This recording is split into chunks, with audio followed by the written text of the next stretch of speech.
listening to Radio Eastern FM 98.1. With live and exclusive coverage of the EFNL football season, bringing you the match of the day with score updates from all divisions. And now we cross to our commentary team for the Radio Eastern 98.1 Match of the Day coverage. Yes, it is. It's the Eastland match of the round today between North Ringwood and Park Orchards. It's a huge crunch time game, of course. First time we're looking at these two sides. Of course, the Sharks unfortunately missed out on the grand final, while the Saints, the most improved side from last year, made a prelim final and are looking to make some same headlines heading into the 2026 season. My name is Blake Tennant, and this is the pre-game presented by Eastland on the match of the round down here at Quambee Reserve.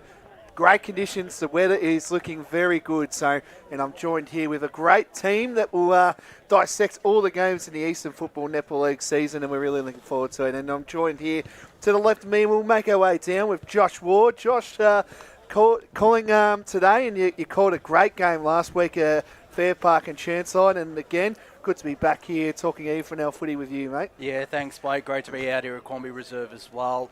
First time I've called a senior men's game out here as well. We've done plenty of senior women's games, senior women's finals, including the match of the round earlier today. So looking forward to being out here for a cracking contest on a beautiful day, which I know you're looking forward to being on the boundary. I am indeed. I was very disappointed. I didn't wear any glasses or me hat as well that I always wear. But anyway, that's good to see. And we make our way down, and first time I'm really introducing this guy. And, he doesn't really need an introduction, but I'll give him one anyway because he deserves one. He's been everywhere. He's coached a lot of good footy. He coached Chermside Park to their first flag in, I believe, 2009. I've got that correct this time. He's been everywhere. He's been on the media team. He's back. I'm so happy that he's back on the media team because his insight is just through the roof, and I'm looking forward to hearing it this afternoon. Please welcome Brett Davidson back to the crew. Thanks, Blake. Really looking forward to it. Cracking game coming up. Round 2, you probably get an opportunity to see two of the best sides in the competition going at it. It's exactly what we want, and as we said, we've got a great view, and really looking forward to helping with the call. It's going to be exciting. And joining us, of course, she joined us last weekend for the Eastland match of the round between the Boronia Hawks and the Mitcham Tigers. Did a great job on special comments. I've followed the journey, of course, being down at the Eastern Rangers. She's coached down there, the under-16s, I believe. I hope that's correct. She'll let me know about it anyway. But and she was recently appointed. She's been around the Coates Talent League, and she spent some time last year as an assistant coach for North Ringwood, and part of the reasons why they probably made a prelim final, but she's joined the great team. She's made the great call, and it's good that she's back at her home deck, and that's Emma Meekey. Welcome aboard to the media team. Completely pricey. That is the reason why North Ringwood made the finals, but I do appreciate the sentiment. It's good to be here. It's good to see everyone, and I'm really looking forward to the local derby. And I got everything correct, as you mentioned before? Is there anything else? Fact checking was good, but we'll pronounce the last name Mackay. Just Mackay, so that you know. sorry. Anyway, we'll now that we know. Well, it's a much better introduction than the one Ryan gave last week. Anyway, we're into. You got my name right though. Yeah, that's a good point actually. Well, I just thought it was Meekey. I was just thinking. I just had to look at the last name, but dude, honestly, everyone gets it wrong. So if we can start getting it right from here, then people hear it. He's tried for the wide world of sports and gone the old Graeme LeBroy. Yes, indeed. So we've got a big game heading up. Both coaches will be joining us soon. They're just in the clubhouse at the moment doing I think it's like a Saints Sponsors Day or Members Day or something like that in the club room. So the coaches will be here very shortly, probably just about after 1:30ish, I would say. So we hear from Paris Harvey, the Park Orchards coach, and of course we mentioned before Matt Price. Sorry, I've got that wrong. Getting these names wrong, but very good. So we'll start off. We'll talk about this game in a little bit more detail, but both sides. Prelim final, grand final for Park Orchards, North Ringwood prelim final. Were we impressed with how both of these sides finished off last week? I know North Ringwood had a big win down the coast, as I say, down in Beaconsfield, but it must have been a good win for North Ringwood. Yeah, well, looking back at the footage over the week, they they struggled at times, and it's often a struggle going down to home park, which is such a massive deck in comparison to a decent-sized ground in Quambee Reserve, but they still managed to get over the line. And I think the one thing that impressed me just looking at the footage is their stoppage work as well, and I think that was mentioned last year as well. Matt Price coming into the role, looking to build on that stoppage. They're a great outside side as well with the amount of youth coming in, Emily, and you can speak to this as well, just the talent that's on display for North Ringwood with the amount of juniors, Eastern Rangers, very well-listed players in the lineup as well. Yeah, there was a lot of Eastern Rangers representation of guys that were in the squad that were actually under LJ last year that were coming in and interchanging. But not only that, then you had Jackson Mooney, Riley White, Rye Cantwell. They'd been under LJ in that sort of last 2-year period before that. Then the experience of Fenton, who's also been in the program, some VFL players, obviously Harry Flynn being ex-Rangers, and he was at the Bullants and Collingwood the previous year. Top of that, Liam Taylor, they're their names, and we're not even talking about Begsy there either. So there's a lot of talent that's still coming through as well. So that makes it a really exciting time for North Ringwood, because there's quite a lot of depth in there. I'm just going to ask you this question here, because you obviously coached North Ringwood last year. If I was Pricey, who am I sending Liam Taylor to? Which player from North Ringwood will get the first job on Liam Taylor? If I know Pricey well enough, Pricey will just go, Liam Taylor is just a player, and he may get the ball. Someone's got to get the ball at the end of the day. I'm sure there might be someone on him, but it also depends on where LT is going to be setting up as well, whether he's going to be playing off the back line or off the mid. So I wouldn't say that there's necessarily a designated player for that. It'll just be make sure you give him a bit of a niggle if you're next to him. Yeah, and I don't think as well, I just had a look at the team sheets. So there'll be no Rye Cantwell. He's playing at Richmond VFL today. So congratulations to Rye. He's yeared last year, and as well as Riley White, I think that's his name. Those two were sensational during that big run that North Ringwood had, especially the game round 17 or 16 against Montrose at this ground that we're at now. Those two were just very splendid on that day. I must admit, I love the run and carry that Rye Cantwell in particular provides. It almost looks easy the way he runs through the stoppage, the way he's able to deliver the ball all across the park. It's a bit of a loss, but in comes Ryan Fitzpatrick, an ex-Vermont player, who didn't play last year, I believe, due to a broken leg. So that's great to see him back on the park, Davo. Oh yeah, without a doubt. He's talent. He had a number of clubs chasing him last year before he broke his leg. So it's really good to see him back. He'll go through the midfield. He's quite a handy forward as well. What I like about North Ringwood, and Pricey has always been an unusual character. Let me get it now. I've coached him in Interleague. I coached against him in a number of games. Probably, as we know, he's a legend of the competition with his best and fairest and what have you. But what he was able to do was great midfielder, great with the football. Probably one of those players that, in the way he played his footy, he introduced a little bit of this idea of spread. It wasn't around as much in the time when he was playing in that late 90s, early 2000s. He introduced that. But what he's been able to do here, which I really like, is his mixture of the old and the young. Like, he's got some really experienced players in this group. He's got Loco, bringing back Jack Whelan. That's big. That's huge, isn't it? I mean, if you haven't been around the competition, you don't realise how big Jack Whelan was a number of years ago. But he's got him in the competition. He's got other young guys that have really come in. Kieran Rice, Jackson Brontal, Mitchie Hansen from Blackburn. These guys that they've brought in, plus then they've brought all these guys through Rangers. I think it's a fantastic coaching strategy, and one that hasn't been used at a lot of other clubs. I'm interested in this fact, and Em might be able to explain it a bit further.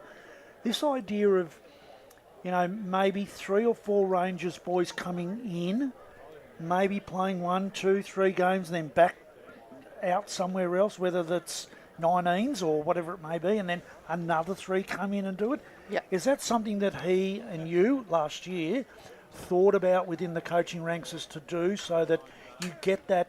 Because one of the things we talk about with our under-19s through Rangers is they've never played against men. So they get the opportunity to play against men early in their careers. Is that something that you've looked at and was thinking about? It was definitely a main focus for Pricey last year. He was coming in off Robbie Nahas, and he brought a very different, even just perspective on culture, the way that the game was going to be played.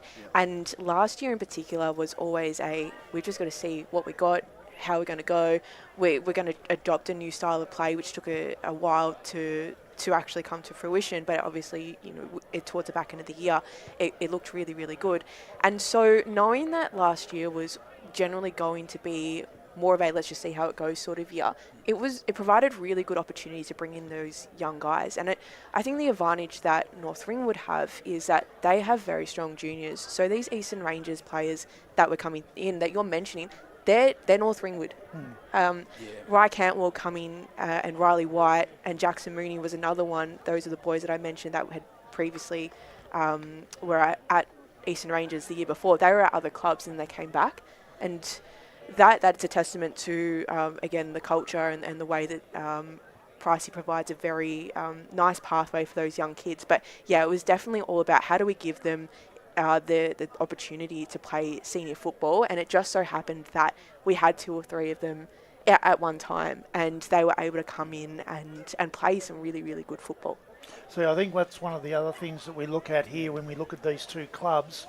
Both are super strong through their juniors. Yep. I mean, we remember Park Orchards have only been a senior club Since 2011. for 10 years. They were purely a junior club all the way through. Lost all their players out to other clubs. Now they've kept them all and brought them through. And, Park Orchards, again, have got that super strong junior structure, which is something that a lot of clubs are struggling with at the moment. And it's something that these 2 clubs have really got going and done it well. And I think through those junior ranks, there's been a lot of crossover between the 2 sides since they're neighbouring clubs. Which could, I wouldn't say it's the biggest rivalry, but would create a bit of fun on the field as well, and potentially a bit of tension. But you're starting to see that a bit more at the senior level. Like, obviously, you got Liam Taylor for Park Orchard, started his senior career. I'm pretty sure Riley White played Park Orchard's 19s before coming across to North Ringwood. So there's a lot of talent coming through the junior ranks, which excites me and why I have such respect for both clubs. They're building from the ground up, which a lot of clubs are doing. Like you look at a club like Baronia, which has done it so well for a couple of years, Mitcham to an extent, but North Ringwood and Park Orchards, they're the blueprint if you want to bring juniors up, and Roeville to an extent as well. If you want to bring juniors up and lift yourself up the ranks, they're the blueprint. And that's why Surrey Park are rising through the ranks, because that's exactly the process that they've gone through. They have the luxury of having their junior group in a YJFL, so they're able to hide players through the system until they get to 19s. So it's a perfect blend, and because there's so many clubs and so many teams want to have all their juniors come through, there's not enough kids, and so the clubs that are able to do it well now are setting themselves up for the next 5, 6, 7, 8 years, and this is why North Ringwood's so exciting, and why Park Orchards has been so good recently. Yes, we might talk a bit about some games. I won't go to the games that we think will go the way that we're all expecting. So I might just start just with 2 games in each division. What would be the best one, I would say, for the week. So we'll touch on. I think wherever these 2 sides meet, it's always a good encounter. It doesn't matter if the team's on the bottom or the top. It's always a great encounter. And Blackburn and Vermont play each other this week, and I feel like it's a cracking game wherever it feels. But again, the pressure's on Vermont, isn't it? You'll have to say the pressure's on Vermont. If Vermont lose to go 0-2 after a really poor year last year, where do you guys sit with this one? I feel like the pressure's more on Vermont with this one. I don't think Vermont get over the line, not in Morden Park. Not with the recent record against Blackburn, Davo. No, look, I'm tipping Blackburn, but I think it'll be closer. Vermont don't mind that it's a smaller ground. It is unusual to play it. They really need Wiedemann to stand up again. And they can't just keep relying upon Johns. I mean, he stood up last week and was really good and got them back into the game. They can't rely upon him. They need those younger guys to come through. Blackburn, good win, not a good win, an honourable loss against Baldwin in round 1. They need to come out and play well this week. I think they're going to get over the line. And Em? I've got absolutely no clue about anything to do with Premier Division whatsoever, but considering you both went for Blackburn, I'm going to say Vermont. Very good, very good. So we'll talk East Ringwood Baldwin. So this game will be played straight after this game. So if you're around the area, around North Ringwood, head on down to East Ringwood Reserve. Well, we've got the van.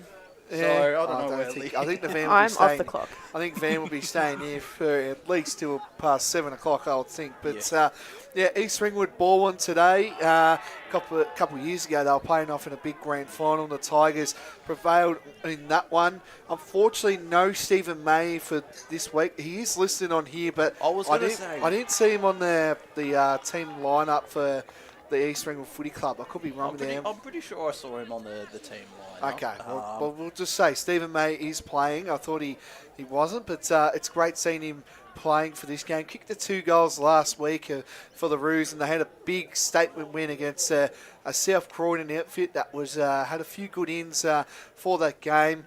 This one I feel like could be the match of the round in Premier. I don't know about how you guys feel about it, but a twilight game, and if you look at past history shows, East Ringwood have really dominated that twilight scenario with a big win over Doncaster East a couple of years ago. And they always find a way, in a 100-point win last year against South Croydon. So they just find a way, don't they, in these twilight situations. I'm back in the Roos for this one. Where do you guys sit for this one? I've backed the Roos. Wouldn't surprise me if Baldwin win this game, though. They just find a way, don't they? They do. They're well coached by an ex-AFL man in Brenton Sanderson, but I think this will be a really close game. I think one of the other games in Premier Division is the game of the round, which we'll touch on potentially later down at Edward Flack.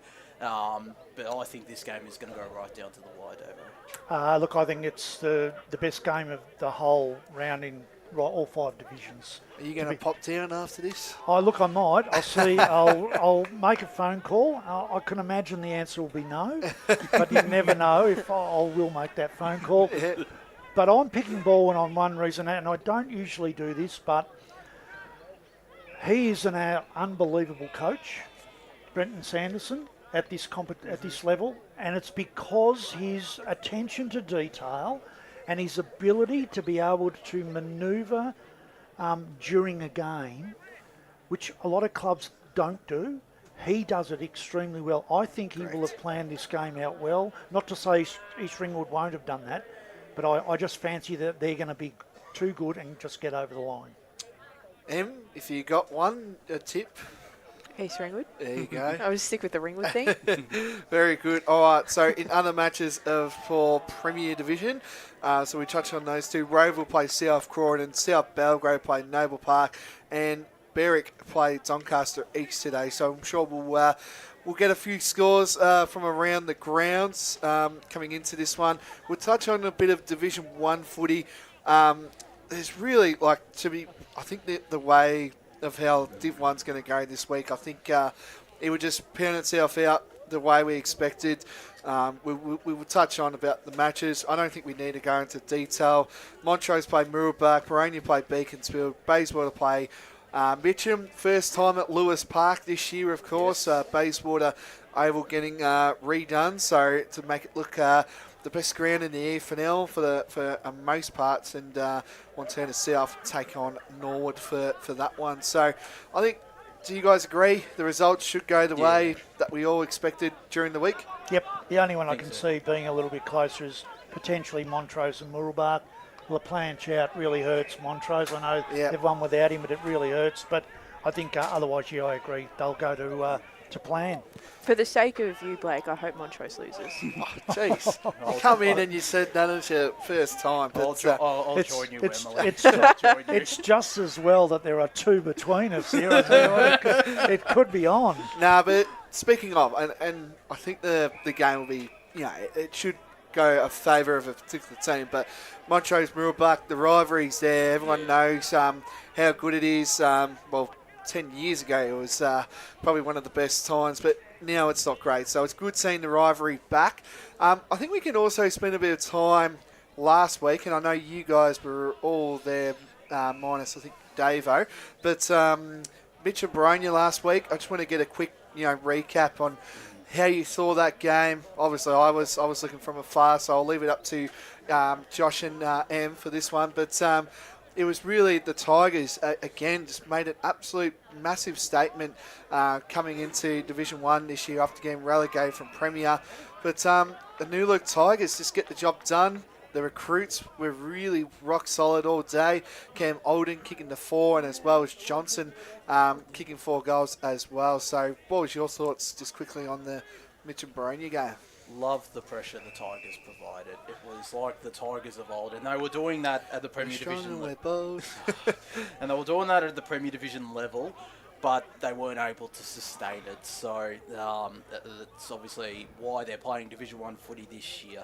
But I think this Mitcham side, Emily, they are shaping up really nicely. Get some reinforcement. Obviously lose Olden due to suspension, but they're looking like a promising side this season, the Tigers. One of the things I really liked about Mitcham last week was their ability to not fold into the contest, given the conditions were quite wet and the ball would have been quite heavy, and from a skill perspective, very hard to mark, very hard to kick accurately. And it lends itself, especially on such a small ground, to have a really seagulls to a chip kind of style of football, and Mitcham were really, really good at holding out and creating pressure from the outside. So whenever Baronia did get the ball, they were just looking up and they just saw Mitcham colours, and it was very hard for Baronia to transition out and very hard for Baronia to play their usual quick style of football. I think while I wasn't there, I did have a look at the game. Yes, the thing that was really noticeable is the fact, and Baronia are going to have to get used to this. You lose Mellis. He doesn't make the difference between winning and losing, but he's worth 4 goals a game. He is. He is the best player in the competition. He's got electric speed. He's a 1-2 player.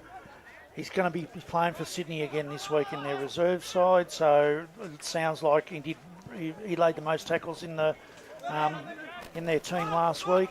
So yeah, I think they're going to have to learn to get away from using him, and I don't know who they've got to replace him. He's irreplaceable, but he makes a huge difference to them. And that was probably looking at the game last week, because I picked up on Mellis not playing. He actually had an injury last week, and that really did hurt them in stoppage, so they weren't able to clear the ball out. And Mitcham also, my mic's not working, there we go. Mitcham also, from a stoppage perspective, they were very good at their setups and changing the variants of their setups. So easy for a coach to see what they're doing, but Baronia weren't able to adapt to that. Yes, and we are now joined here by the Park Orchards senior coach, Paris Harvey. He's a great coach. He's been around the league, and it's my privilege to finally have a talk. Welcome aboard to EFNL Game Day, Paris. Hello to everyone. G'day all. Paris, just want to talk about good performance last week against Norwood, who we know struggled a little bit last year. Grand finalists from the year before in the last 2 years. How have you seen the pre-season and leading up to this game against North Ringwood? Yeah, look, pre-season's been solid. We really didn't start back until after Christmas. We wanted to give as much break to more of our senior players and the other blokes before Christmas. So they've really they've come back in good nick, which is what you wanted when we give them the time off before Christmas, and they've put their heads down and they've done a really good pre-season, so hopefully it holds us in good stead. Is the grand final wiped out of the memory now? Like, I know it was pretty tough what happened, but you move on to high expectations yet again, and this side is just getting better as we speak. So how has it sort of been? Yeah, look, you never ever forget grand final losses, mate, to be honest with you. But yeah, we just got to get back on the bike and try our best and try and get into the finals if we can. That's our ambition, is to play finals this year again, and then we'll see what transpires after that. But I don't think you can ever get ahead of yourself. This is the most even competition out of any of the divisions that you play in, because everyone wants to win to go into Premier Division, so it's always a battle, for sure. Paris, yes. How are you? Good, I'm good, mate. This is great. We'll leave you guys have a couple of things. Yeah, it's all good. Obviously, you're probably one of the best structural coaches that there's been in the competition for many, many years. Your team's are really well drilled. You know exactly what each player is doing in the game. You've had 2 grand final losses in a row, and I know that hurts, but what is it that you've thought about over the last, say, 3 or 4 months that you can tweak that can make things different? Or do you go along the line of, hey, we were the best team in the competition last year, and we just had a game which was unusual in the conditions of the grand final. Everything was just that unusual game. What have you been able to do differently? To be honest, South Belgrade were the best team last year. They smacked everyone. They smacked us in round 1 by 50. They smacked us in round 10 by 14 goals.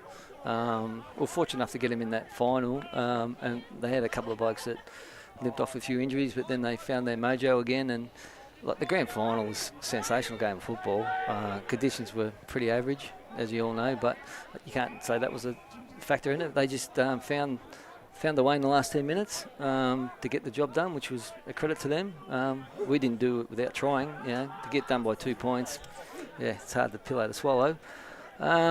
Pre-season, you never, as a coach, you always got to keep learning. So I have but I had the opportunity to go down to Port Melbourne pre-Christmas with Brendan McCartney and work, and just observe their training and go to all their drills and stuff like that, because you've got to keep educating yourself, because the next level, it changes all the time. You've got to keep up with the modern terminology and the modern drills that they do. And what an opportunity. Like, Brendan McCartney's a star, and then obviously they had another guy there that's pretty handy in James Hurd. So when you stand back and you watch those blokes go about their work, it's pretty impressive. So, and then the other line coaches that have there, Will and Andy, they're really, really good. So I got that opportunity through Macca, which is fantastic.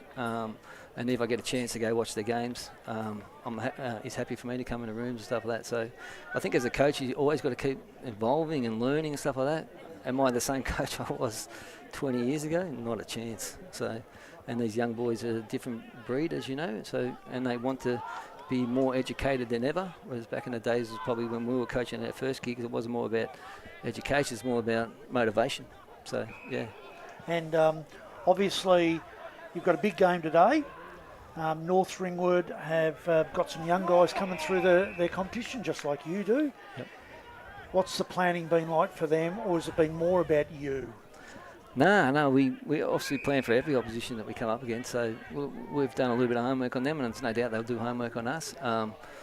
We'll go through some matchups and see if they work for us, and then they'll go through some matchups, see if they work for us. So, as you know, mate, the merry dance is at the back end of the year, so you don't show everything that you think you're capable of doing, and they won't show everything to us, because if it comes to a final, you might need to pull the trigger on something, and they've never seen it before, and you hope you've got it up your sleeve. If you haven't, then if you've shown them everything, it's a lot easier to plan for, and that's what you don't want. If you get to finals, you don't want everyone to be playing and say, Parkour, just play this person, this position, this way, and all that stuff. The more flexibility you have in your team and the more opportunities you give the players in different positions, the better off you're going to be as a team, and the better off you're going to be as a whole club. So. Speaking of opportunity and the younger players coming through, one of my favourites, Josh Gale, he was injured last year. He's on the Hawks VFL list. Can you tell me what's going on with him? Yeah, Josh, he just can't get on the park. He's done his hamstring. Again? I think another. Yeah, another one pretty bad. I think it's probably up to 7 weeks now. I think it was a 10-week injury. So he's done it pretty bad. Yeah, he hasn't been on and get on the park. I think he played three or 2 games for us last year. And got injured again. I think he had a foot injury, like he broke a bone in his foot. Yeah, it was in a boot. Yep. There you go, yeah. So he's, unfortunately, eventually he'll get a run at it, but it's not working out for him at the moment. But he's an exciting player. He's a good football player, obviously making boxes this after not really playing much footy last year. It's a great achievement for him. So, yeah, we're hoping one day we get him back. But having said that, we've got Spiteri that plays with us as well, and he's the other one. I really don't want to see him. Because I want their journey and their future to be at VFL level, and I'll help them any way I can to get to that next level. And any kid that comes in our organisation, we'll try and get them some train-ons at the next level, because the intensity at the next level, even though we train hard and fantastic and all that stuff, but the environment they get in when they've got a VFL level and they've got 10 ex-AFL players running in their teams, you can't learn that at my team. I don't have 10 AFL players running my team. I have a couple of VFL players who are great players, great leaders, but the next level, if you get a young kid in that environment, they come back better. 100%. And, even from an IQ perspective, the things that they're learning at VFL level, the breakdowns of the game, it makes such a huge difference. Speaking of players that have been at a VFL level, one of your newest recruits who used to be at North Ringwood, Liam Taylor, also another guy that struggles to probably get on the park sometimes, because for us he was always injured last year. Can you tell us how he's gone? And he'll be playing today as well. Liam Taylor's a one-pointer for us. He's Yeah, I know a that. homegrown Yeah. kid. So you claim him, but we have him. So. Hey. Well, if he doesn't make it on the park, doesn't really matter, does it? No. He's terrific. Look, when the opportunity came, to be honest, it came out of the blue. And I've always respected him when we've coached against him. I think he's a great player. And if we can help his development, can I make him a better player? I hope I can with something. But once you become an opportunity for him to come back, because he played in our 1-17 Colts grand final. Like I said, he's a homegrown kid. I think he's played 43 games of junior footy for us, so he's a one-pointer. So goes to that scenario again where last week, out of all the divisions, there was only one team that had 25 points like us. We played with 25 points last week, and that was Ferntree Gully. And that's what we were speaking about pre-game was about the fact that both North and Orch have a lot of juniors coming through and a lot of talented juniors coming through. So the low points is so handy in terms of sustainability over the next couple of years. Yeah. Yep. The other one I've got is during pre-season there's always someone that stands out. Here you go, I haven't seen that and I'm really excited. Have you got someone that you can just say to us today, have a look at this kid play or have a look at this bloke play? It may be a guy that has been around a while who's just, something's happened and he's just turned a corner. Yeah, well, Liam Webb's probably that kid. So he's got the train on with Port Melbourne this year. So Liam played with me my first year. He was a 17, turned 18. Didn't play any under-19s football. Was coming out of our Colts. And I was so impressed with his pre-season. I said, I'm going to give this kid every chance he can. We actually didn't play him in the first year for one of the games because he was playing Whitefriars on a Wednesday, whatever they play, and playing last in the seniors on the Saturday. So we need to give the kid a break. So he played the first year, every game that we played him. Second year, I think he came third in our best and fairest last year. Got the train on at Port Melbourne now, and he trains at Port Melbourne. Once again, I don't say to him, come. So if he turns up to training, it's because they don't want the train on this week, whatever. But so his natural progression is huge and it keeps going, and he's come back to us after the pre-season Port Melbourne. He's bigger, stronger and quicker. Beautiful. Yeah. Thanks, mate. And just touching on a couple of the other younger players, like Tom Rees, I thought was pretty decent last week, racked up a few disposals as well. And you look at guys like Josh McAuliffe, who are still young into their senior career. Is that exciting to know they're still only into their second or third year of senior footy and are only going to get better from here? Yeah, so you're picking on Price because he's old, is what you're saying to me? No. Yeah, look, it's like every club. You bring the kids in and you get excited. As a coach, I get excited to see them blossom and become good senior football players. And I always say to everyone, everyone has a dream to play AFL football, but what's the percentages of playing AFL football? And there's nothing wrong with playing local football at a good standard and being a good local footballer. I've got no issue with that whatsoever. It's a great, well, Parkers is a great club to be involved with, and the clubs I've been involved with have been great community clubs. And that's what excites me. But like I said, it excites me to see these kids come in, and if you can help them in their journey in football, fantastic. But if you can also help them in their journey in life, there's a lot of distractions out there, these kids nowadays in their journey of life. So you can only hope that they go on the right pathway and you help them. So. Yep. No, very good. All right, we might wrap it up. Thank you again, Paris, for giving up your precious time, and much appreciated. So enjoy the game today. I'm sure we will be seeing you in the later parts of this year as well with the Sharks. So thanks, Paris, and good luck for today's game. Thank you very much. And I don't know about precious time, mate. It's all good time. So. No, you're a very busy man. I know you very well, Paris. So, but thank you again. So there you have it. Paris Harvey, the Park Orchards senior coach. We've had the Eastland Footy Netball League's been going on for a lot of years, and I think he's up there with that being said. So, what a great interview! What a great interview! I was going to say he was so expansive in what he had to say, and he's given our listeners some great insights into what's happening as a coach. All right, so thank you for that, Davo. We might take a quick break, and after this, we might get the interview with Pricey, and then we'll go through some other games. Thank you. Today at Eastland, Lucy's trying on jeans for a momentous occasion. Coffee with the ex. She needs jeans she can move in because she's definitely moved on. Jeans that get a second look, but don't give any second chances. Jeans that say, why yes, I have spent the last 8 months in a post-breakup juice cleansing, kickboxing, personal training frenzy. And it looks as though she's just found the perfect pair. Bravo, Lucy. For all of life's little moments, there's Eastland. Eastland. Live real. Sprained your ankle bursting through the banner? For bumps, breaks or bleeds, be seen sooner, close to home, at Knox Private 24/7 Emergency Department. You'll generally experience shorter wait times. Knox Private 24/7 Emergency, 262 Mountain Highway, Wanturna.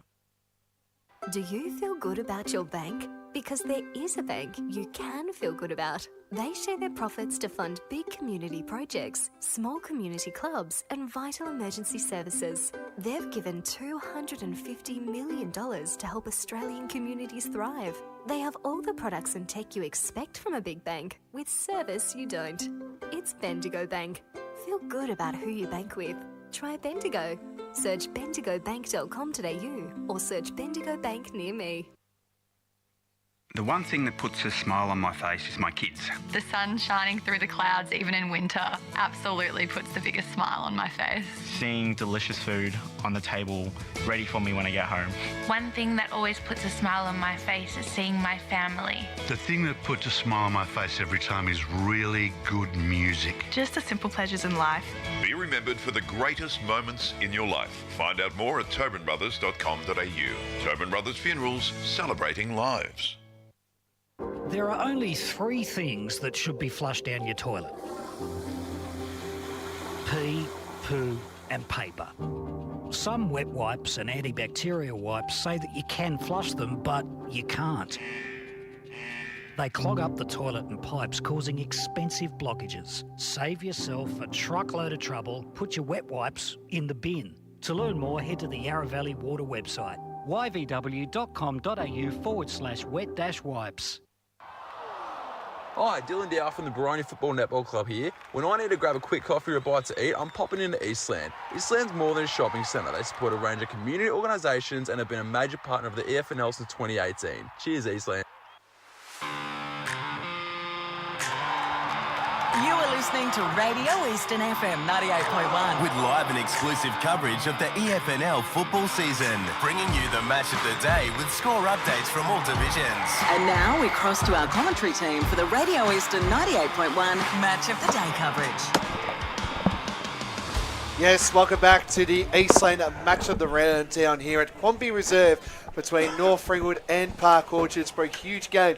We're here and we're gathered on, and joining us straight away, and he's a great character of the North Ringwood Footy Club. He's been around, that's definitely for sure, and he does great things wherever he goes. And that man is Matt Price.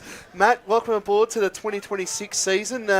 We had a few games in a row, and then we had the elimination final. So we had a lot of North Ringwood chat last year, but it's a great chatting North Ringwood again with you this year. Yeah, no, thanks for having me. It's round 2 and we got you already, so we must be doing something right. Yes, so I hope so. We're very watchable, hopefully. Yes, last week going down to Beaconsfield, it's never easy playing at that massive ground that Beaconsfield do produce, and you walked away with the 4 points. Do you want to just give a quick analysis of that game? Look, our guys haven't beaten Beaconsfield over there in the 3 or 4 years that they've been in the competition against each other in Division 1, and we set ourselves to make sure we were prepared round 1. It is a big ground, it's a little bit different. It's an extra kick, it's a little bit wider, it was really windy, and then the rain came in. It was a shocking day out there. So, to go over and get all 3 wins, that's a first for the club for sure, so we're really happy with the effort. Most improved side, I would say, last year, and a prelim final coming from 5th spot, you must be pretty happy about that. But how's the off-season been? Obviously, this is our first time talking to you, but how have you seen the pre-season, and anything that really got to your mind straight away? Did you go through that prelim final and what the loss that you learned heading into this year? Yeah, look, we did. We knew that we'd built throughout the year. It was a new system, new program that we're running. We played a lot of kids, and then we built into the year, and then we got to finals, and the first final was a bit of an eye-opener for the guys. I think they were all surprised themselves that they were able to win a final, and then that sort of built confidence and belief, and then obviously we bundled out in the prelim against a really good side. Premiers, so eventual premiers, and Park Orchards were the only side last year we didn't beat. So, we know these guys are the benchmark, and we basically set ourselves through pre-season to continue growing with the younger guys. We felt that we'd built, but we weren't quite there. We had a few guys come off Rangers lists that are playing today that we thought would be good additions rather than going to recruit, and we sort of continued on that path to just keep playing the younger guys until we feel like we're really ready to take it to the next level. But we're still experimenting and still building on what we've got. And you can see that today. Our depth is better, but we're still not quite where we need to be. Speaking of pre-season, Anglesey. Yes. It was a bit different to the result that you had last year at the pre-season game. Yeah, so Anglesey we did last year as a bit of a camp, get to go away and play a game of footy and then stay the night and a bit of a bonding session with the group, which is really good, which we did that last year. We've done that again this year, and we ended up only taking 25 senior players down there and played a 6-quarter game. It was a bit messy, but it was more about the opportunity to get away with the group and bond, and they do a beach session together and play the game, and then we all head out at 9. It's always a bit of shenanigans afterwards. Yes. Who was the best one? Probably all the coaches were the best. Really? Yeah, the big fella, the twos coach out there, Tango, he was a bit of a mess, and there was a few of us older guys leading the charge, that's for sure. There you go. A bit of fun. Off-season still again, we had 2 boys go up to the NT. Do you want to give us a bit of a rundown on Channy and Pato and how they went up there? Yeah, so those 2 boys have done 6 months up in Darwin and both played off in the grand final, and have actually come back better players. They're super fit. They're coming off 2 full seasons. The hardest thing's now going to be to manage them through the year and make sure we're not overloading them to play back to back to back. So we'll look at resting them at times when they need and they're a bit sore. But Braunthal, who's come back super fit, he had a great game last week. It's the best I've seen him play under me, and he just looked like he was a guy that wasn't playing his first game like everyone else was. Everyone's come up for pre-season. He just looked like he was playing a regular game. So they had good years up there, and hopefully Channy can continue that form. Often we say that coaches are a reflection of the players that they were. How have you brought your style, your system, your thoughts into the way that you coach? Yeah, I have heard a little bit of that. The way I played is a little bit different than others, but what I try and bring to our group is more about understanding of your role, understanding of the game, as much as I can pass on the knowledge of that. So every single player in our team should be calm in every situation, knowing that they have an option to go to. There's a player there to give that option to, and start to think 2 or 3 steps ahead rather than when I get it, I'll start thinking about what to do. So that's how I always thought of the game, and I'm just trying to pass that on. And we do a lot of that at training, so making sure guys are in the right spots all the time. So if they get the footy, they go somewhere, someone's there to receive it. And you'll see that in our game today. It is still a bit scrappy and messy, but the processes are in place, and that holds us in good stead most of the time. Now, Em's taken most of the credit for how you went last year and your improvement during the year. Yep. Surprisingly, did not. Surprisingly. And spent a fair bit of time pre-match talking about it. Yep. So, without having her at the during pre-season this year, yep, what have you been able to do to take that next step that you know you need to take to become one of those sides that everyone goes, well, we don't want to be playing North Ringwood? Yeah, well, without Em, it's been difficult, to be honest. Em's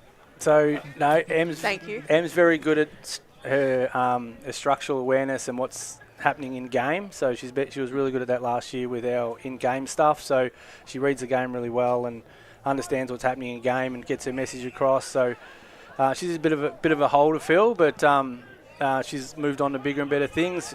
I think the media suits her for sure. Joining the great media team. The media suits her for sure. I'm sure those boys at Sandy, I know she had a great connection with the guys at Eastern Rangers that played here, and she'll have a good connection with those younger guys at Sandy. So, I'm sure she's going to do some good things down there. But for us, look, we're just still continuing. Like last pre-season, everything I added in was brand new to every player. Whereas this pre-season, even the boys would come up to me after night one and go, "Oh, we did that better than we did last year," straight away. So they know the drill, they know what we're supposed to be doing, they know where we're supposed to be being. So that improvement is there. Now we just have to improve the skill at the level and be able to come up to sides like Park Orchards and Mitcham and even Bronia. So yeah, we've just got to keep rising up. And are you still enjoying the fact that, I mean, you're a young coach. It's not like you're an old person like myself. I would beg to differ. I'm old enough. You're a young coach. Pricey couldn't match the lingo last year. No. Pricey's an old man. Yeah. How much are you learning each and every time you go out and train and coach? Yeah, the young guys, if you say that I'm a young coach, like this next group coming through, this younger brigade of players that are playing now, they are a different bunch. They are completely different. They're very insular. They're very quiet. They're very mild-mannered. There's no rah-rah. I'm sure in their own little spaces they are, but it's very quiet, and they all need a little bit of a cuddle now. You can't really rip into them anymore. It's more about giving them a cuddle, letting them know that they're doing a good job and to improve and try and help them on their way, and just give them confidence, really. They just thrive on confidence. If they're low on confidence, you won't see them, but they just thrive on confidence. So the more you can pump them up, the more chance you got of them playing well. And that were definitely the conversations I think we were having last year around the culture difference around when you were playing versus, again, what these guys are like. Yep. You've got some really good, young, talented players. Rye Cantwell's not playing today. He's gone to Richmond. Yep. Riley White did a pre-season. Yes. And then, and then Kieran and Mackenzie are at North. Am I missing anyone? No, they're the guys at VFL list, but there's two boys from Rangers playing today in the seniors, so Bo Garrett, Will Waller. Which is great to see. And then there's a couple others that aren't playing, that aren't available, that might play over the next few weeks. But, so, those young guys, we're just trying to build their confidence up. Rice, I spoke to him last night for a good half an hour. He's loving his VFL time, but it's also he's eager to play and he's not getting a game, and he comes back here and dominates. So he's just got to find his way at the next level up, and we're always looking to find that next level, and that's where he's at the moment. But he's learning heaps and enjoying his experiences down there. Now he's just got to come back and play well each week here for us. My last one, how important is getting Jack Whelan back into the group and the squad? Yeah, well, he was one that reached out pre-season, said he was keen to play again, and straight away we're like, we'd love to have you down, but we are young, and there's lots of numbers, there's guys everywhere, so you will have to train to get in. But he's been great. He's trained every night, done the work. We played him in the twos last week because he missed one of the pracky games, and he just needed some touch, but he comes in today. We really need some experience with Cantwell going out, and he was the obvious choice, and him and Fitzpatrick, both with good Premier football under their belt, will come in and play midfield, and that'll hold us in good stead today. So, really looking forward to seeing how they go. Just touching on Fitzpatrick, obviously missed last year due to a broken leg. How great is it to see him back out onto the park? He's done a mountain of work to get back. Even start of pre-season, he wasn't running at 100%. He was doing 50% stuff through pre-season. He missed the whole year. So he played one pracky match, and he was good to go. We just sort of kept him back last week, and he'll be right to go today. But he's got some real good speed, power. He's a good athlete, so it'd be good to see him going. Price, we've got one last question for you, and it's probably the most important question that we're going to have for you today. Here we go. And I think for all the North Ringwood fans that are listening out there, I think this is something that everyone's questioning, and we just want to put the rumours to rest. Are you going to be playing a Vets game for North Ringwood at all anytime this year? Here we go. Nah, not a chance. No. I spoke to a few of the Vets guys here, and there's no spots available at the moment. They're going pretty well, the Vets. I don't need me running around. And I've got my work cut out with this group, and there's definitely that's not going to happen. So we put those rumours to bed. that won't be happening for sure. Surely you could wrap a few medals around your neck and just walk out to the middle and say, hey, boys, I don't really need to do too much. No. Just sit me across half back and I'll feed you whenever you like. No, I get enough out of the training with the boys. I'll sometimes jump in and kick a few out from full back, and that's my little footy fix. I don't need to be going around getting bumped and tackled and thrown to the ground. And stood on in Vets games on a Friday night. This is enough for me. So, no, that won't be happening at all. Did you ever get tackled? Man, this guy's too good. I got tackled a few times. I wouldn't even know what a tackle is. Just touching on the culture of the club, which is, you know, you've got the 3 women's side, the 3 men's sides, the Vets. It must be great to be down here at Quambee Reserve with the amount of teams and the amount of players, the support you get as well. Yeah, well, actually, it's funny you say that. That's one thing that we've been really proud of with the women's team is getting the 3 sides together. So they're the first club to do it, and the behind-the-scenes stuff has been huge to get them 3 up. We actually have 45 or 46 registered under-19 kids as well, which is disappointing that we spoke to the EFL about getting a second side, and they've knocked that back. They've knocked it back 3 times, so we've got 15 kids not playing today that have just not playing footy because they couldn't get a second side up. And it was probably on us a little bit to sort of let the league know that we were going to have enough for 2 sides. But with Park Orchards folding like a week before the season, a couple have come across, and when there was talk of a second side, a few others have rolled in, and we're ready to go. But yeah, spoke to the league, and they wouldn't allow us a second side, which is a bit frustrating because there's kids everywhere coming around wanting to play and be involved, and we want to build the club up to be bigger. And we're going to have to let a few of those kids go, I think, because they're not getting a game at the moment, so which is frustrating. But great club to be involved with, yeah. And Thursday night meals is out of control in there. I think there's like 200 people trying to get a roll and stuff like that. So yeah, and just a quick one. I just want to get a short answer for this one. Who's going to get the job on Liam Taylor today? Oh yeah, I forgot Liam was playing actually. Did I call this? Surely. Come on. You said just another player. Just another player. They asked me. I said, if I know Pricey well enough, it'll just tell us once? Just give us a little. If Liam's good enough to play well, good on him. But I've seen enough of Liam, and I think we'll be fine. Very good. I love the short answer. Very good. Matt, I'll let you go. Obviously a champion in the Eastern Football Netball League, and we hope to see you running out in the Vets. I don't think that's going to happen, but all the best for today, and I'm sure we will get a couple more media games for North Ringwood, but good to talk things all North Ringwood. Yeah, good calling today, and enjoy the game. Hopefully we play well. Thanks, Matt. Thank you.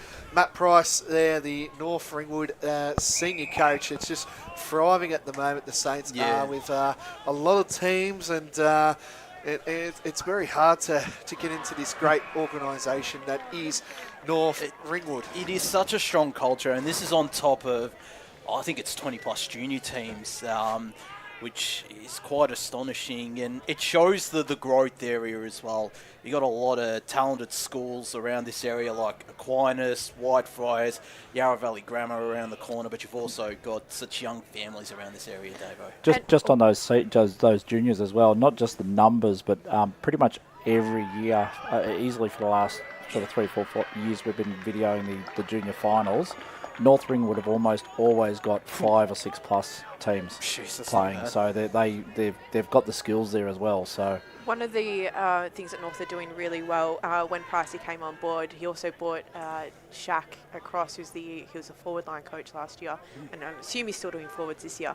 But his role was also to build that connection between the juniors and the seniors. So you might see, if we do a couple more games, that we'll have the young kids, they'll be out the huddle, they'll be having a little cheer squad, they'll come into the pre-game address and all those kind of things. So really, again, it's just about that sustainability piece and really investing in the juniors so that we've got those good players coming through that want to be a part of the club and want to see these kids, see these players that they've grown up watching. I think the part of it that's impressive is that we often talk about juniors. It's not so much what you say, it's about what you do. And if you are going to have all these juniors, you need to use them. You need to give them opportunities, because there are clubs around that have got huge amounts of juniors but just don't give them the opportunities, and therefore they leave. So you look through the list, both sides, you know, as Park Orchards, as Paris said, they're full one-pointers. which is because of the fact that they bring these kids through. North Ringwood, and as you said, this is what Pricey and yourself, I know you don't want to take credit, but your experience in the area that you've been in allows you to be able to at least have a voice. And once you have a voice in this competition, then it's so important. And your voice has been promotion of juniors, being able to educate and show. Kids want to come here then. That's what they want to come here. They want to learn, but they also want an opportunity. And when you get them, more kids go, well, hang on. These kids I played with them 2 years ago in under 16s or under 17s. They're playing one's footy. I want to come here and play as well. And that's so important in our local competitions, because anyone can go outside and throw whatever money at someone. And you might have to do that because of a positional situation. But if you can get your juniors through the club, A, they don't cost as much, B, the points are different, and C, they hang around. So important in the building of a culture at a club. Both clubs have done it magnificently. Really good, really impressive. 100%. They have indeed. So we might take a quick break, and then after this, well, the call team's coming in, and you hear all the breakdowns and, of course, the game itself. I'd like to thank you all for jumping on for the pre-game for this week's edition of the Match of the Round down here at Quambee Reserve between North Ringwood and Park Orchards. Call team will be straight on after this. As Sarah opened her best friend Jackie's wedding invitation, she was overcome with a wave of emotion. While her two young boys wrestled on the floor, tears of happiness rolled down Sarah's cheeks as she saw the words she'd been longing to see. Please note, this wedding will be a child-free event. Well, Sarah, looks like we're off to Eastland for a new frock and some heels. Let's book in that babysitter. For all of life's little moments, there's Eastland. Eastland. Live real. At Yarra Valley Water, we know reducing your shower time, or show time, to 4 minutes can save you an average of $200 a year on water and energy bills. Shower shorter. Save water.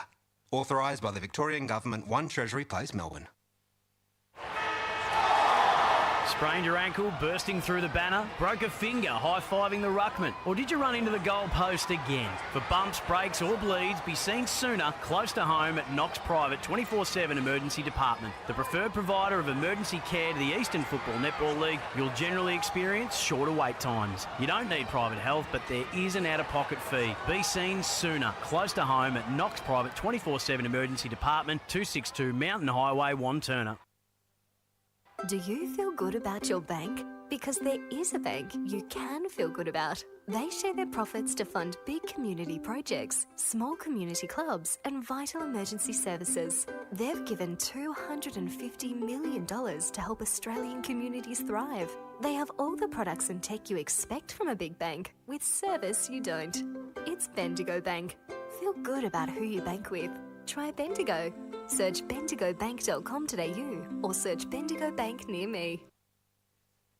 The superpower I'd love for a day is to fly.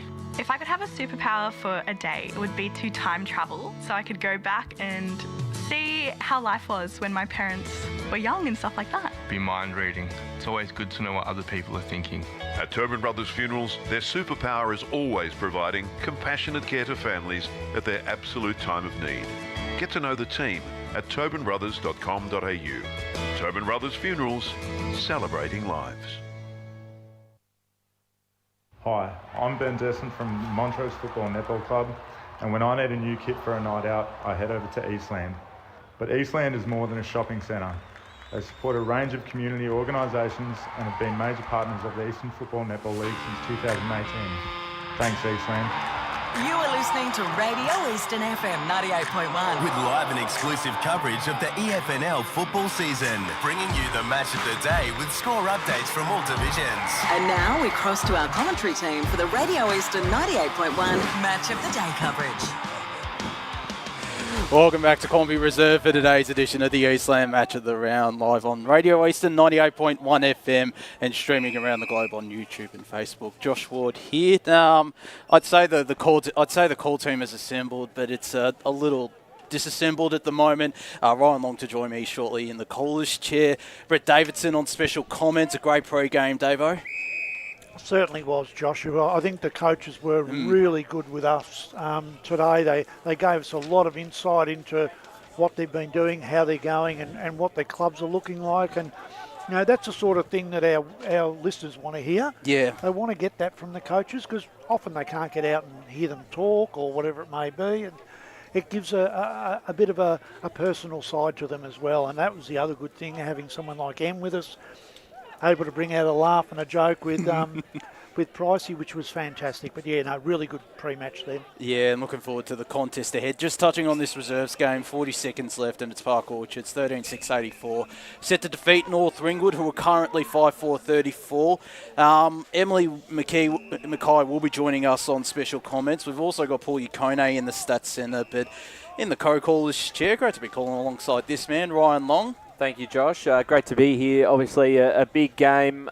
Two really good sides. You obviously got quite a bit out of both coaches in the pre-game, which is fantastic. Two of the best, two of the most experienced in the Eastern Football Netball League. So great to hear their insight heading into this one. And I really do think this is a big opportunity for North Ringwood to knock off a side they haven't beat before in Park Orchards. And a lot of promise into this season. And I think both sides, when you look at them on paper, they match up quite nicely. Yeah, they do. I think one of the things is we are going to see two very different styles. As I said, you've got Paris, who's structurally strong. He's got that ability to be able to create a side that will play a certain way and they don't go outside that. And from what I gathered from Pricey and from Em in her discussion and questioning is the fact that there's a little bit of still, it's all still a little bit new, and there's an opportunity for some freedom to explore out in the ground, and that's going to provide some real difference in the way that you've got playing styles, and I really enjoy that. I really like the fact that we're not going to see the same from both sides. So,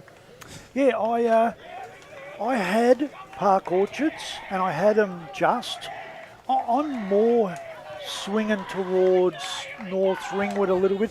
I love this idea of the young guys taking on the competition and providing something a bit different. And I'm going to stick my hand up and say I think North Ringwood just for me. I think it'll be an entertaining contest. Emily Mackay also joining us. What helps North Ringwood, is the fact they've brought in some Eastern Rangers boys, William Waller and Bo Garrett. Waller had a bit of an impact at the senior level last year as well defensively. Garrett, this being his second senior game. So it's certainly going to be a strong North Ringwood lineup, and with Jack Whelan coming back into the fold also. Yeah, absolutely. I also watched, I think Garrett Will definitely played against us at Sandy in the first round of TAC Cup, or Coates Talent is what it is, sorry. And they played, Will played a really, really good game there.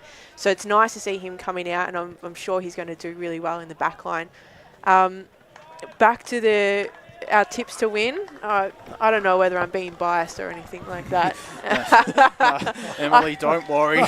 There's a lot more of us that are biased on the media team, and I'm one to talk. Yeah, but I don't even need to say it. I think North will do really well today. I think that the young players all together after playing a whole season, and they've got a lot of belief now, or I'm going to assume they've got a lot of belief, and they should. Yeah. So that's going to also play a really, really big role in this game. So I think that they'll come out just in front. I think it'll be a very tight game, though. I think it'll be a hotly contested game. Should be hopefully high scoring given the conditions on hand, and the deck is in really good condition. Paul Yukone is also joining us in the Stats Centre. Welcome, Paul. Yeah, thanks, Josh. And it's great to be here. It's a wonderful day for it. Both sides got off to a great start to the year, and it's going to be a really hotly contested game, and I reckon Park Orchards will get out by 2 goals. And also joining us on the boundary, it's our main man, the man who did a great job hosting pre-game, none other than Blakey Tennant. BT, what's it like down on ground level? Conditions are very good. I got a little bit of a scare because Aiden Begg didn't run out with the team, but he's just crossed with the team then, so he is playing. I thought he could have been a late out, but he's in. Ground conditions is very good. Usually around this time, it's always great conditions. So a little bit of a breeze. It's a slight breeze, not too affecting. So really looking forward to this contest. And if you want my tip, I'm going to go to Sharks in this one. I think the Sharks will win by 16 points. I'm going. So. Are you saying that because I said Montrose were going to lose? No, nothing to do with that. No, if you watched Insight on the YouTube, did tip the Sharks. So there you go. Thanks there to Blake. We'll get his insight throughout this contest down on ground level, and we'll always do a magnificent job calling the women's game early this morning alongside yourself, Ryan. Your tip for this game? I'm tipping the Sharks. I don't think there'll be much in it between the two sides. Just having a look at the two teams, I think from the back of what we saw last year in Park Orchard's very consistent, particularly in the home and away season. Looks like they're pretty much at full strength from just having a quick look through the sides. I think slightly that they might just get across the line, but North Ringwood, they showed a lot of promise last year, and I think they're going to be one to keep an eye on this year. And if they can knock off a real big contender in Park Orchards in the early part of the season, I think that goes a long way for their confidence going forward in season 2026, Josh. Sure will. I've backed in Park Orchards, but I think I was tempted to swing it to North Ringwood with their inclusions this week, Davo. Not bad, just disappointed. Look, I do think when you do look at it, and I agree with Longy, that you've got a fact, Park Orchards are nearly at full strength. Yep. Blakey and Kepp will come back into the side, so you've got a leader and a key. The two players come out. It's not that they're poor players, but they've just really strengthened their team. And you look at North Ringwood, you bring Whelan in. People haven't seen this guy play. Like he was the best in the competition 3 years in a row. So he's won 2 medals, I think. So he's been really good.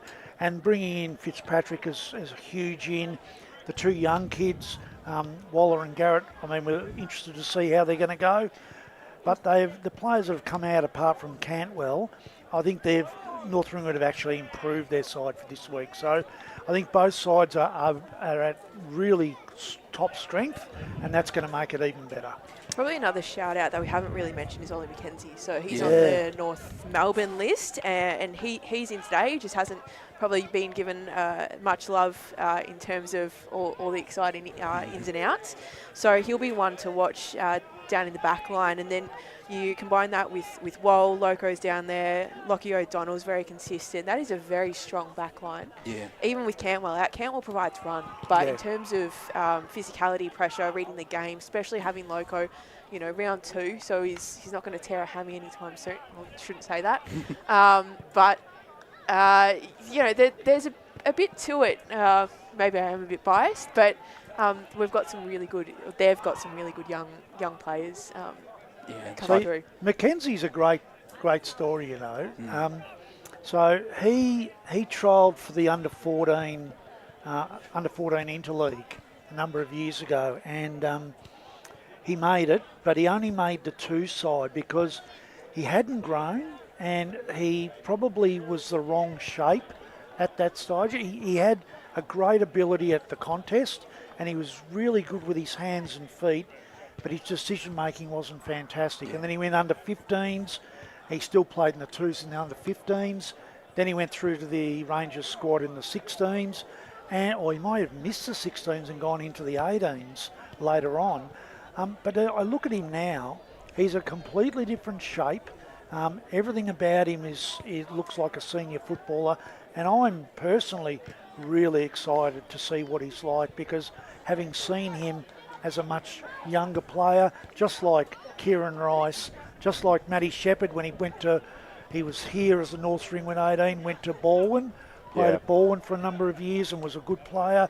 Jackson Braunthal, more known as a cricketer than a footballer, super cricketer, but he's come through now, and certainly, as what Pricey said, he's played a great game. The Livingstons, well, they're a legendary name within this area. Yeah, for both clubs, for both clubs. All the dads of, you got Tim, who played for Richmond and is now still at Richmond. You got Jace, you've got all the other, Shane, you've got all the brothers and the cousins and the whatever. It's just fantastic to see that those kids coming through. What I loved about when we saw North Ringwood a couple times last year, you forget how young some of these guys are. Will Waller was 17 last year, running around and dominated in one of the match of the rounds we saw. Mackenzie's very young. A lot of these players, they they have such confidence for guys who have only played a handful of senior games, and of course they've played through at the Eastern Rangers and these other programs, and they just slide into this side so easily, and I think that's a really, really positive sign for this club. I think there was one point where a couple of the older guys were out, and I reckon there was only 4 or 5 over the age of 22, 23. And that was a consistent trend throughout the year. So it is a ridiculously young side. It is. And that's got its positives and negatives, hasn't it? And that's why bringing someone like a Whelan back in just gives them that little bit of experience, which you do need against some of these other sides. That bloke who's got the 150, 200 games experience in this competition, really important to have them as well. Well, they've got 2 guys missing, obviously Liam Taylor with the experience that's playing for Orch, but one person that hasn't had a mention yet is Harry Flynn. So you mentioned cricket before. Yes, over in England. Yeah, so he's over in England at the moment, which means he won't be playing a season out here. So that's another guy with a fair chunk of experience, or probably one of the more experienced of the younger guys. So that is a bit of a hurt for North Ringwood because everyone else is just so young underneath that.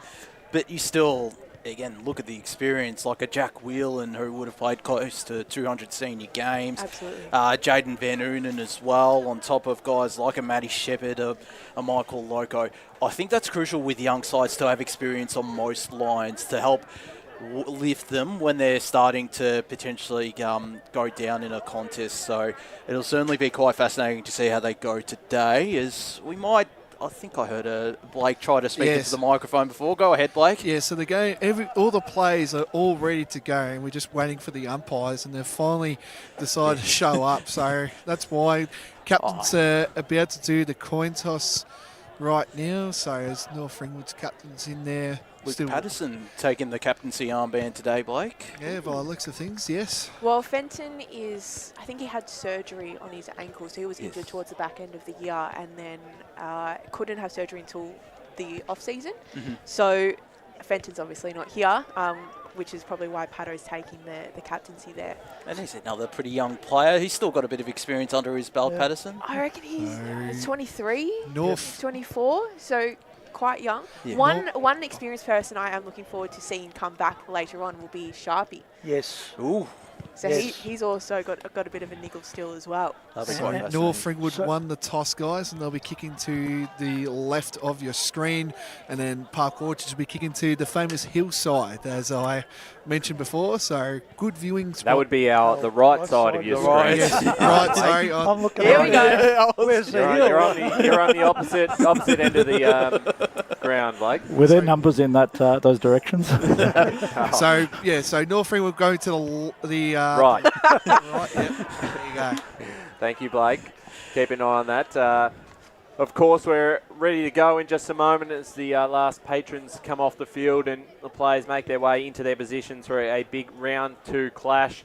We've gone through the tips. It's a big Division 1 game here. Both sides played off in the finals last season. Park Orchards eliminated in that grand final, and North Ringwood making it all the way to a preliminary final. So 2 sides expected to go pretty far this season. Certainly are, which will be quite fascinating as both sides move into position. Hayden Begg, had a pretty good game as well last week, as did Jackson Braunthal and Kieran Rice. And I saw a bit of the footage. They were almost waxing lyrical, Kieran Rice and Jackson Braunthal. They passed the ball that many times to one another, so it'll be quite fascinating to see how they go in this afternoon's contest. As looks like it might be Henry Amir set to start. It is Henry Amir who's going to start in ruck for Park Orchards. Obviously no Josh Chappell, who played reserves this afternoon in a big reserves victory for the Sharks, as both sides are ready themselves. It's said to be a fascinating contest out here at Quambee Reserve between the Saints and the Sharks, 2 local rivals battling it out for the Livingston Cup. As umpire takes one final look across Quambee Reserve, holds the ball aloft to signal the start of this Eastland match of the round. Ryan Long. Perfect conditions out here at Quambee Reserve for the Eastland match of the round. Begg with the first hit out of the afternoon.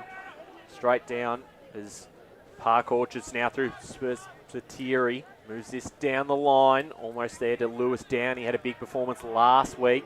Mackenzie involved. They link up again to the Saints as they go down the line themselves. And taking the intercept mark there, Josh McAuliffe. He looks to take the game on, looking for Keppel. Just getting in time there was Fitzpatrick with the spoil, and now the Saints are off their first forward 50 entry of the afternoon. Falling into the hands here of Mooney. He's handball over the top. Picked off by McAuliffe, and we'll get a ball up inside forward 50 here for the Saints. Great crowd out here at Quambee Reserve. The ball up inside 50. Ball going nowhere, trapped in once again, so a repeat stoppage. Spiteri starting in the back half, not the forward half, which will give them a little bit more run from that area. Tap down one by the Saints, down the throat of Jackson Braunthor, who's locked up. It might be pinged here, will be by Max Morton. Still young into his senior career, handballs it off to a more experienced player in Prozenak. Goes to the right half-back flank, and they go to the wing, where it's cut off by Lachlan O'Donnell. At good position, has Rice with a lateral kick. Decides to go to him. The North Melbourne VFL listed player handballs it immediately, and the Saints are at centre half forward.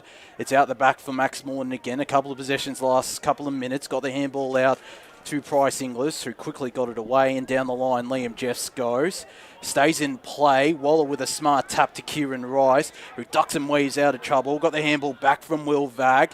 Goes through the middle with a really great kick. Mark taken by James Leach. Handballed it immediately to Fitzpatrick inside forward 50. The Sharks will be able to mop up, and they get the short dabbing kick in the direction of Tyler Prunty. So Prunty switching it towards the broadcast side. Kane Keppel right in front of us. Mark on the chest. Forward they go. Looking to enter their forward 50. Picked up nicely there by Widoff. Got the hands off. Prozenak goes back to Keppel. The skipper goes long towards the top of the square. Might just fall into the hands of Lewis Downey at the back. And the Sharks will have the first set shot on goal for this afternoon. Something they're so strong at, Davo, that switch and that transition, isn't it? It is, but I suppose the one thing, if you look at North Ringwood, they've let themselves down now with two inside 50s with short kicks and missed both of them. The long kick in here, and just looked like the two defenders misjudged it. Downey comes in, makes no mistake. First on the board for Park Orchards. They move to 1 straight 6 on the Bendigo Bank scoreboard. Ringwood yet to score 3 minutes into this first quarter. And you can't afford to allow him to drop down in that area, Downey. No. He's too valuable. He kicks too many goals. If he's going to start up high and work back, you've really got to be aware of him. Great setup kick, though, from Kane Keppel. He looks like he's sporting a glove today, Keppel, which is something new. Missed last week for Park Orchards. Well, that was why, because I think he hurt his finger heading in before the season started, so that's why he's got the glove on. Big one, that tap down. We'll get the ball back from Rice. Handballs it immediately after being under duress. It's out now for William Waller, who almost handballed it to himself. Instead finds a teammate who's locked up. And on centre wing far side, right in front of the Jamie Redfern scoreboard, which reads 1 straight 6 Park Orchards to North Ringwood yet to register. Love this ball tossed up. Begg once again won the tap down. Nearly took it out of ruck after winning that tap. It's in the trenches where Jack Whelan, will see him pretty often in and under, the former league best and fairest, and I think a Chandler medalist as well. As this ball once again tossed up. Begg won that down to his teammate, who sends it to the left half forward flank. It falls short, but still picked up by Mitch Hansen, who goes inside forward 50, cut off by Max Morton, who's had an impressive start. Got it to Spiteri, goes with a dabbing ball, and the mark taken. That might be Josh McAuliffe at the right half back flank for Park Orchards. 4.5 minutes into this game, Emily. North Ringwood just has to be really careful here, because Park Orchards are pushing a player up into the centre, all from the forward line, but the spread out from the contest is really, really good. So it just stuffs up the structure for North a little bit, which is allowing Park Orchards to get that ball movement into the forward line quite seamlessly. And it looks like they've won themselves a free kick here in the middle of the ground. That'll be Mackenzie to take this for the Saints. He'll kick it towards the far side of the ground. Hanson involved, across the line it goes. We'll get our boundary thrown on the far wing. 5 minutes into this first term. Park Orchards 1 straight 6. North Ringwood yet to score. Ball brought back into play. Begg with the tap down. And we'll get another ball up. Have to take advantage of Begg's dominance so far early, you'd think. Been very good early in the opening 5 minutes, and free kick here going against Begg after you praised him, Josh. And right on cue. The Park Orchard side is now out. They look to switch this onto the broadcast side, but the mark was dropped, which gives North Ringwood a big opportunity. It's Livingston. That's out of bounds on the full. So free kick here going the way of Price Inglis. Left half back flank Hill have it for Park Orchards. The Sharks kicking to the left of your radio dial in this first quarter. North Ringwood to the right. He'll go down the line, right in front of us in the van out here. Begg in good position, forced a contest alongside the Park Orchards player who's locked up by Kane Keppel. And we'll have a ball up. Prime position will be in for this stoppage. As Begg prepares to go up in ruck against the Mir. It's Begg who won the tap down. It was down a Park Orchards player though. And Tom Rees, a young player. Still had a decent game last week for Park Orchards out at Mullen Reserve as Begg took matters into his own hands. Got Brutes a ball. Braunthal applies the pressure, but it's the Sharks who escape. And they send it into attack through Liam Webb. Inside forward 50, he goes. Keppel was locked up. Still got it to Prozenak. Some quick handballs work really well to Spiteri with a great finish after a great build-up from the Sharks. 2 straight 12 Park Orchards move to. North Ringwood yet to score after 7 minutes of play here. Again, that was just that prime example with Park Orchards coming into the contest, congesting that a little bit so that they can spread. So they isolated 3 players down in the forward line, which gives them that room to move and easily able to transition that ball into the forward line. So we'll expect to see a little bit more of that in this quarter and see how Pricey changes North Ringwood's structure to adapt to that. Absolutely. Paul in the stats centre. Yeah, Park Orchard's has been really efficient so far in this game. They've only had the 2 inside 50s but they've kicked 2 goals from both of them. Chance now for the Saints through Rice. The big game yesterday on the stats sheet last week. As they go now forward towards centre half forward here for the North Ringwood side. That's the 6th kick in, not so much inside 50, but into the forward half of North Ringwood. Not one of them has hit a target yet. So again, it's Begg with the tap down. Sin. And they get the mark now inside 50. That's what you were asking for. And don't know if he really meant that one, but it doesn't matter. It got into the area and you take it. Ask and you shall receive. So Bo Garrett. And look, we're only, 6 minutes into the quarter. You've got to let the first 10 minutes of the game go, right? Exactly. And once the players start to settle, and again, North have a really young side, so we're going to go into the contest. It's so hard when you look up and all you see is Park Orchard's jumpers. It's so hard to be able to hit a target and not just bomb the ball down the line, which is what they've been doing. So Garrett's missed to the right side of the big sticks. Sees North Ringwood's first score of the day, 1 behind to Park Orchard's 2 straight 12. 8.5 minutes played here in the first quarter of the Eastland match of the round as a dangerous kick won't pay off to Amir. Saints have the numbers. They get it out back to William Waller. Handball was rushed. Forced Sin into action. He still provided some good pressure. He might get this ball back here. He does from his teammate in Luke Patterson. Inside forward 50, Sin goes with a high up and under ball. It's the Sharks at the feet of the ball. Prozenak just looking to gain territory, applying the tackle alongside Price Inglis. And it's going to be holding the ball to Price Inglis. As advantage is paid, Prozenak off to the races. Chipping ball over the top is a good one. He'll look to get this ball back. Decides to go to Prunty with the kick, who handballed it immediately. The Sharks inside forward 50. Makrakanis couldn't take clean possession. Hickey mops up though. On the left he wheels inside 50. Kick cut off. And the intercept mark taken by Riley White. Of course, a great season last year. The former Eastern Ranger goes short to Jaden Van Noonen, who looks to just take some time off the clock. Umpire calls play on. He goes lateral back to Riley White. So White now working along the line. 9 coming up to 10 minutes gone in this first term. 2 straight 12 Park Orchards to North Ringwood, 1 behind if you're just joining us. They go down the line again on the far side of this ground. Fell through the hands of Davidson. And happy to see it over the line is Amir. So with a boundary throw in right in front of Paris Harvey and the Park Orchards coaching staff. Begg, another tap down. It's Braunthal, now over the top.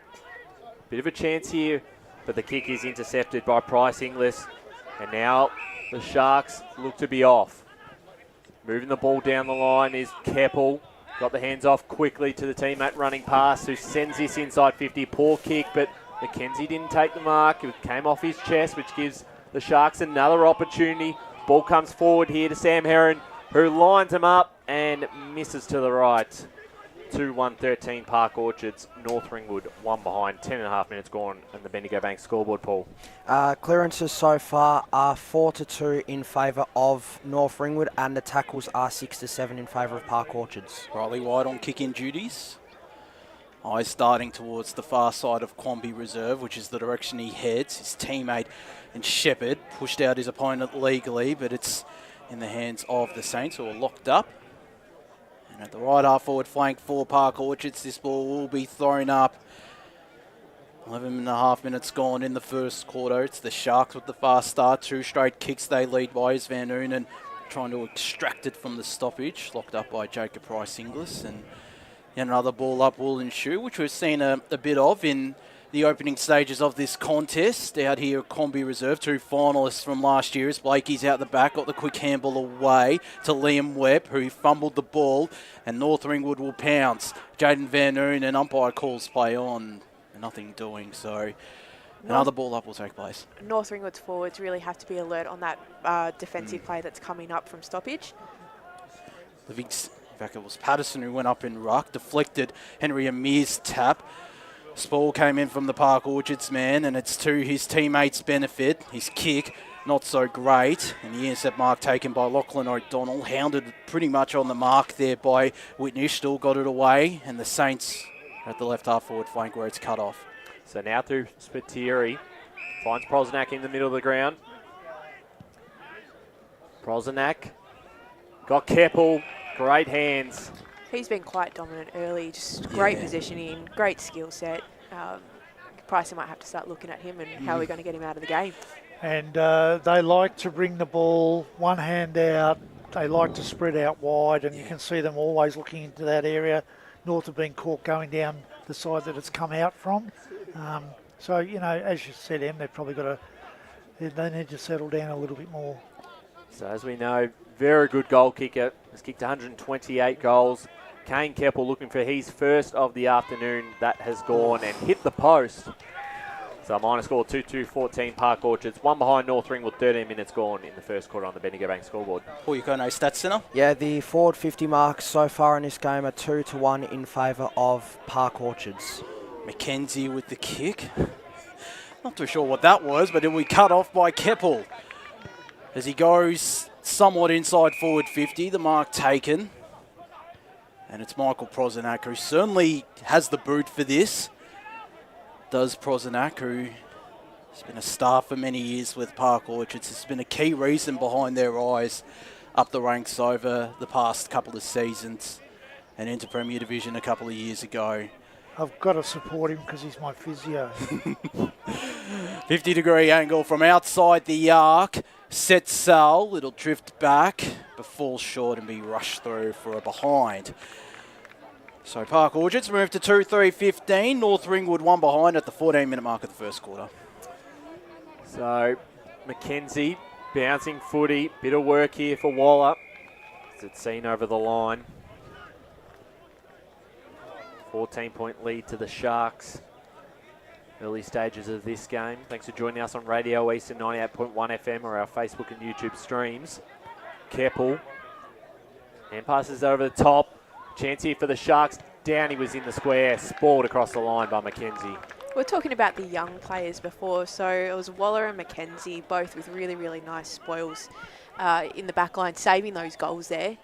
Just the stuff that you love to see from North Ringwood. He had a bit of midfield minutes last week, McKenzie, from what I saw, actually, which was quite fascinating. Got a few possessions. Well, he's got, I wouldn't necessarily say a bigger body, but he's just got that body that will just go in and actually contest properly. And in the conditions that that they were last week with a bit of rain, it makes sense. Just Pricey likes to change things up a little bit, so it doesn't surprise me that he's had a couple of minutes in there. Waller took the kick in, went short. Found White, left back pocket for North Ringwood. He's going to listen back to this, and Riley White, that kick was all me, just saying. As the mark taken at the left half back flank for North Ringwood. The kick was smothered though. The nice spin move from Webb. Set up ball searching for Whitnish. Went over the top of his head. Loco will take advantage. There is Ollie McKenzie. Could have taken a bounce. Decides to go the kick and it won't pay off. Sam Heron with the intercept mark. Inside forward 50 where his kick will also be cut off.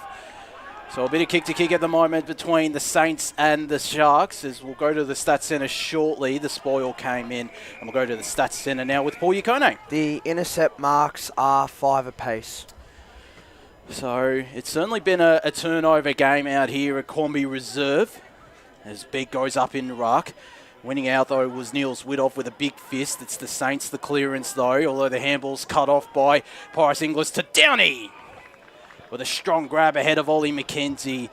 And it's often dangerous leaving a guy like Lewis Downey out one-on-one. 61 goals last year, 3 goals last week. And we'll be looking to add a second on the board today. One of the things I'm liking about the way Park Orchards are moving the ball, so there's a lot of people around that contest and they've got that really nice inside-outside balance. They've always got someone on the outside to hand pass to. So therefore, they're able to get those kicks into forward 50 to someone that like an actual mark or an actual target. North Ringwood is struggling with that a little bit, and that's why there's so many turnovers. Closing in on 100 senior goals as well, Danny, the former Blackburn and former Essendon Duda Stars player, as it's a good connection, drifts to the left, stays in play. Riley White happy to rush that through, and it'll be a minor score. 2-4-16, Park Orchards plays North Ringwood, just the one behind at the 17-minute mark. The breeze has had an impact on the last 3 shots at goal as well in each one of those kicks. As North Ringwood looking to clear it out of their back half. Bit of trouble so far. Here's Patiri again for the Sharks. Go backwards. Finds McAuliffe. And he now puts it inside 50, just over the top of Whitnish.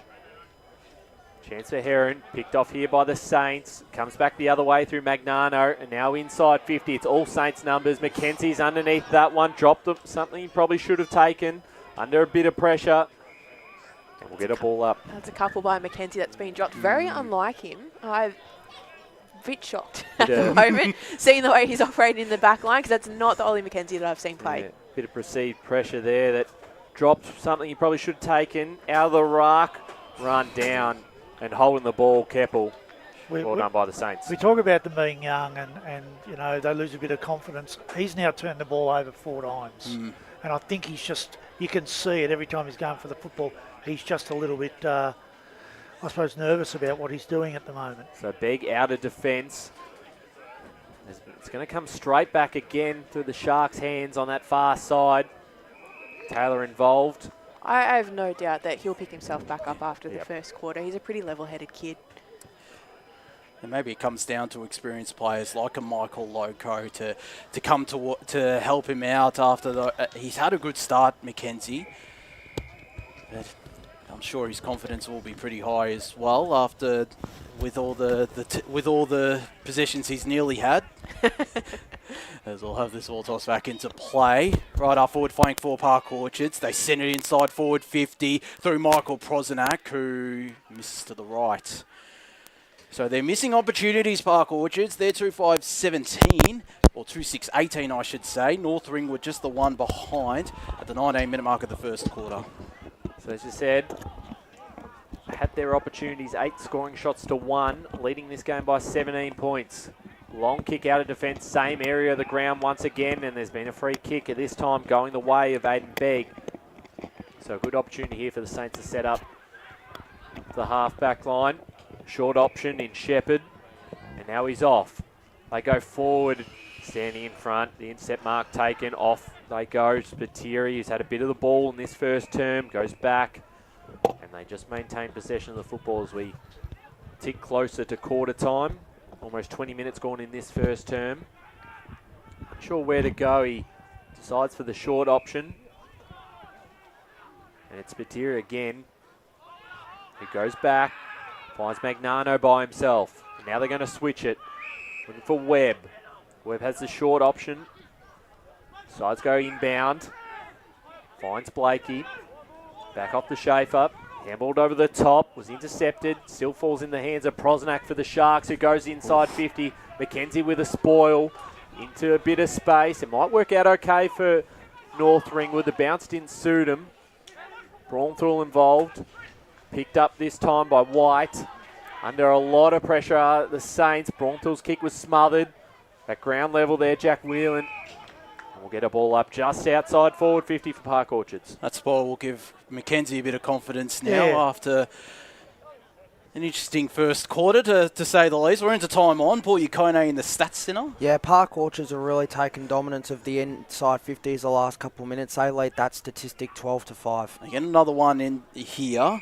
There's Whelan once again in the trenches, as he has been for most of his career, the former Chandler medalist and a former premiership player, of course, with North Ringwood. Is this ball going to be tossed up? Keppel going up in ruck and winning that tap down. The kick will go out of bounds on the full. It'll be a free kick to North Ringwood, and it'll go to Kieran Rice. 39 disposals last week. Of course, now on North Melbourne's VFL list, as mentioned in the pre-game. As is another couple of players today, Mackenzie and McLaren Spiteri.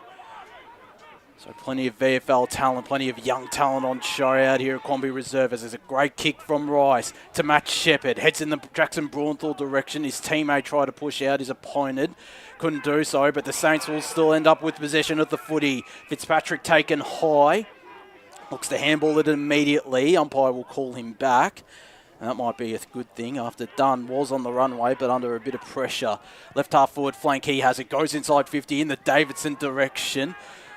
Almost got to push in the back, free kick, but North Ringwood still have it in there, forward 50. And we'll look to apply a bit of pressure, but the Sharks, through hands, are able to escape. And they get it out to Mason Blakey. The kick from Spiteri will be thumped out of bounds by James Leach. And we'll have a ball in. A bit of afters as well from Leach. There on Zach Schaefer, and we'll have a boundary throw in. I think Paris is definitely going to be talking about their work kicking inside their 50. They've just not been able to hit a target. So, Begg with another hit out. Chance here for the Saints to try and get their first of the game. Makrikana's got the hands off to Prozanak and back to Spiteri. Spiteri through the middle of the ground finds Keppel. They've moved this pretty quickly. As Kane Keppel sends a long kick inside 50, 2-on-1. Saints should mop that one up, potential mark, but spoiled across the line. So a minus score. That moves Park Orchards to 2-7-19 to North Ringwood, 1 behind. 23 minutes gone in this first term on the Bendigo Bank scoreboard. That was another great passage of play from Park Orchards, using those players out the back. North Ringwood's forwards really have to up their defensive pressure here. Kick went short to Shepherd on this broadcast side, who again goes short. Found Mitch Hansen. One of the young rising stars, one of many in this North Ringwood lineup, goes to Luke Sin. Of course, I don't think played senior footy last year, Sin. He was injured for a lot of last year. I was going to say, so he's back into the senior lineup the first couple of weeks. Went short to Kieran Rice, which is great to see him back on the park. Had a decent game last week as well. As Rice, inboard he goes with a dangerous kick, cut off by the Sharks. Prozanak will look to dish it off with a smart short chipping ball. And the mark taken by his teammate, who'll look to get the Sharks third on the board. And it's Jacob Price-Inglis from a little bit of an angle, but just out potentially right on the 50-metre arc. It's that kick between the arcs that's really hurting North at the moment. Really hurting them. And a good set-up kick from Park Orchards as Price-Inglis will kick right on the quarter-time siren. So if he gets this, it's a 4-goal buffer to Park Orchards at the first break. He gets a decent fist of it! And it's 24 points the difference between Park Orchards and North Ringwood. Price-Inglis with his first. The Sharks are 3-7-25. North Ringwood 1 behind after the first quarter. No major goal kickers. All singles for Park Orchards, led by Lewis Downey, Price-Inglis and McLaren Spiteri. We're going to go to a break here in the Eastland match of the round. Right here at Quambee Reserve between North Ringwood and Park Orchards. As Sarah opened her best friend Jackie's wedding invitation, she was overcome with a wave of emotion. While her 2 young boys wrestled on the floor, tears of happiness rolled down Sarah's cheeks as she saw the words she'd been longing to see. Please note, this wedding will be a child-free event. Well, Sarah, looks like we're off to Eastland for a new frock and some heels. Let's book in that babysitter. For all of life's little moments, there's Eastland. Eastland. Live real. Sprained your ankle bursting through the banner? Broke a finger high-fiving the ruckman? Or did you run into the goal post again? For bumps, breaks or bleeds, be seen sooner close to home at Knox Private 24/7 Emergency Department. The preferred provider of emergency care to the Eastern Football Netball League. You'll generally experience shorter wait times. You don't need private health, but there is an out-of-pocket fee. Be seen sooner close to home at Knox Private 24/7 Emergency Department, 262 Mountain Highway, Wanturna. Do you feel good about your bank? Because there is a bank you can feel good about. They share their profits to fund big community projects, small community clubs, and vital emergency services. They've given $250 million to help Australian communities thrive. They have all the products and tech you expect from a big bank, with service you don't. It's Bendigo Bank. Feel good about who you bank with. Try Bendigo. Search bendigobank.com.au or search Bendigo Bank near me. The one thing that puts a smile on my face is my kids. The sun shining through the clouds even in winter absolutely puts the biggest smile on my face. Seeing delicious food on the table ready for me when I get home. One thing that always puts a smile on my face is seeing my family. The thing that puts a smile on my face every time is really good music. Just the simple pleasures in life. Be remembered for the greatest moments in your life. Find out more at tobinbrothers.com.au. Tobin Brothers Funerals, celebrating lives. At Yarra Valley Water, we know reducing your shower time, or show time, to 4 minutes can save you an average of $200 a year on water and energy bills. Shower shorter. Save water. Authorised by the Victorian Government, 1 Treasury Place, Melbourne.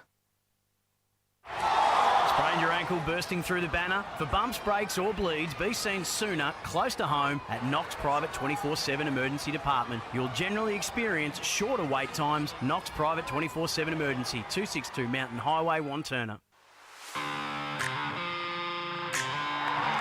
You are listening to Radio Eastern FM 98.1. With live and exclusive coverage of the EFNL football season, bringing you the match of the day with score updates from all divisions. And now we cross to our commentary team for the Radio Eastern 98.1 Match of the Day coverage. Welcome back to Quambee Reserve. Eastland match of the round between North Ringwood Park Orchards. Quarter time here, it's the Sharks 3-7-25 leading North Ringwood 2 behinds. Before we get to the interview at ground level with Blake Tennant, Paul Uconi has got some scores around the ground. So what's happening across the league? Yeah, in Premier Division. So just admit the internet's... Oh, the internet's horrible. We might, struggle here at Quambee. Or I might have the password. Oh, there you go. Here That'd we be go. handy.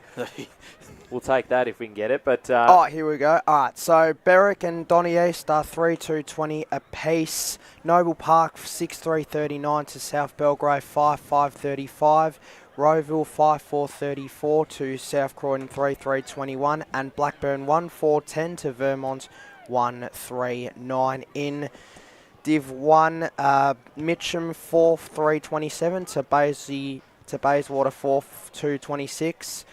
Beaconsfield 3-4-22 to Baronia 2-1-13. Murrelbach 3-1-19 to Montrose 2-4-16. And Wanney South 4-4-28 to Norwood 3-1-19 in Division 2.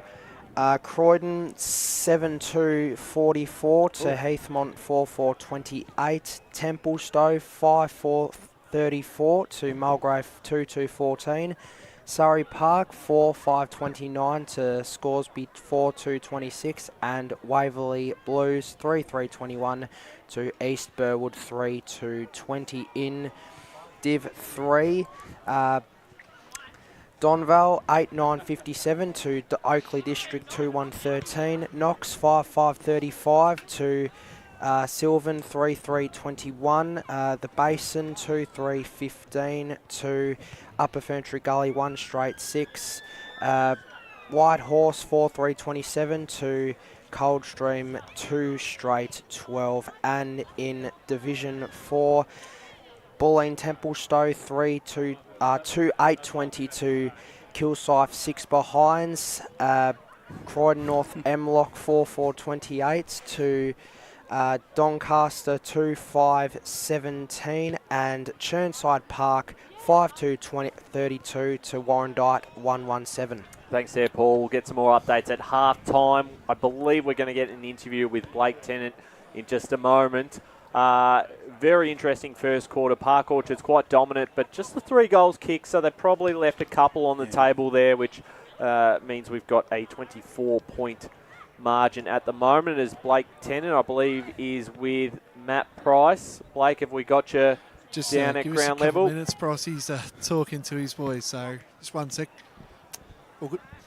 There we go, Pricey, we've got him down at ground level. Pricey, so start into the game, you're really happy with Park Orchard's pressure, but what was the key messages from your end with North Ringwood?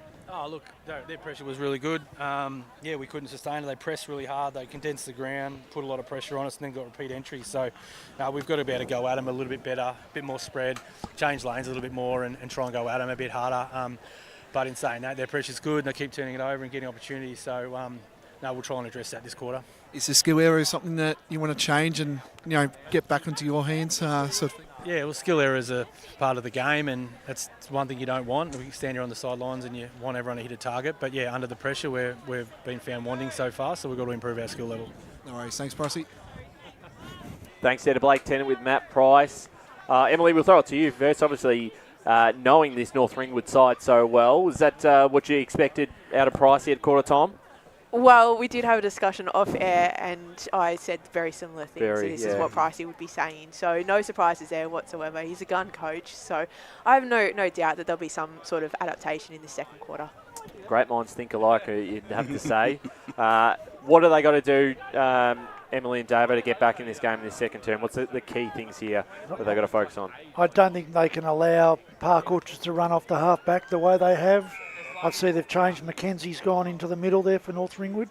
So big chance here in this second term to turn things around as we're back at Quambee Reserve. Mackenzie, there he is in the middle of the ground, got hands to the football, comes back out to Blakey here for the Sharks.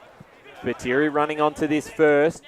Had a fair bit of the ball in the first term. Bit of a short bouncing kick forward as that is out of bounds, and we'll get a boundary throw in on the broadcast side out here at Quambee Reserve. Beautiful conditions from Saturday afternoon football. Great crowd in as well, I must admit. Yeah, certainly some great representation from both clubs today. Flying over the top there was Amir. Didn't work out for him as the Saints progress forward, bouncing right in front of us. Just a couple of changes as well. So Brody Leach will be coming off the half-back line for North Ringwood. So that's another change that Matt Price has done at quarter time. Got prime view for this boundary throw-in. Begg to go up against Henry Amir. Slightly forward of centre for North Ringwood as Begg won that tap down. Looked to follow up his own work. Applied the tackle. Rice nearly extracted it, but umpire called for the ball. Despite him getting it out of the congestion, Rice, who's had a decent start, as Amir won that tap down. Mackenzie locked up by Blakey. And another ball up in shoes right in front of us. As both rucks move into position. Begg won that tap down, read it best, and won the clearance too. Doing plenty of work in the midfield is the former Magpie. He fisted that forward to the left half forward flank to Fitzpatrick. The Candy goes inside forward 50 to a deep target. Reading it best there was Livingston, who just chucked it on the boot. He'll fall for his teammate, who picked it up cleanly in the end to Liam Jeffs. Handball wasn't a great one. They've almost willed themselves inside forward 50, have the Sharks, which they just about do, but a run-down tackle from the Saints, and they play on almost immediately. Rice inside forward 50. Livingston with a good grab.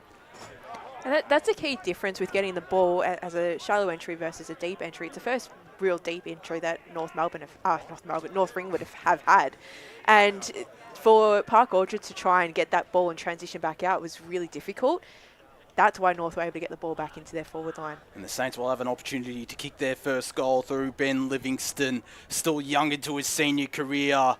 Drifts to the left and just a minor score. So North Ringwood 2 behinds to Park Orchard 37-25 at the 2.5 minute mark. There we go, a 23-point lead for the Sharks as they're going to clear it out into the far side. Blakey was all by himself. Now towards Keppel, just over the top of his head. Shepherd will run onto this first for the Saints.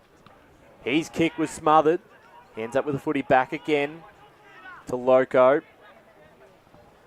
And they move this through Vag and Sin. And across the line it goes. Bit of attention there on Blakey as get a boundary throw in. Paris Harvey nearly got a touch there. So the ball brought back into play. Begg, who's been dominant in the ruck, went up by himself, got it to McKenzie. Great tap work as the Saints, bit of an opportunity if they can get off to Livingston, who's by himself. He is off a couple of steps, puts it towards goal and misses to the left. So the Saints doing the scoring early, but just minor scores. 3 behinds to Park Orchard, 3-7-25 on the Bendigo Bank scoreboard. 3.5 minutes gone. On top in this contest are the Saints in terms of momentum. They're behind on the scoreboard. As the kicking goes short, wasn't the greatest one, still found Magnano. Handballed it immediately to Spiteri, who gets it back after handballing it to himself. Mark taken and a strong one there by Jay Whitnish. Will go long inside forward 50. Loco in good position against Kane Keppel. It'll fall well short of then. Keppel did well to keep it in play. He won't now. And mine deep in Park Orchard's attacking 50. They have to stop Spiteri with this run. He's now getting far too many good possessions running through the middle out wide. Someone's got to at least be accountable for him at some stage. Such a key part of this Park Orchard side as the Saints look to once again escape the congestion. They won't. And we'll have another ball up inside Park Orchard's attacking 50. Thanks for joining us on Radio Eastern 98.1 FM and Facebook and YouTube. Keppel wins the tap out this time. High kick. Underneath this one, taking the mark is Patrick Dunn for North Ringwood. Looks to bring it in front of Hanson. Can't quite hit him on the chest, but does well to control this football. Handballed it over the top to McKenzie. Decides not to give it back. Now it goes backwards. They make the most out of it. Big tackle here on Leach. Wrapped up. And we'll get a stoppage outside the Sharks forward 50. It'll be Begg once again against Amir. Another tap down for him, McKenzie. Bit of the football in this quarter. Rice over the top, and now they link up. Going forward to the Saints. This one working its way towards Hanson. Keeps it alive, keeps it in. Sharks have got some numbers. Spinning around with the ball there was Morton. Not the best kick, and it's turned over the Saints. Can they get him on the transition now? Ball by himself was Fitzpatrick. Takes his time before playing on and kick smothered before it went inside 50. The Sharks with all the numbers to get out of this one through Webb. Back towards the far side. Spiteri again, short chip. And they've worked themselves out with Hickey in hands of the football. Right in front of the North Ringwood coach's box. Between wing and half forward for the Saints. The kick goes inboard, was a dangerous one. Webb still took a good grab. Goes with a lateral kick, and it's a threatening one for Blakey. The ball came in from the North Ringwood man. Umpire circling, but will just call for the footy, despite calls for holding the ball from Ollie McKenzie. And another ball up will take place. Right where we started out here at Quambee Reserve as Begg won that tap down. Again, just tapped it to himself and got it to Dunn. Dunn to McKenzie, took a bounce, goes inside forward 50 where 3 Park Orchard players are, and Josh McAuliffe clunked the intercept mark, plays on immediately, but he turned it over. Rice can set sail for home and kick the Saints first. They're on to 1-2-8. Park Orchard's 3-7-25 at the 7-minute mark of this second quarter. Well, this is basically a turnover game. Yeah. You know, I think in that last passage of play, I counted 7 different turnovers in the game with missed handballs, missed kicks, and whether it's pressure or not, you know, you cannot afford to turn the football over where that defensive play come out then, because once you do, you give a good player an opportunity to kick an easy goal. Yeah, North Ringwood in this quarter have had the control of the inside 50s. They lead that 6-2. So finally they're first on the board. An important one for the Saints. Kieran Rice, who was influential last week, gets their first on the board. Back in the middle they go again. And McKenzie inside 50. Just getting in time to spoil that one from behind. Big tackle by Braunthal. He may have given away the free kick in the process. You don't mind that. You Yeah, don't I- mind that because I agree. he was aggressive at the contest, which was good. What you want to see is Morton for the Sharks. Works his way out of trouble, finds Batiri. Been very, very lively in this opening half as Batiri has the short option, and they just maintained possession of the football through Jeffs. Now looks to switch it towards the other side. He had Webb by himself, who works this down the line. And they'll move this forward with a bit more pace.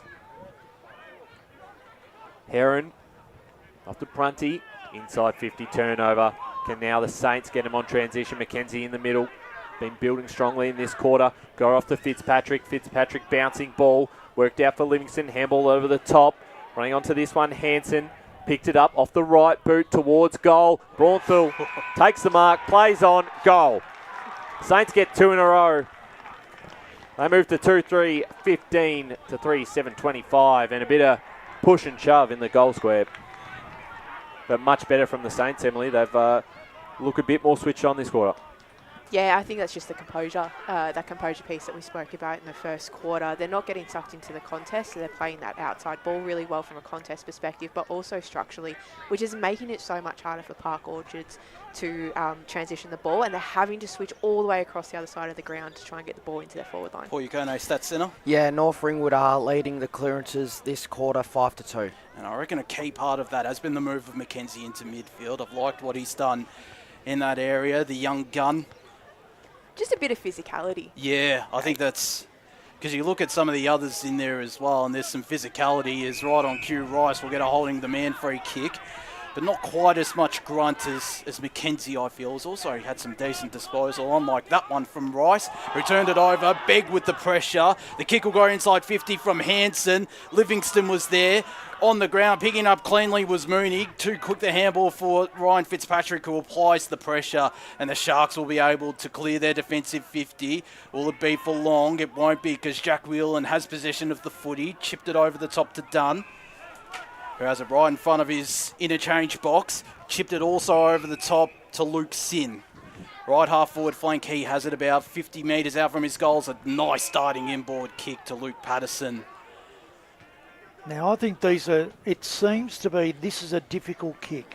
He'll probably slot it straight through the middle, but most players from this area have really struggled and pushed it to the left goal post nearly every time, or point post nearly every time. Kick from here. Still has a bit of experience out here at Quambee Reserve. It'll be fascinating to see if that experience pays off for the captain today in Luke Patterson. 45-degree angle outside the arc as he comes in now. Left the boot well, falls short. Davidson, the mean the sandwiched, forced it to ground. Park Orchards will be able to escape. McNano to Heron. Heron with a short chipping ball finds the waiting hands of Price Inglis. It's Price Inglis at the half-back line. Fun fact about that forward 50, that is 42.3 metres. 42.3, the exact measurement out here at Quambee. That is a thank you to Rye Cantwell for that one. There you go. He counted them out. Who's not out there today. Thanks, Rise. The mark in the middle of the ground. I was going to say, does he count it? Does he paid? Does he count it because he kicks it that long or further than that? No, he had the clicker. I was going to say he doesn't count that high, but... So Dunn inside 50 here for the Saints. They've had a lot of the football in their forward half of the ground in this quarter. Dodging past traffic there, McAuliffe clearing kick onto the far side. Kebble got hands to it. At ground level, doing well there was Waller. Handball forward. Loco, kick was smothered.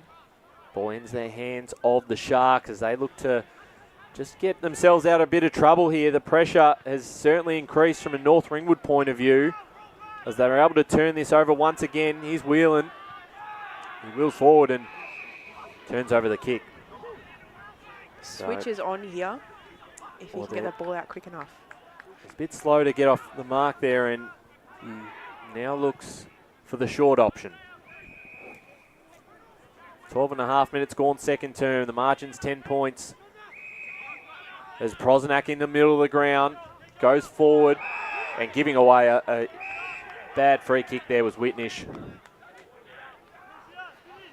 And Patrick Dunn One of the biggest changes that North needed to make were just getting more defensive forwards in, and Jackson Braunthal has been following up his player, and that's really cut off those options for Park Orchards, and they're really struggling to move the ball. As Rice picked up the ground ball after missing the mark, goes down the line. Fitzpatrick's around this, courageous, and it'll force North Ringwood inside forward 50. Took clean possession, tried to take on too much. Umpire calls play on. McCall have got the handball out, and the Sharks should have the numbers, although Magnano spilt it. Whelan pounces, slaps it sideways to Mooney. Goes to the top of the goal square where there's plenty of numbers. And a strong grab taken by the Saints. It might be young Bo Garrett. No, in fact, it's Luke Sin. Luke Sin. I was going to... It doesn't stand out, but it isn't the tallest Sin, but still took a courageous grab as we quickly go to Paul Yukone. Yeah, 4 forward 50 marks to North Ringwood in this quarter to none for Park Orchards. Well, you can see that North Ringwood's pressure at the contest has improved dramatically, putting Park Orchards under pressure, and they're making a few mistakes now. A Sin directly in front. He misses. Thank God I didn't say anything. Luke Sin, mad and disappointed from you. So we do have a difference in the scoreboard. I think ours is right, but maybe not. We'll go with what's on the scoreboard here at Quambee Reserve. 2-3-15 to 3-7-25. Park Orchard's 10-point lead is on the far side here. They look to make this kick down the line. Fell through the hands of Keppel. Jack Whelan involved a bit more in this quarter. Sutiri again got the handball off to Prosnack. Prosnack inside 50. Down. He's at the back if he can get there. Makes a contest. It's a 2-on-1. Doing very well there for the Saints as the ball goes back forward again. Mark dropped by Downey. And they clear this one out. Not quite. It's going to come straight back through Prosnack. And Heron takes the mark. And some mistakes from both sides. Their coach kills those ones. Ends up with a Park Orchards set shot on goal. Park Orchards do really well when they move the ball really quickly, and the pressure from North Ringwood hasn't allowed for that to happen in the first 15 minutes of this quarter. As you've just seen it there, quick kicks, quick hand passes, get the ball into the forward line, and they're able to run back and convert. And this is their first real look at it in this quarter. Sam Heron comes in, likes it off the boot. You can hear the crowd behind the goals. They get their first of the second term. They move to 4-7-31 to North Ringwood 2-3-15. Extend that margin back out to 16 points. I think that's where that really hurts North a little bit, because I think they've controlled the game for a good 11 or 12 minutes. They've really controlled the game, and they've put some scoreboard, and then to get it back and get that real easy one from a turnover, they hurt. It just hurts from all the work that you've done. They've got to continue now to make sure they work hard in this midfield area. And I agree, Mackenzie and Rice have had tremendous quarters this quarter. As we're back in the middle of Quambee Reserve. Big one that tap down, searching for Whelan, who managed to get a handball out to his teammate off the half-back flank, who turned it over. Inside forward 50, the Sharks go. The drop mark from Loco on the ground were the Sharks. It's in the Downey direction, kept it in play. Might be rushed through here. It is. Lachlan O'Donnell. And I'll move Park Orchards to 4-8-32. North Ringwood just 2-3-15 as they look to play on almost immediately. The spoil came in, so Park Orchards will look to take advantage. Withoff hasn't seen too much of it. Handballed it away, and it's to the hot spot. Downey! And this could really hurt North Ringwood, because as you mentioned, Davo, they'd started the quarter off well and had all the momentum, but Park Orchards have just snatched it right back. And there's again another poor turnover. I mean that was a kick. That was a kick to no one as a kick out, and it only went 30 metres. So you've either got to hit the target or put it outside that area, because Park Orchards just put too much pressure on. Downey directly in front. Looking for his second goal of the afternoon, and he does. So it's 22 points, I should say, the difference. 5-7-37 Park Orchards. North Ringwood 2-3-15 at the 17.5 minute mark of the second quarter. So after some real positive signs to the Saints, the Sharks have gone bang bang and put this margin back out to a 23-point lead. Well, North Ringwood's strength is their clearance work, right? So Yeah. if they just get a clearance, ball gets into their forward line, the story can change completely. Yeah, absolutely. The signs have certainly been there in this term as we approach the 18th minute mark of this quarter. Tap down there from Amir. Slip through the hands of Shepherd. Now towards the half-forward line for the Sharks. High kick, that's not 15. Jumping over the top was Mooney. Small kick forward through Jeffs, dribbling forward. Now into the hands of Price Inglis, who puts it towards the top of the square. Almost a mark taken. Keppel coming in on the goal line and through just for a minor score. So that moves the Sharks now to 5-9-39. North Ringwood 2-3-15. Kick in goes to this broadcast side. Shepherd's there, took a chest mark. Despite some pressure from Sam Heron. Dangerous kick in board, still worked out. Playing on immediately is Mooney. Got it to Waller, who was looking to get this ball back, but Braunthal ignores him. Goes with a much more dangerous kick. The mark wasn't taken by his teammate in Patterson, who still got a slick handball away to Mooney, who straightens up and hits the post. Just drifted back, but not enough, and North Ringwood moved to 2-4-16. Park Orchards 5-9-39 at the 19-minute mark of the second term. Really enjoying the second and third efforts by Mooney there. Just running, being spare in the middle, and then being able to get a shot on goal. So right through the corridor they go. There's Hickey. He's kicked towards Blakey. Just overdid it a little bit, but kept it in front of himself. Has an opposition in Leach to beat. Just gets it away in time. Off the left boot was Hickey.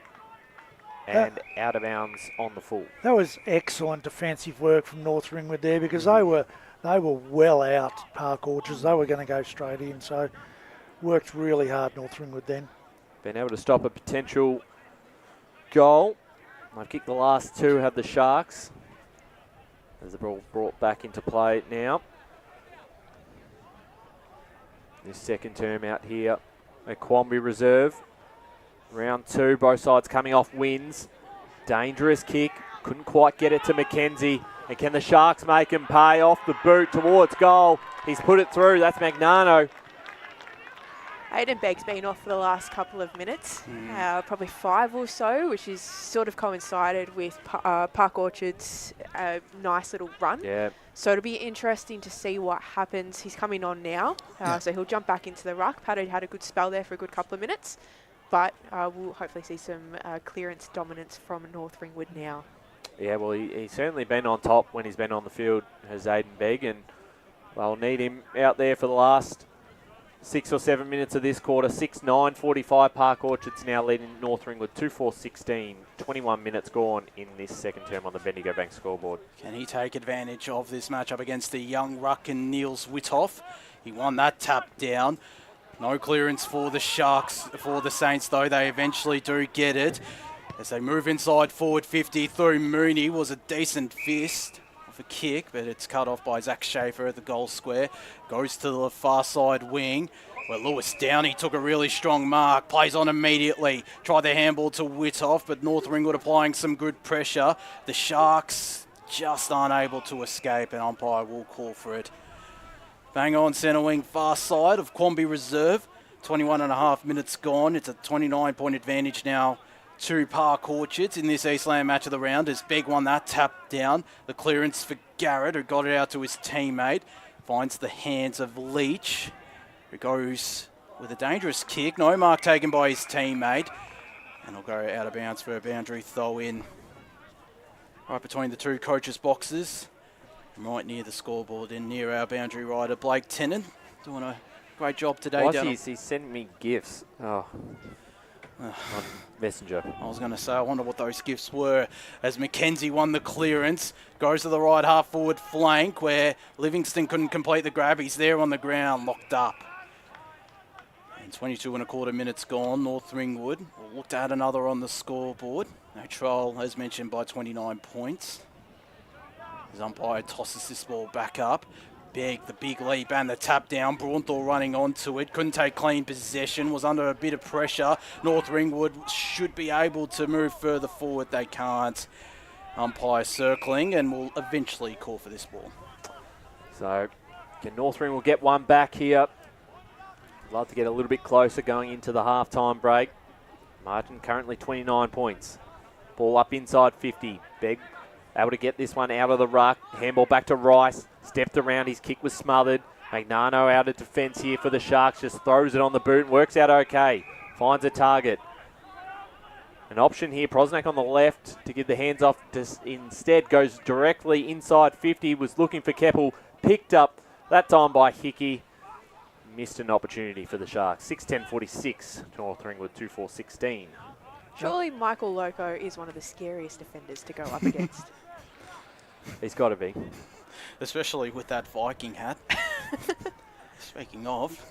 There are some kids somewhere that have Viking hats I saw a lot of them in the crowd. I'm not sure where they've all gone. I think they're on the North Ringwood attacking 50. Maybe they're inspired by Michael Loco as this kick in goes to William Waller. Far side helix to go to. The big fly from Dunn.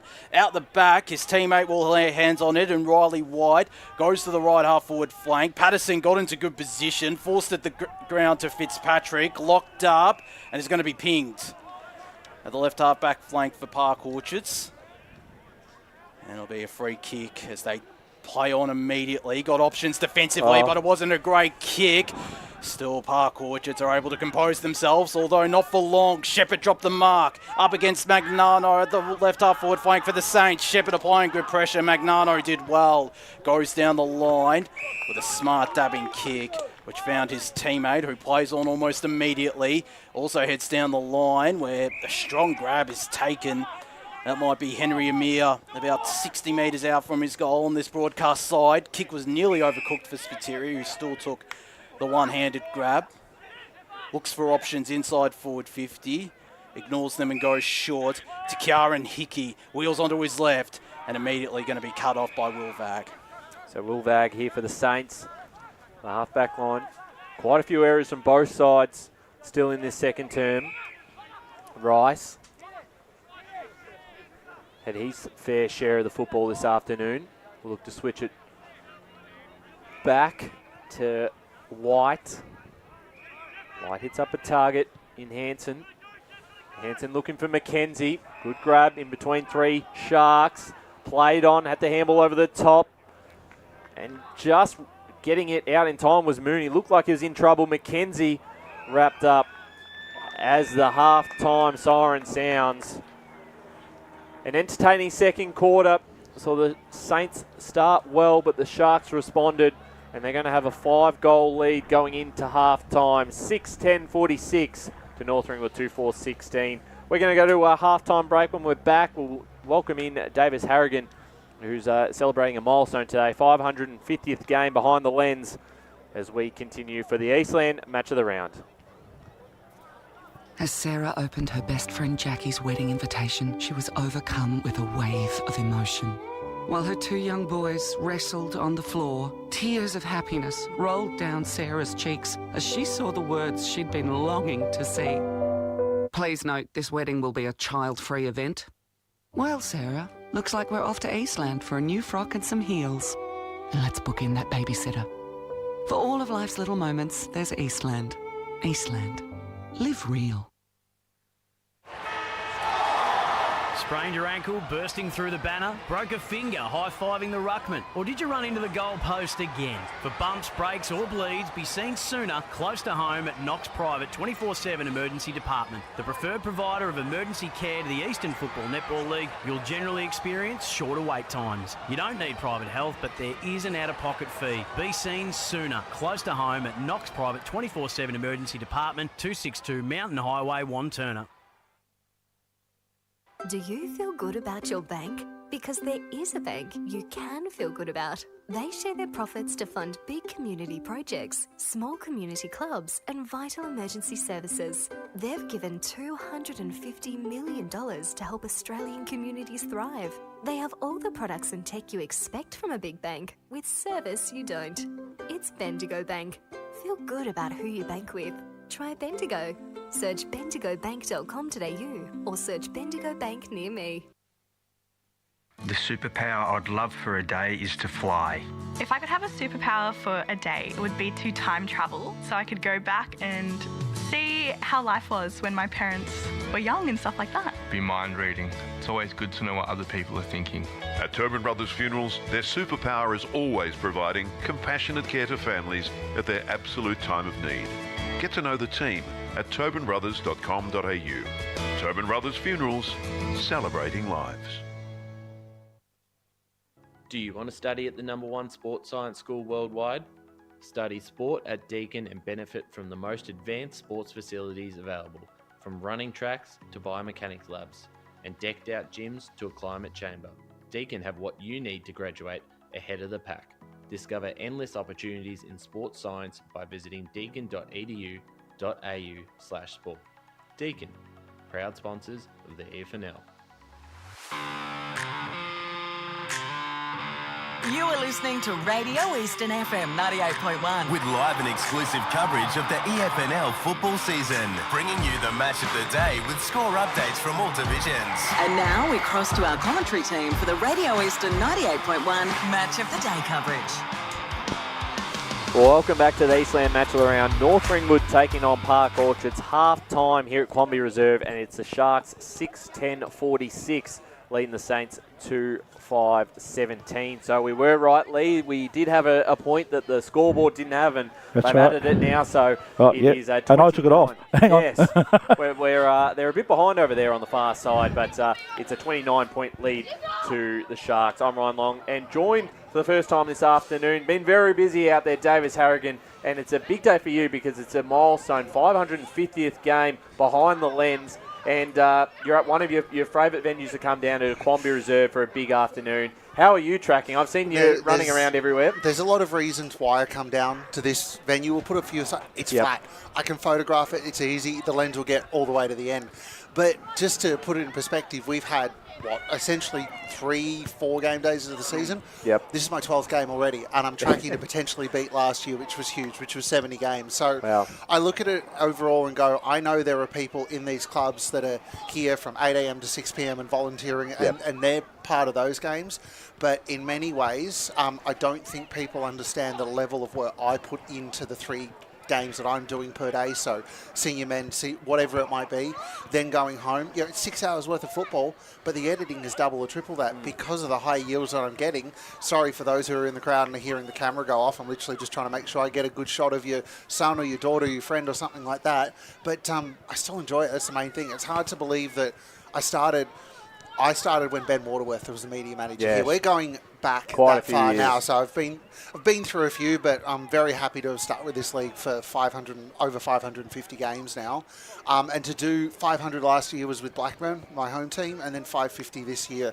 To have it probably here was kind of, I'd seen the fixture when it dropped. I was like, I'm doing this game regardless, and then it just worked out beautifully. So to be able to do that with 2 teams that I know who appreciate it, I've already got reactions. That for me is probably the most special part. I'm getting a lot of feedback, a lot of enjoyment. People are starting to see it. The vest stands out a bit, which is really good. But no, look, I always wanted to play football. Unfortunately, health didn't let me, so I'm really glad that I fell into the photography side how I did. Is that part of the reason why you love this so much? And you, I mean, people, you might not, you do this on a voluntary basis, and you come around to the clubs and you do such a great job at getting out to all sorts of different games, and from the women's to the 19s to the reserves to seniors. You're so busy doing all this, and as you said, there's so much with the editing side of things too. But is that the part you love about the most, that you are at the heart of local football?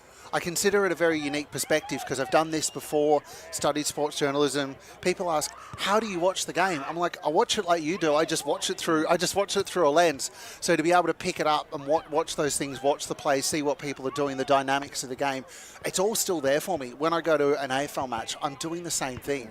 But honestly, a lot of people don't understand how much local footy is important to the community. You know, in this sort of day and age, probably the post-COVID era, there have been a lot of teams that have been unfortunate to lose numbers, a lot of teams that have gained numbers, but the heart and the spirit is still there. I love going around to any clubs. Doesn't matter whether it's Premier or Div 4, Div 1 women, Div 5 women. I do try to spread the love because, yes, I've got my teams, but I always try to make sure I get as many teams as I can. Last year I did 59 senior teams across the men's and women's games, which is quite a lot considering just how many teams we actually have overall. When would have been the last time you saw a local game where you weren't photographing it? When I wasn't photographing it would probably be there was a game that we did in my first maybe sort of early years and whatnot. I think it was at either Upper Gully or Ferntree Gully, and I was doing some special comments. That is the last So one. it's the last time. That's the last time I genuinely remember not photographing an EFNL game that I've actually been at. Yeah. Simple as that. What about or EFNL game day? Absolutely. One of the things I actually really love about your photography, and I think it's the up close and the emotional, the personal, behind the scenes stuff that That's why I use these. You go into the rooms after the games, you get the celebrations. You get the huddle shots. You get such great emotional photos, and particularly when you get to these finals and grand finals, I think you get some of the best photos of the year. Well, just little credit to North Ringwood, because it was a game between North Ringwood and Croydon at Croydon back in 2023 that made me think, hold on, I'm missing something here, and I heard them yell really loudly, so I thought I'd jump in with the camera, jumped in from the outside and then turned it into the inside. It's something different. As much as I love action shot, there's something that says it's a completely different emotion when you're in the rooms. Yeah, obviously I sent you that photo of the Park Orchards team early today that you would have seen out on the socials on Eastern FNL. For me, that's actually almost the heart and soul of it. They're excited, they're happy. You're seeing a lot of emotions and expressions on players' faces and change rooms that you don't see out on the ground. Being in the huddle as well, there's a couple of coaches that go like, oh my God, that's a lot. But at the same time, being up close and personal with them, you really see just how much these guys and girls are literally buying in to the clubs, and more importantly, to the culture. Have you had some favourite photos, individual ones over the time? I think we talked a bit about this last year, about the Bree Carter, the arrow, and you had I think Dersma liking photo. Bree messaged me after I think you guys did the Ferntree Gully game, and I've told you this already. She said, I did a better one on that day. They didn't capture it, so she's coming after you. But that was obviously, I'd seen it coming. I thought, if she's going to do, because I'd seen something earlier in that game, this was against Mitcham last year, mid-June, and I thought, if she's going to do something, it was probably going to happen, and lo and behold, it was. And I just got an idea from that, and obviously it's went viral. Xavier Dersma saw it as well, which was pretty cool. Well, speaking of that, Mabi or Chol saw Rod Ali's big mark last week as well. So to be able to have that, it's not just about the exposure, but for these players to be able to go, they're seeing it. That for me is a connection as well, because grassroots to AFL, there is always a pathway there. You've got this VFL listed players here, so the fact that I can photograph these guys at that level, it's pretty cool to me overall. I love seeing it from behind the lens, because I'm in it too. I'm invested. I'm like, hey, where's it going? I have to follow the play all the time. Annoyingly, sometimes I think we should use yellow balls on dark days. That's my only gripe, because then I lose track of the red ball with all of those red stripes. Well, look, the main thing for me is I did AFL Victoria 2012, 2013, then that got restructured, and I came here and I said to Ben, hey, can I have a media pass? And 552 games later, this one, 550 was this morning with the women. I'm still here, and it's hard to let go, really. I do try to make sure that what I'm looking for is the best photos that I can take, but trying to make sure that I get as many players as I can as well. Unfortunately, there's only so much I can do. You're one person. In the play, I'm one person. I can't always move around. I'd love to be able to clone and have 1 and 3, but there's only so much I can do. Yeah, that's right. And the camera as well. I think I've told you this, Canon in 2024 looked at me like, how many shots have you taken? Not on this one, but on the 7D2. And I'm like, yeah, okay, I take a few. I do sports photography.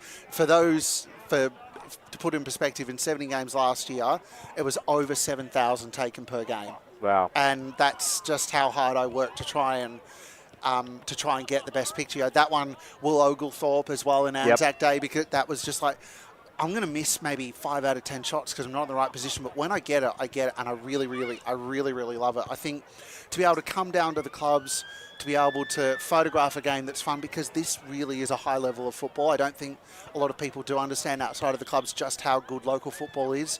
To be able to come down, shoot it, be part of it, I feel so involved in the game, even if I'm not necessarily a supporter of that club. I'm coming down for the local football. But for me, the most important thing has always been keep a really good relationship with all the clubs. I honestly think that a lot of relationships got strengthened when the women's comp sort of integrated into the EFNL rather than being the Eastern region. I think that was a really big game changer as well post-COVID. Yeah, absolutely. And you've had a lot of love from the clubs, and North Ringwood is certainly one of them.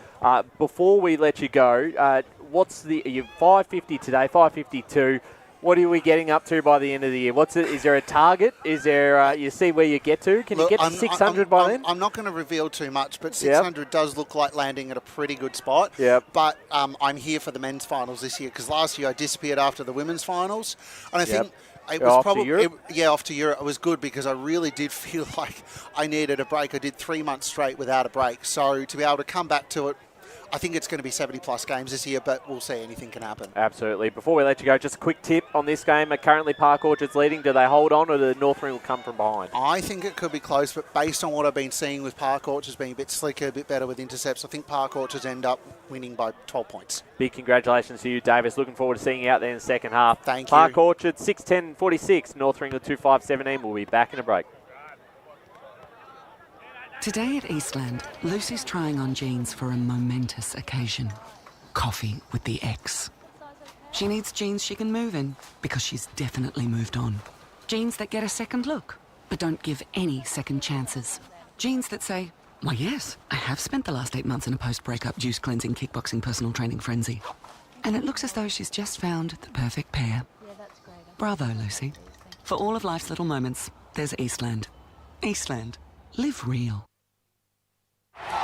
Sprained your ankle bursting through the banner? For bumps, breaks or bleeds, be seen sooner, close to home, at Knox Private 24/7 Emergency Department. You'll generally experience shorter wait times. Knox Private 24/7 Emergency, 262 Mountain Highway, Wanturna. Do you feel good about your bank? Because there is a bank you can feel good about. They share their profits to fund big community projects, small community clubs and vital emergency services. They've given $250 million to help Australian communities thrive. They have all the products and tech you expect from a big bank, with service you don't. It's Bendigo Bank. Feel good about who you bank with. Try Bendigo. Search bendigobank.com.au or search Bendigo Bank near me. The one thing that puts a smile on my face is my kids. The sun shining through the clouds, even in winter, absolutely puts the biggest smile on my face. Seeing delicious food on the table ready for me when I get home. One thing that always puts a smile on my face is seeing my family. The thing that puts a smile on my face every time is really good music. Just the simple pleasures in life. Be remembered for the greatest moments in your life. Find out more at tobinbrothers.com.au. Tobin Brothers Funerals, celebrating lives. There are only 3 things that should be flushed down your toilet. Pee, poo and paper. Some wet wipes and antibacterial wipes say that you can flush them, but you can't. They clog up the toilet and pipes, causing expensive blockages. Save yourself a truckload of trouble. Put your wet wipes in the bin. To learn more, head to the Yarra Valley Water website, yvw.com.au/wet-wipes. Hi, Dylan Dow from the Baroni Football Netball Club here. When I need to grab a quick coffee or a bite to eat, I'm popping into Eastland. Eastland's more than a shopping centre. They support a range of community organisations and have been a major partner of the EFNL since 2018. Cheers, Eastland.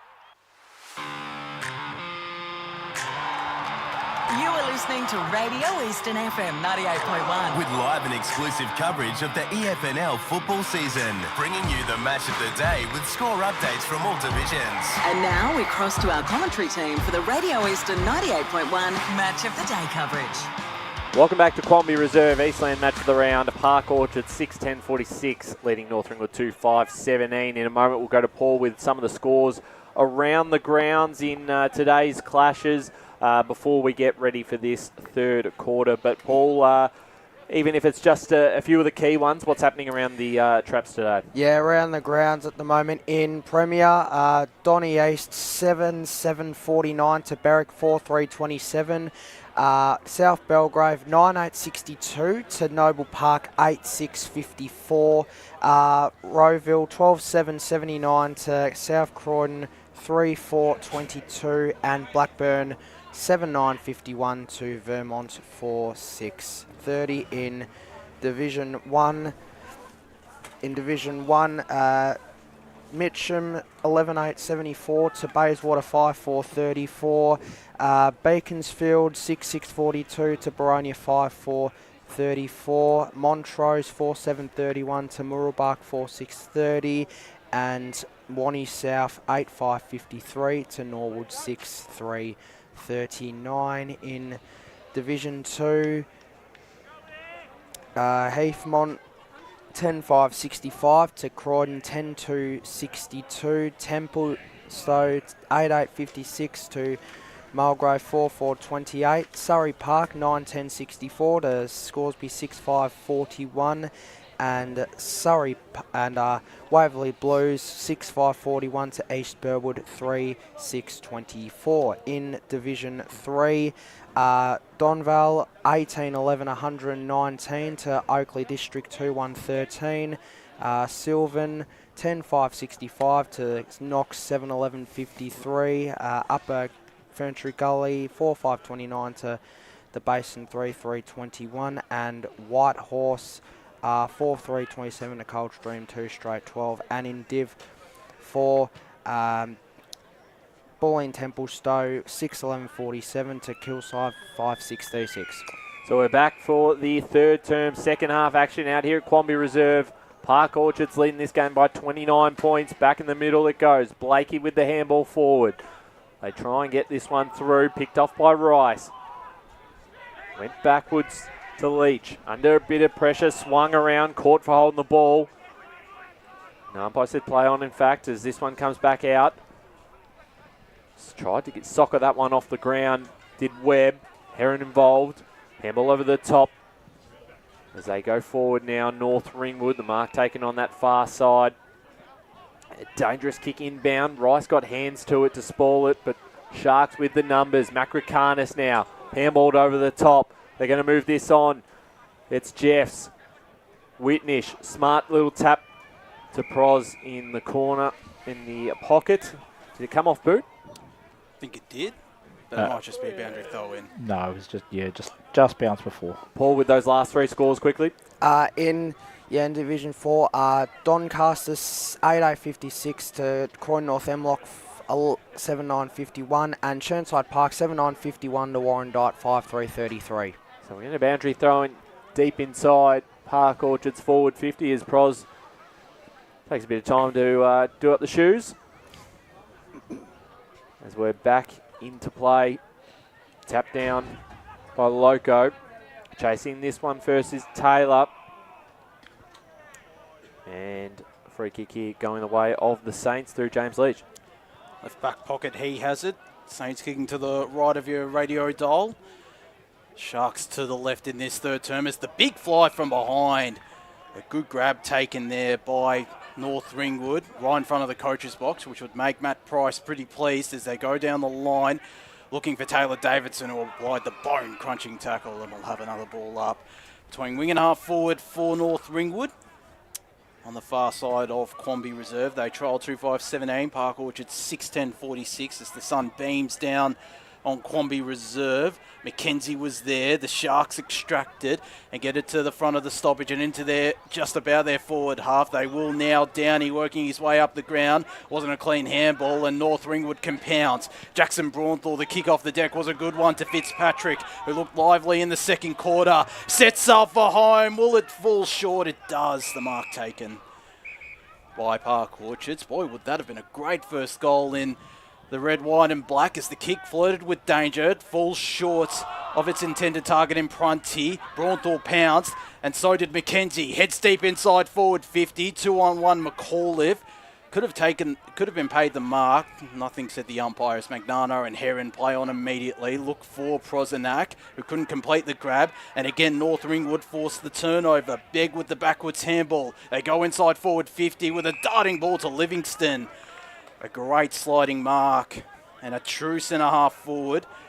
Livingston will test his distance, test his leg as well. If he kicks this, it'd be a contender for the goal of the day.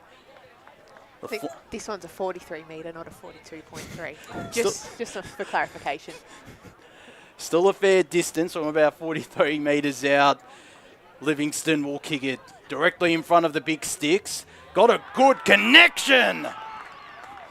And the crucial first goal of this second half goes in favour of North Ringwood. They move to 3-5-23. Park Orchard 6-10-46. He got that in with ease, Emily. Look, he's an absolute star. We didn't see much of him last year because he was overseas for a good chunk in the middle of the season. So it's good to have Livo back, and that's what he can do really, really well. Got the Europe bug, did he? I feel like all the boys here have the Europe bug.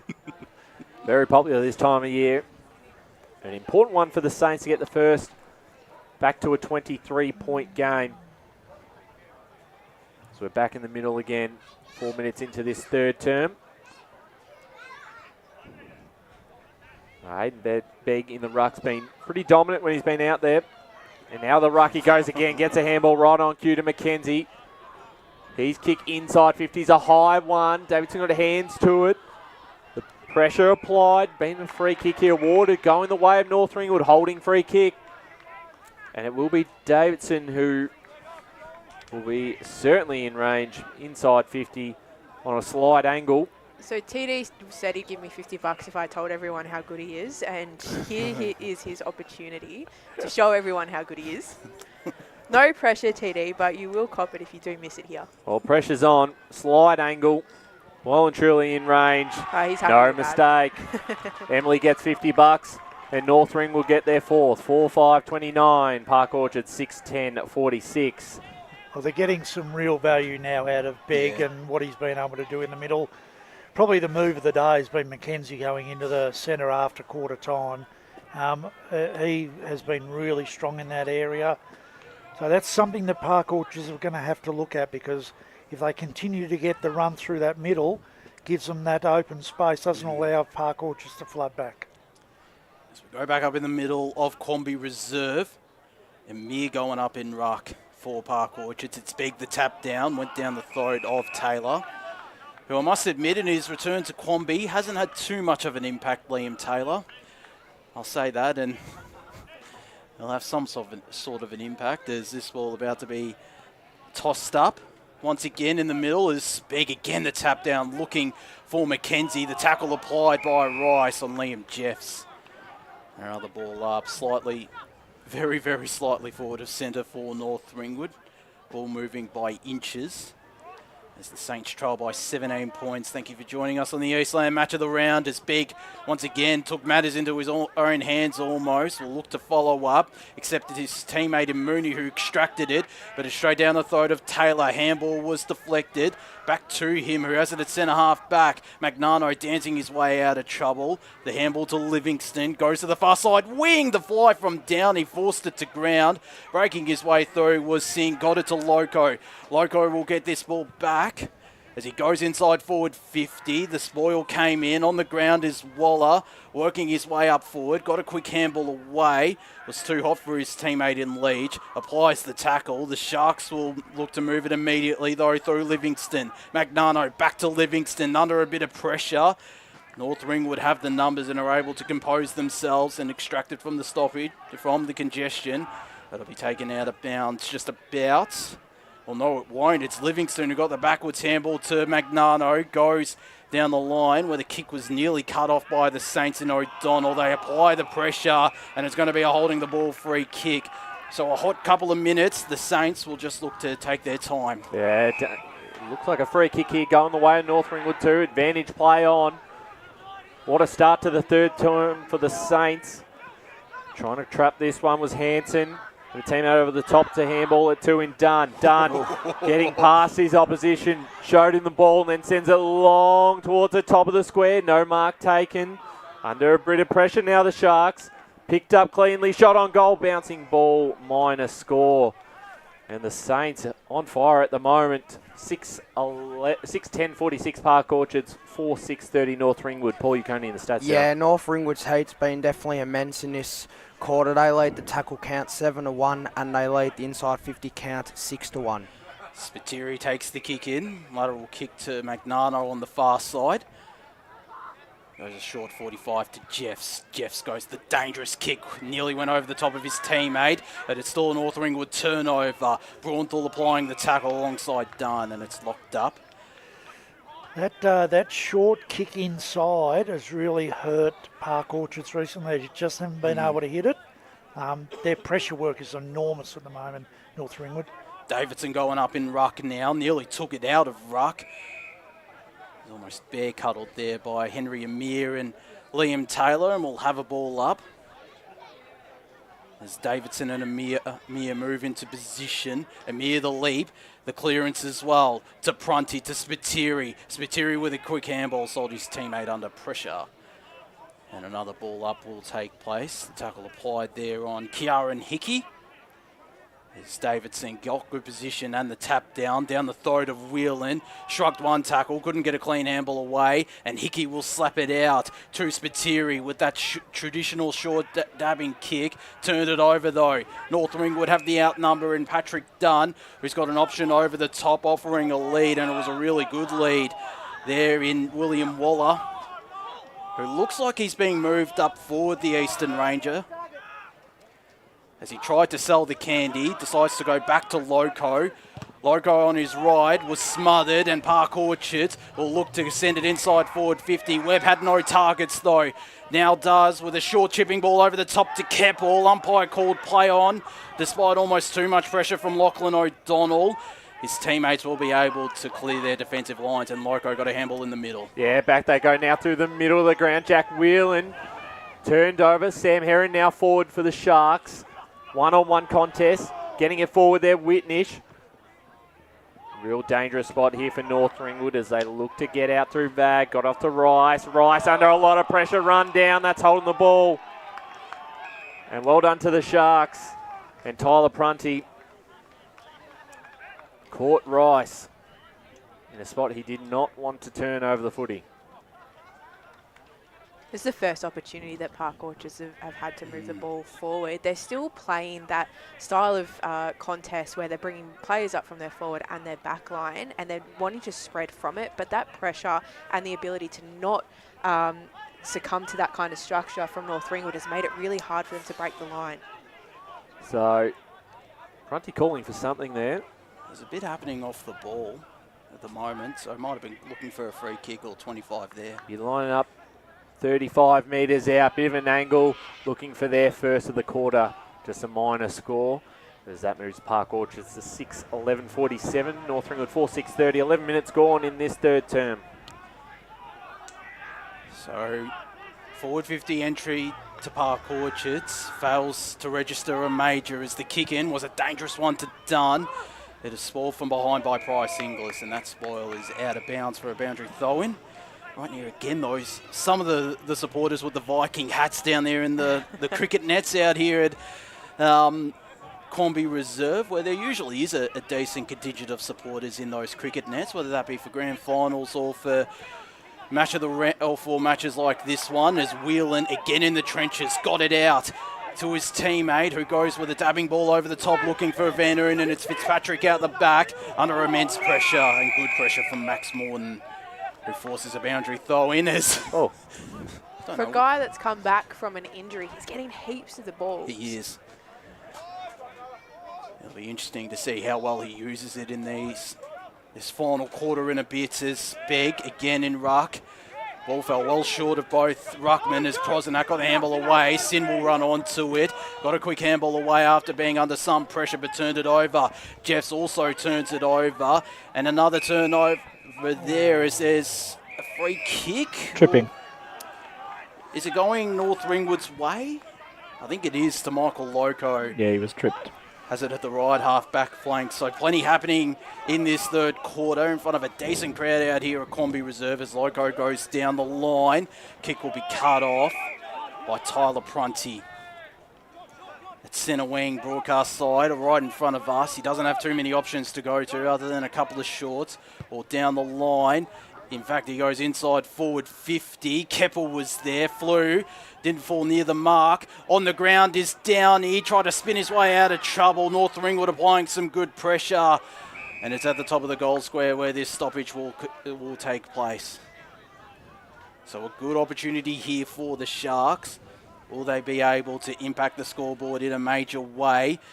As North Ringwood win the tap down and the clearance. It'll be cut off by Schaefer, who could set self a home. Broke one tackle, went with a dabbing ball searching for Downey. It'll land in his hands, not in the ideal position though. Goes backwards to his teammate, who has it right in front of the interchange bench of North Ringwood. in Max Morden. Morden goes long inside forward 50. Loco in decent position. It falls out the back for the Saints, who'll look to work this ball out through hands. So here's Loco now. Got the handball from Rice. It's all Sharks numbers behind the play here, but it was a free kick for North Ringwood. Right in front of the scoreboard. So ball coming back to Shepherd. Pushed after he kicked, I think. So Shepherd finds a target, a nervy time. It was a hard kick there for Sin. And it's a turnover. And Proz goes inside 50. Saints with some numbers. Braunthal now has a bit of time, takes a bounce, can take a second. He will. Can take a third if he likes. So it's a short option. It's not 15. It's called to play on. Didn't mark it anyways. Done. Goes inbound. Finds a target. And Luke Sin has Begg in the middle. He takes the mark and just holds it up for the moment before switching it towards the far side. Mackenzie's by himself. Got to like the way he's played after quarter time. Down the line they go. And they're going to send this one inside 50. Sport from behind. Ball falls into the hands there. McCall have got the handball off to Spiteri. And they're out now, the Sharks. They go back. The handball towards us on the broadcast side. And a big chance here for Webb. Chooses to hold it up before passing it over the top in Spiteri, who's done a lot of work to get to that ball. Tried to find Macricanis, hit the ground first. And we'll get a ball up just outside forward 50 Park Orchards. 15 and a half minutes gone third quarter. They lead the Sharks by 17 points. They've had some of the territory in this game as Keppel won that tap down. Was close to against Begg. Loco locked up. They've got one deep in the forward line here, and everyone else has moved up to the contest. So you've got a couple of boys out the back who are clearly going to be, if they win stoppage, they'll be used out and then run the ball down. As Begg won that down to Mackenzie. Kick was deflected, so Spiteri will take advantage and go with a darting ball brilliantly to Lewis Downey. And Emily Mackay read that like a book. They've been doing it all day, just very congested. Stoppage brings everyone in, so it sucks everybody up, especially with the young North Ringwood side. They can get a little bit lost, aren't manning up properly, and very easy to transition the ball into the forward line with all the space that they have there. I tell you, I'd love to see Spiteri's stats at the moment. I reckon if he's had 25 possessions, he's hit 24 targets. Can't wait. He's been enormous. Can't wait to see Premier data after this contest. There's Downey from directly in front. Misses to the right.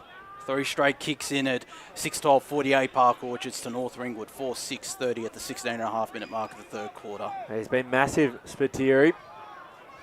As the Saints in their defensive half of the ground. Been the better of the two sides in this third term. Pressure has been elite from North Ringwood as they look to escape their back half. A great mark. Well done, Jaden Van Unen. He looks to play on straight away. They'll take the game through the corridor. Braunthal's amongst 3 Sharks. Got a fist to it, did enough. He's going to receive the handball. But on Mackenzie, wrapped up in the tackle by Schaefer. We'll get a ball up. 17 minutes gone third term. Just 18 points of difference. Margin did extend to the 5-goal mark at half time here. But the Saints have kicked 2 on this quarter. Mackenzie read it well from Begg. And now they're inside their forward half. They've worked really well together, those two. Yeah. Mackenzie and Begg. Just got to love the way he's responded. Young kid was under pressure in that first quarter down back, moved into the midfield and has been solid as the Sharks looking to clear it out their back half. Webb's the target. Bouncing ball kept it in front of him. Did very well, did Liam Webb. He's kicked forward. Was looking for Keppel. Picks it up cleanly. Spins around on the right. And on the right boot, forward it goes, but Saints all the numbers behind play, and they take the intercept mark. Riley White, lateral to Will Vag at the right half-back flat. Lachlan O'Donnell, I should say. Will Vag's right in front of us.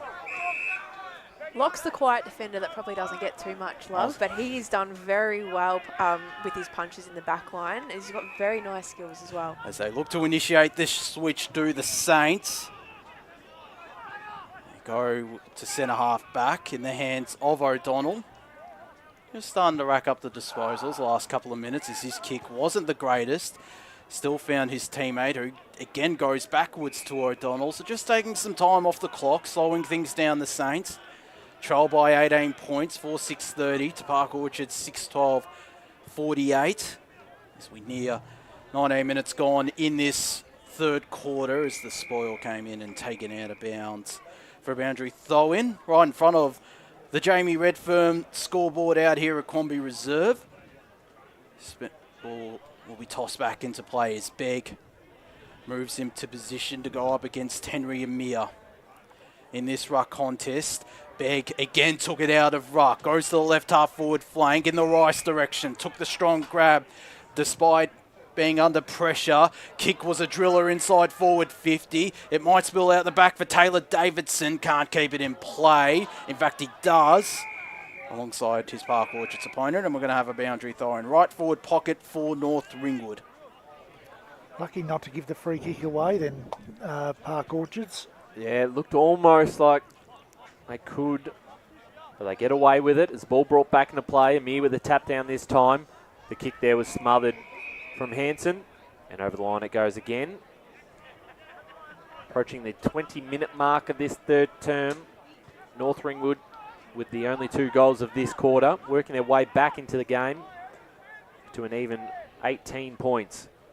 Back into play again, it was Amir. Van Unen got the handball back. Fitzpatrick, was it touched? They don't think so. Umpire Celebrate it convincingly enough. And just going to go through this. Oh, it's going to be a goal. You can look at the reaction on Spiteri. And what a finish from Fitzpatrick. The Tobin Brothers goal of the day contender. And the Saints edge a little bit closer. 5-6-36 to Park Orchard 6-12-48. Just missed. That's the value of Fitzpatrick when he played at Vermont. That's where he was really good at Vermont. His ability to play as that small forward who could kick that good goal. So they've earned this the comeback. They've worked really, really hard this quarter on their ability to shut down the run, and also their pressure on the contest has been enormous. First goal in the red, white and black after 33 goals with Vermont as Begg won that out of ruck and locked up immediately by Amir, who is starting to become aware of what Begg is trying to do at times. Begg's also smart enough that he'll change it up as well. I was going to say, he's got many tricks. Zayden Begg has been stellar since coming back to North Ringwood. He'll probably go over the top now. Oh no, he's going to take it again. He does, and won that clearance. Inside 50, Van Unen was there, as was Kieran Rice. It might spill to Van Unen, just to the right. That's a handy point, that one. 21 and a half minutes gone in the third quarter. 5-7-37 North Ringwood to Park Orchard, 6-12-48. Again, Begg just dominant, probably by far been their best player in the opening 3 quarters. As the Sharks under a bit of pressure here. It's back to 11 points. As Price Inglis sends this one out of defence. Picked up cleanly here for the Saints, but umpire says that went out of bounds, so we get a boundary throw on far side. 22 minutes gone. Thanks for joining us on Radio Eastern 98.1 FM or our Facebook and YouTube streams. Round 2 of Division 1 Senior Men's. Begg out of the ruck again. Couldn't quite control it this time. Big tackle applied on that far side, and Braunthal didn't love it. We'll get another ball up. So 11 points, the lead. As we said, once out to 30 points on the eve of half-time. They've been able to will themselves back in the game. They've had a really strong quarter of North Ringwood. Big tackle again. Ball going nowhere. So nearly 23 minutes have ticked over. The first 2 quarters have gone for about 25, 26 minutes, so it'll certainly be interesting to see how long this quarter lasts. North Ringwood have kicked about 3 goals this quarter. Park Orchard's yet to impact the scoreboard. There's yet another stoppage, wool and shoe on the far side wing. Begg won that down, straight down the throat of Ollie McKenzie, who has probably been North Ringwood's second best player through midfield, alongside Aidan Begg, who has by far stood out, the ex-Collingwood big man. He's just added that physical presence that was needed in the contest in the middle. It's almost on cue. He nearly took it away from the Park Orchards player. It's Whelan at the front of the stoppage. Got a kick inside forward 50. It'll be read well by Josh McAuliffe with that raking left boot of his. Goes to the broadcast side where Downey bounce doesn't favour him. Loco bounce didn't favour him as well. Applies the tackle alongside Luke Sin there on Thomas Rees. And we'll have a ball up. Big last couple of minutes here for both sides. A goal either way will be telling. 11-point lead here for the Sharks. Begg with the tap down. No clearance yet.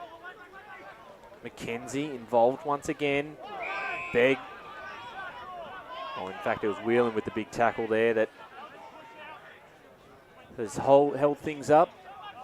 5-7-37 plays 6-12-48. Begg goes up by himself and gets a quick kick inside 50. The siren just beats Mooney.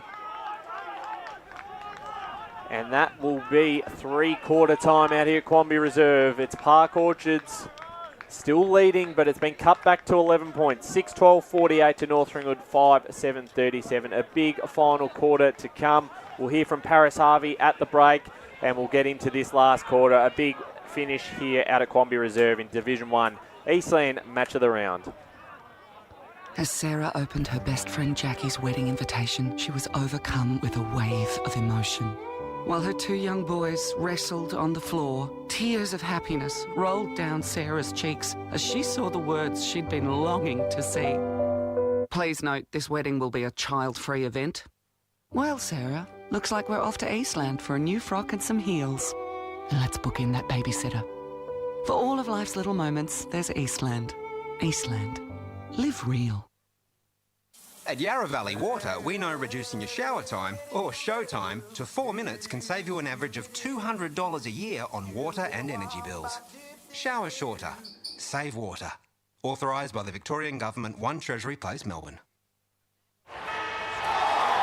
Sprained your ankle, bursting through the banner, broke a finger, high-fiving the ruckman, or did you run into the goal post again? For bumps, breaks or bleeds, be seen sooner, close to home at Knox Private 24/7 Emergency Department. The preferred provider of emergency care to the Eastern Football Netball League, you'll generally experience shorter wait times. You don't need private health, but there is an out-of-pocket fee. Be seen sooner, close to home at Knox Private 24/7 Emergency Department, 262 Mountain Highway, Wantirna.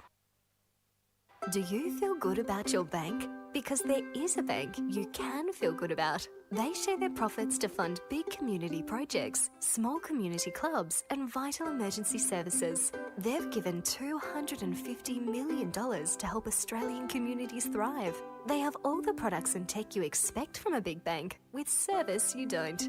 It's Bendigo Bank. Feel good about who you bank with. Try Bendigo. Search bendigobank.com.au or search Bendigo Bank near me. The superpower I'd love for a day is to fly. If I could have a superpower for a day, it would be to time travel so I could go back and see how life was when my parents were young and stuff like that. Be mind reading. It's always good to know what other people are thinking. At Tobin Brothers Funerals, their superpower is always providing compassionate care to families at their absolute time of need. Get to know the team at tobinbrothers.com.au. Tobin Brothers Funerals, celebrating lives. Hi, I'm Ben Desson from Montrose Football Netball Club, and when I need a new kit for a night out, I head over to Eastland. But Eastland is more than a shopping centre. They support a range of community organisations and have been major partners of the Eastern Football Netball League since 2018. Thanks, Eastland. You are listening to Radio Eastern FM 98.1. With live and exclusive coverage of the EFNL football season, bringing you the match of the day with score updates from all divisions. And now we cross to our commentary team for the Radio Eastern 98.1 Match of the Day coverage. Welcome back. Eastland match of the round. Quambee Reserve, North Ringwood, Park Orchards. 11 points in it here at 3-quarter time. Before we get into a bit of analysing this game, with Paul, we'll give you the chance to go through just the Premier and Div 1 scores, just to see what's going on around the grounds there. So what have we got in Premier Division at 3-quarter time here? Yeah, in Premier, Donny East 11.874 to Berwick 6.339. South Belgrave 13.1189 to Noble Park 9.963. Rowville 13.785 to South Croydon 4.1034, and Blackburn 11.1177 to Vermont 8.856, and in Div 1 Mitcham 12.981 to Bayswater 5.434. Beaconsfield 10.666 to Baronia 7.547. Murrelbark 7.951 to Montrose 5.1545. Blake, did you hear that one? I just want to make sure. He's turned his mic off, I reckon. Wanney South 12.880 to Norwood 9.559. There you go. So some interesting results across the divisions. Emily and Davo, I'll throw this to you guys. Big third term for North Ringwood. They hit the scoreboard a few times, got the margin back to 11 points, and their pressure and intensity has been much better in the third term. I thought two things. Obviously, their midfield, they got on top with Begg and McKenzie. Pressure around the contest was excellent, and they got much better with the football between the arcs. They used it much better, and Park Orchards looked a little bit off right through that quarter, and that's through the North Ringwood pressure. Absolutely, and we do have Paris Harvey down with Blake Tennant at the moment. Blake, take us underway. Okay, good. Got Paris here. Paris started the house on fire at the start, and then after that, North Ringwood really controlled that third quarter. You're talking about the contest and the pressure. Is that what you were talking about in that third quarter address? Yeah, they beat us in the contest. Clearly they did, and then obviously they scored on the back of that. So we just got to tighten up our contest work and see how we go. It's good to be first to the ball. We were a bit second to the ball, and the umpires played a fair few free kicks their way because we were second to the ball. And what any key changes, any movements around this last quarter to get the 4 points for your side today? Oh no, we just got to show confidence in our players and back them in to get the job done. You know, like it's a great battle. It's always a great battle against North Ringwood. So if we get the contest work right, we can work off that. But if we're getting the contest work not right and we're getting beaten the way we got beaten in that third quarter, doesn't matter what we do when we've got the ball in hand. No worries. Enjoy that last quarter. Thanks to Blake Tennant with Paris Harvey, and Josh, you've just. I've just seen a score from Surrey Park. I didn't think that's what you were going towards. No, but this game is certainly an interesting contest, Emily and Dave. Next game, please. Anyway, but it's wide open, this game, isn't it, I reckon? It's 11 points in favour of Park Orchards, but we were saying off there, they've dropped off. The young North Ringwood players are getting right in their face. Well, North are owning the outside contest, which means if Park Orchards are able to get the ball, they're getting tackled, and that's why we're having so many repeat stoppages. So if they can keep doing that, so own the inside in the sense of first two, but then own the outside of that hand pass receive, if they continue doing that, which I know they're actually quite good at that when they want to be, it will be a very close game. I have the crowd behind them as well, Ryan. Yeah, absolutely. Great crowd in here today. Quambee Reserve, big Division 1 clash, round 2. North Ringwood yet to beat Park Orchards in a senior men's match, so they're 11 points down and within striking range. First 5 minutes will be crucial for both sides in this one, as we're almost set to go for this big final quarter of football from Quambee Reserve. Can the Saints come from behind and pull off a victory? Begging the ruck, this time going against Widoff. There he is again. It's Rice inside 50, bouncing ball. Out the back, it's the Sharks who can clear this one. It's a 1-on-2. Herring did very well in front position to take the mark. Ready to play on straight away. He moves this down towards us, broadcast wing. The mark was dropped, and across the line it goes right in front of us in the media van today. 6-12-48 to 5-7-37 if you've just joined us. The Sharks leading out here at Quambee Reserve over the Saints. Boundary throw in. Begg in front position. Tap down. Braunthal. Did he cop one high? He believes so. And looks like the non-officiating umpire is the one who's called this decision. So coming back here to Jackson Braunthal. He plays on straight away. Got the handball off to McKenzie. High kick. Plenty of Sharks numbers underneath this one. and Liam Webb takes the mark on the chest. Right half-back flank for Park Orchards goes to the left half-back flank, where Magnano is all by himself. Goes further up the ground, where the mark's taken all by himself in Kieran Hickey. Under pressure, still got a handball away to McAuliffe. Inside forward 50 with a good kick in the end. Found its intending target. Was thinking about a short option, Alex Macricanis in Jacob Price Inglis, but from a tight angle, about 40 metres out, we'll say he goes for this set shot. And if he kicks this is a crucial goal for Park Orchards, because they'll extend their margin back out to 17. Yeah, I think a little bit of inexperience with the taking of the handball here, and then they just switched off defensively to allow that outside switch down the line. Knows how to find the goals. Kicked one last week in Park Orchard's victory over Norwood. Sets sail beautifully. That's a great kick from Alex Macricanis, who kicks his first of this Eastland match of the round. And the Sharks are once again out by 17 points, 7-12-54. North Ringwood 5-7-37, 2 minutes gone, final quarter. Yeah, it hurts, but it's not like they've gone to an 8-goal lead. So, and North Ringwood know they can fight back, and they know that they can, with pressure, they can get the ball forward, and they did it in the third quarter. They've just got to go back, reset, and that's what they look like they're doing in the middle. They're talking it out, which is great, and let's see what happens with this first contest. So Macricanis with his first of the afternoon, a much-needed one for the Sharks. Didn't kick a goal in that third term, so they get their 7th. And back out to 17 points. Begg with the tap down. Bortles kick forward. One-on-one, Mooney's there. Sabatieri got a hand to it, falls into the hands of now Shepherd towards the top of the square. Mark not quite taken by Van Noonan. Under a bit of pressure, Schaefer had one goal, and that was to get it across the line for a rush behind. And that moves North Ringwood to 5-8-38. Park Orchard 7-12-54 as the Sharks get ready to take the kick in. I don't think he thought he had as much time as he did, Shepherd. No, as this ball comes back out to Whitnish. Whitnish goes back to McNarno. He's been good too. Certainly has had a bit of the football today as he switches across goal.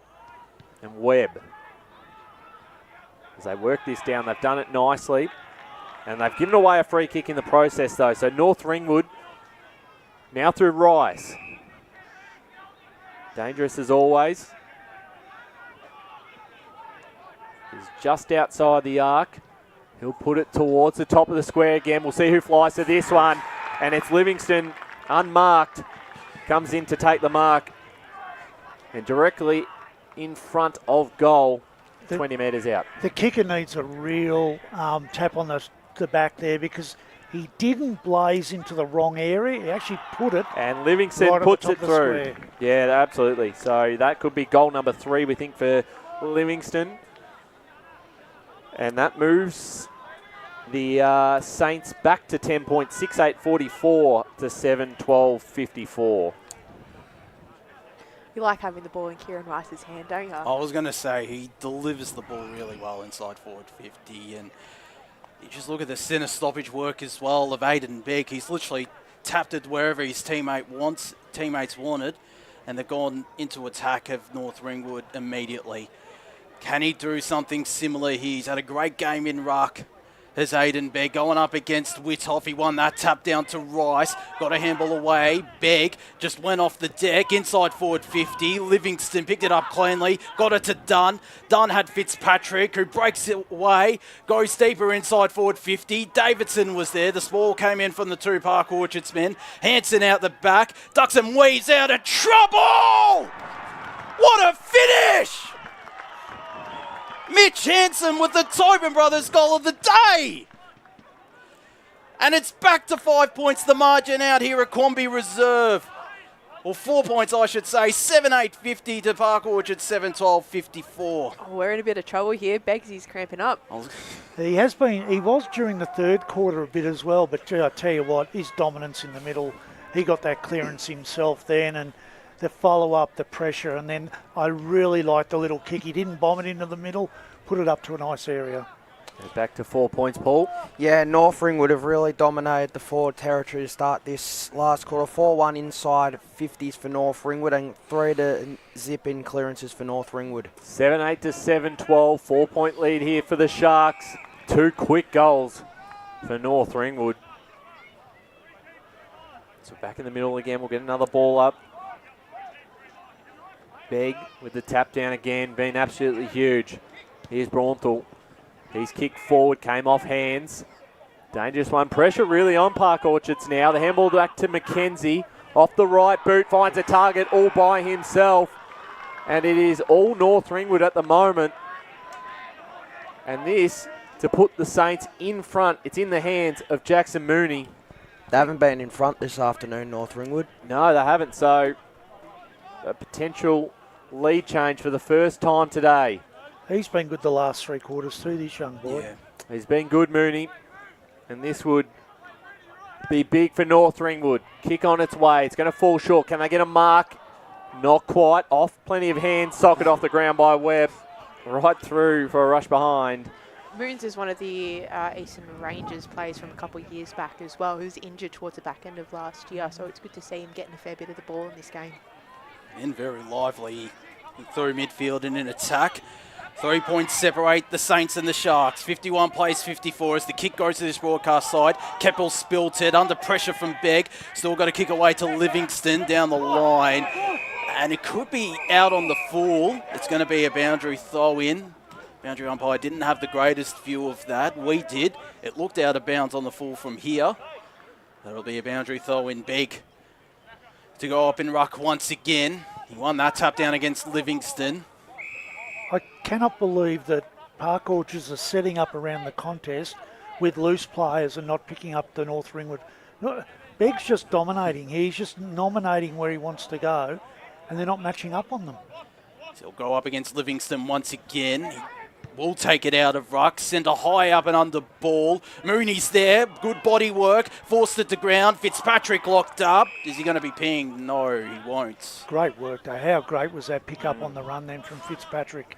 He's been really good after half-time. Like this game, the ex-Vermont man, as the tap down one by Davidson down to Magnano, who went to Josh McAuliffe. Kick, flirted with danger. Prozenak happy to see that over. Right in front of us, we're going to have a great view of this stoppage, Ryan. Yeah, absolutely. 3 points the margin, but North Ringwood side on top at the moment. Kick the last 3 goals of the game. Get a boundary throw on right in front of us. Begg once again, pushed aside his opposition. Forward the kick from Whelan. Bouncing ball. Mooney could run onto this. Got Webb to compete with. His kick was smothered. Webb soccering off the ground. Didn't want to pick it up towards the boundary side. It's McAuliffe chasing this one. Across the line it goes. Just looking around the ground, North Ringwood have got, they're just up at the moment. Yeah. And Park Orchards just look a little bit flat. A little bit flat-footed. You can feel it, can't you? Yep. The momentum has certainly changed as this ball brought back into play. Clearing kick for the Sharks through Livingston, bounces out of bounds. I find it so fascinating that they're still putting 2 blokes out the back, even though they're not winning any contest whatsoever. It allows for a run if they get the ball, but them getting the ball in first place is the issue. And Begg, once again, uncontested in the ruck, but he's kicked this time out of bounds on the full. So Magnano will take this kick in. Left back pocket for Park Orchards.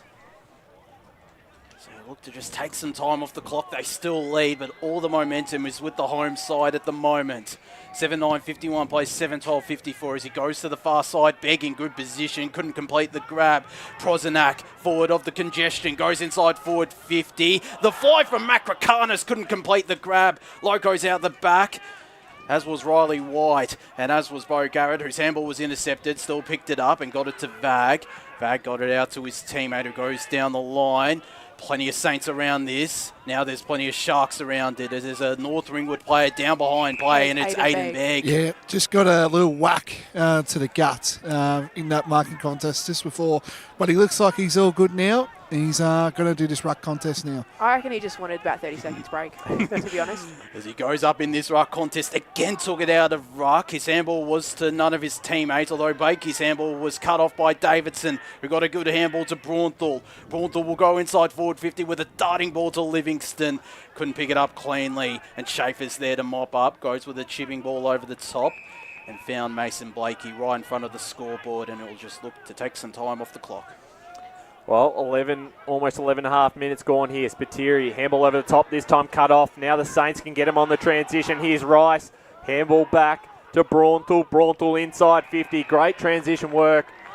And the mark inside 50, another one for the chance of the Saints. I'll play on, and it works out okay. Fitzpatrick potentially in a better position from here. Jackson Mooney, 3 or 4 touches in the last probably 5 minutes or so, having a bit of an impact there, but it's good to see the ball in the hands of Fitzy.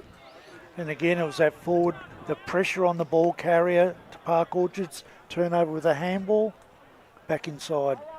So we're 12 minutes into the last quarter. North Ringwood are yet to hit the lead. They've trailed all game. They trail by 3 points now. Fitzpatrick can put them in front, and he does. Saints in front by 3. Josh, you want to say something? You look so excited to say No, I was something. going to say Fitzpatrick, he deserves this goal because he has worked hard in this second half, Emily. Yeah, it's his second game after pretty much a whole season off, right? So he's going to be a little bit rusty, but this is what we want from a new recruit like him, especially coming down from Premier Division. So 8-9-57 North Ringwood, Park Orchard 7-12-54. And where's the spark coming from the Sharks? They've been very quiet in this second half. Well, they've got to get something out of Prosenac. They've got to get something out of some of their prime movers. They're just not getting anything out of them at the moment. They've moved Taylor into the middle. This Begg nearly took it out of ruck. Woodhoff did really well. Apply some good pressure, and Taylor is locked up by Aidan Begg. They've got to stop Begg from winning the number one clearance, and now they can bring players in to stop them and cramp them up from winning that secondary one. Looks like there's a Park Orchards player down, and it is Liam Taylor, who's a bit ginger after that tackle by Begg. He's also waiting. He wants a 30-second rest.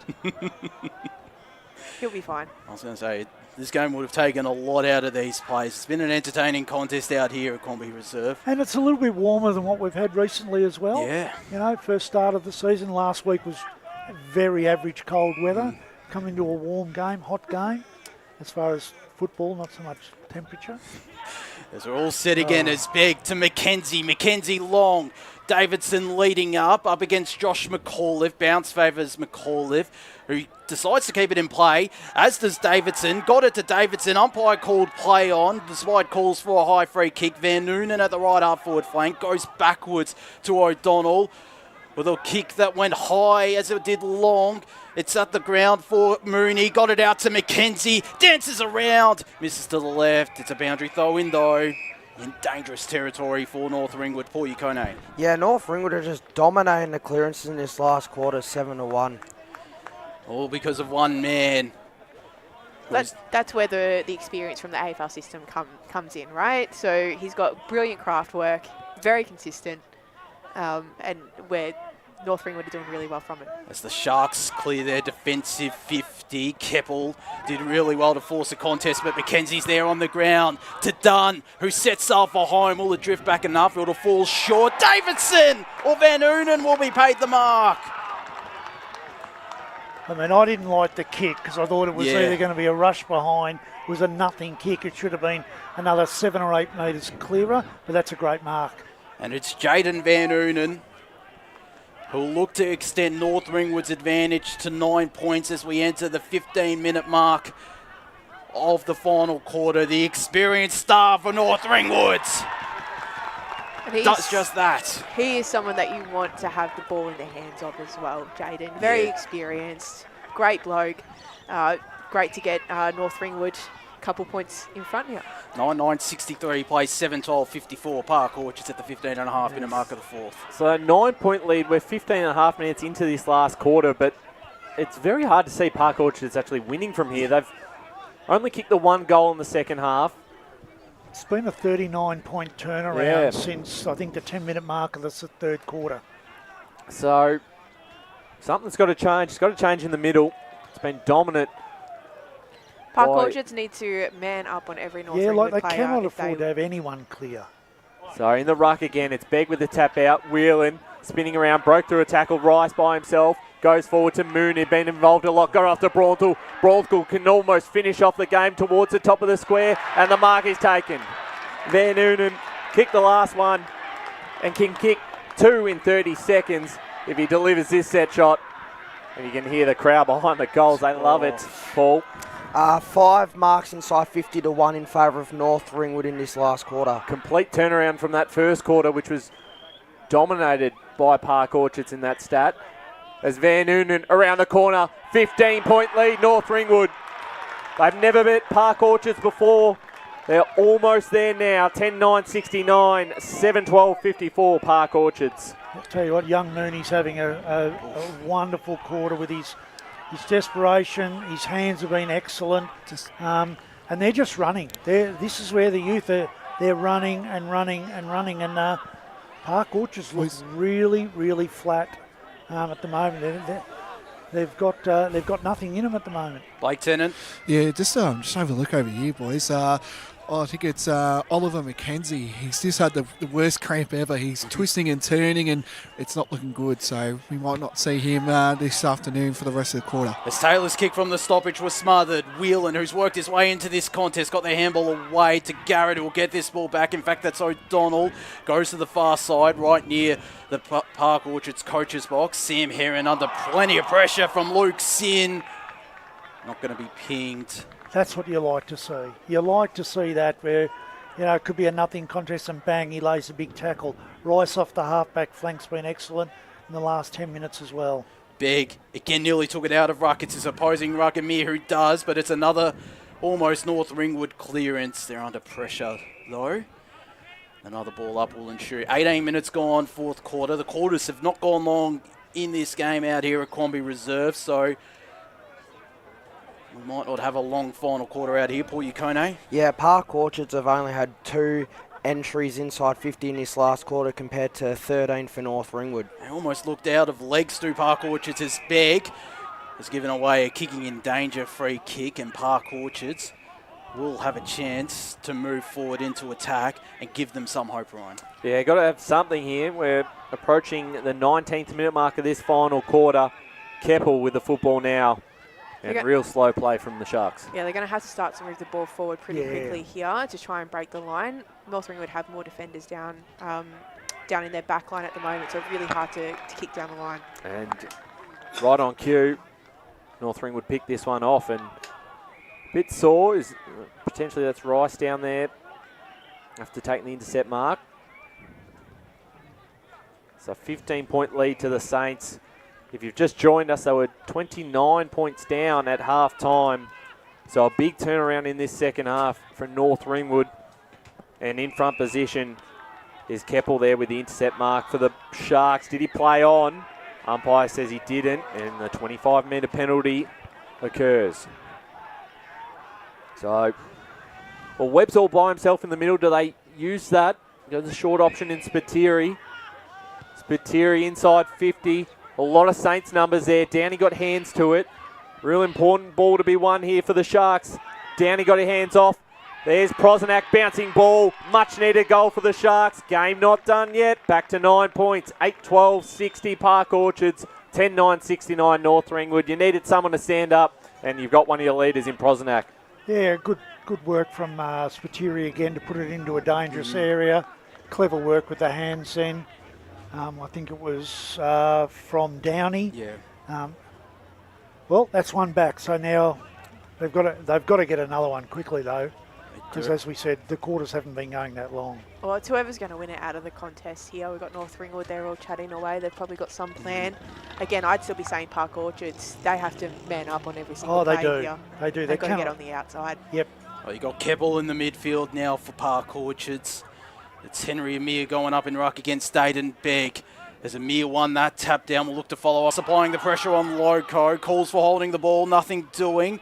As Rice gets a handball away and it's out of bounds for a boundary throw-in. So the Sharks just a little bit of ascendancy. 9 points the difference. 21 minutes gone, fourth quarter.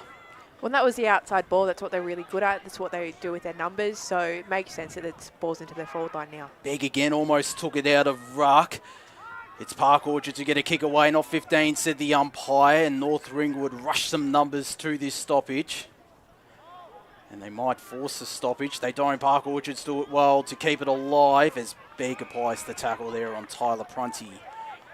And we have another ball up, so a chance here for Park Orchards. They've got heaps of numbers out the back. North Ringwood cannot bomb the ball forward. Otherwise, they're going to get a direct turnover straight away. North Ringwood have to be very smart here. Jeffson Downey, the deepest targets for the Sharks, as the tap down won by Park Orchards. Downey was there, couldn't take clean possession, got it out to Spiteri, kick was smothered. A great effort from the North Ringwood defender, being surrounded by his teammates as well. Mitch Hansen giving him the tick of approval in a sense, as we'll have a boundary throw in right forward pocket for Park Orchards. What can they conjure from this stoppage? Keppel now going up in ruck. It's big down to Rice, as it has been for a bit of this last quarter. The tackle applied, umpire called play on, and will now call for a stoppage. 22 minutes gone, final term. 9-point lead to North Ringwood. 10-9-69, 8-12-60 Park Orchards. Free kick out of the ruck. It is going the way of Park Orchards against Beg. And they look to take the advantage, but I think this is coming back. Price Inglis kicked the goal, but this will come back for a set shot on goal for Park Orchards. Park Orchards probably want to hurry up here. Yeah. Well, I think the ball, they've took the advantage and now it's into the crowd. It'll be Prosenak to take the kick, so in good hands. What point does the timer stop? Will be the question. Now, I believe, as we wait for the ball to come back into play. 23 minutes gone in this final term, as we said. 10-9-69 North Ringwood, 8-12-60 Park Orchards. The footy in the hands of Michael Prosenak. We're right behind him, so we'll be able to tell as soon as it's off the boot if it's going through. Michael Prosenak kicked the last goal to bring the margin back to 9 points. Can he put them in striking range? Prosenak. We're right behind this. Can it come back? It doesn't. It stays right. So minor score, 8-13-61 Park Orchards. North Ringwood 10-9-69. 8-point game. 23.5 minutes gone final quarter.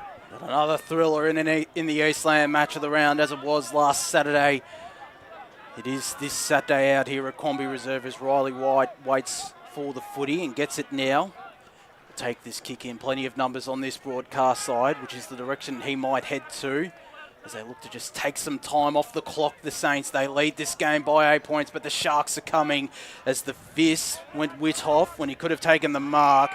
And happily ushering it over the boundary line is Mitch Hansen, who kicked that ripper goal to reduce the deficit for North Ringwood.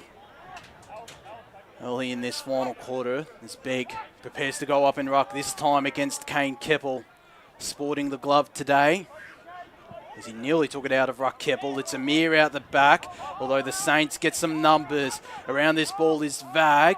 It's Park Orchard to escape, and Hickey just chucked it on the boot and threw for a minor score. I tell you what, they might rue their first quarter, Park Orchards, where they've kicked 2-7 in the first quarter. Yeah, that's right. 29 points up at half-time. Probably should have been a little bit more. They've cut the margin back to 7 points, but North Ringwood looking like they might just hold on. Keppel getting a hand to it, applying the tackle. Was it in the back? It was. So free kick here to North Ringwood, and they're happy to take some time off the clock. And Kieran Rice towards us, broadcast side. Did Brontel get a fist to it before it went over the line? No, it's a hold, it was way over. Out of bounds on the full. Magnano, short kick forward. Price Inglis, inside 50. Can they get a mark out of this? Ball hits the deck. Dangerous one here for the Saints. Prunty, he's handball forward. Prosenak, minor score, so 6-point ball game. 8-15-63 Park Orchards. 10-9-69. We're 25.5 minutes gone final term on the Bendigo Bank scoreboard. Chipping away at it, aren't they? 1 point at a time. Handy points. Handy points. Very handy. Le Could be a buffer. 7-point play here. Longest probably the longest quarter of this game as Riley White goes to the far side this time where Park Orchards have the numbers and they get it on the ground. Downey, was he pushed while he kicked it? He goes for goal and misses again. Well, it does open up. It does put them in striking range to win the game now. It's back to 5 points. 8-16-64, 10-9-69, 26 minutes gone. The last 3 behind to Park Orchards. What do North Ringwood have to do here? Well, they're going to go towards us on the broadcast side, looking to clear this one forward. A stoppage would be okay. Falls into the hands of Livingston. Handball over the top. They might be out through Mackenzie to Braunthal. Braunthal forward just into a bit of space. Park Orchards with the numbers back behind the play. Going back to Spiteri. Spiteri, handball forward. Got it off to Whitnish. Whitnish back to Spiteri. Just gets his hands off in time towards the corridor. They keep linking up. Magnano, handball forward. Right on the half forward flank here. Trying to burst through the tackle was Hickey. Run down and a free kick. Sling tackle. Oh, card's and coming the out. card is coming out. Hickey is going to have a set shot on goal. I think that was a little bit harsh. Yeah, I agree. Yeah. There'd been 3 or 4 of those during the game and they've been let go. And that could it be after the siren? Well, it's Waller who got the yellow card. Is that correct? As he comes off the field, and Hickey. He's a left footer, isn't he? And his kicking hasn't been great today. Let's just say that. So, well, 5 points down. He'll be kicking on a bit of an angle, about 45 metres out from home. As Hickey to line up to put the Sharks back in front. They were 29 points up at half time. They look like they were just about done a few moments ago. Massive kick. Hickey to keep their unbeaten streak alive against North Ringwood. Hickey comes in. Kick on the way. It stays left. Can they get a mark on the goal line? Sport from behind. Still not done just yet. It's over the line. Prosnak wants in the back. He's not going to get it. 28 minutes gone. Margin 4 points. North Ringwood lead 10-9 to 8-17. You could cut the tension with a knife out here at Quambee Reserve. Just down the centre. Well, you've got to go to Begg. You've got to go out to Begg. They go to the far side in front position with a great mark, Mackenzie. Coming up big, the young mid defender. What a turnaround from the first quarter. Yeah. This is the Ollie Mackenzie we want to see. As he goes long down the line again, Park Orchard should have the numbers and they take the intercept grab. Keppel looks to play on immediately because he's got Magnano in the middle, spilled the mark. Livingston with the pressure. The kick was smothered by Braunthal. The Saints are out. Braunthal got Livingston over the top and he'll take the mark. And will take all the time in the world to go back for the set shot and all but ice this game out here at Quambee Reserve. Ben... Another turnover. Yeah. Turnover. You got to. Look, you had to take that risk, but that was a mark he should have taken. Directly in front, about 20, 25 metres out, he'll kick from Ben Livingston. He's kicked the 2 goals today. As the siren sounds, Livingston will come in and kick the goal. The Saints get their first victory over Park Orchards, 11-9-75 to Park Orchards, 8-17-65. They had to fight hard for it, but they got over the line, Brett Davidson and Emily Mackay. Yeah, great win. I mean, their last 3 quarters were excellent. Their last 5 minutes was a bit iffy. Park Orchards had their opportunities. They didn't have that many set shots at goal, so there were a lot of rush points and points that went through off snaps. So it's not like they had a lot of set shots, but to North Ringwood's credit, after quarter time they did some great things. They made them move Mackenzie into the middle, which was an outstanding move.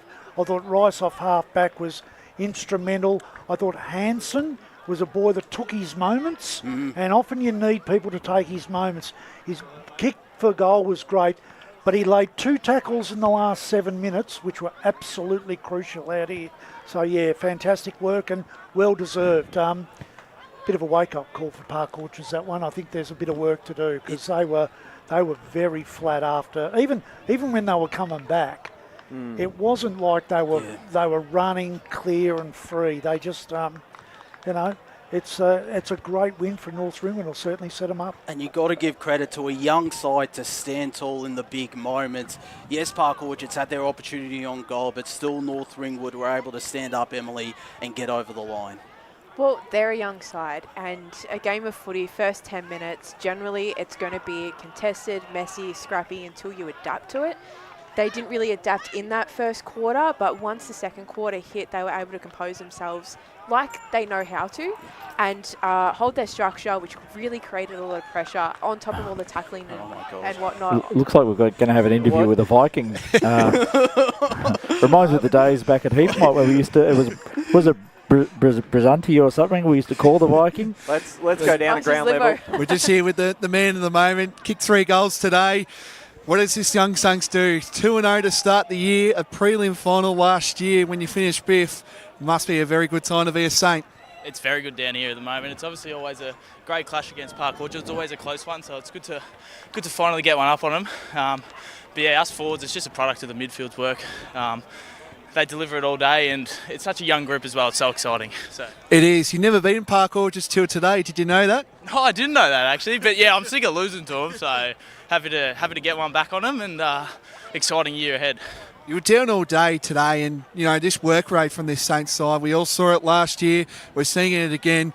Just can you tell us what goes on behind the scenes with this young group? And there's plenty of more players that come into this great Saints team. Yeah, it's super. We have the average age would be. Well, I think it'll be about 20, and the skills and Pricey plays them all, and we're all just connecting at the moment, so it's really working. Bayswater next week, you got them, and then of course I want to just touch on before you get into Bayswater, what's the go with these little horns things that you got down here at Quambee Reserve? Because it's a trend. I've seen about 20 of these blokes just running around, but do you want to just talk about that? That's courtesy of the 19s. They got a nice little group going. Looks like the theme today was Vikings or something, so it's worked. So yeah, happy with it. Very good. Enjoy the win. Enjoy you want to sing the song. Thanks there to Blake Turner, but that's quite interesting.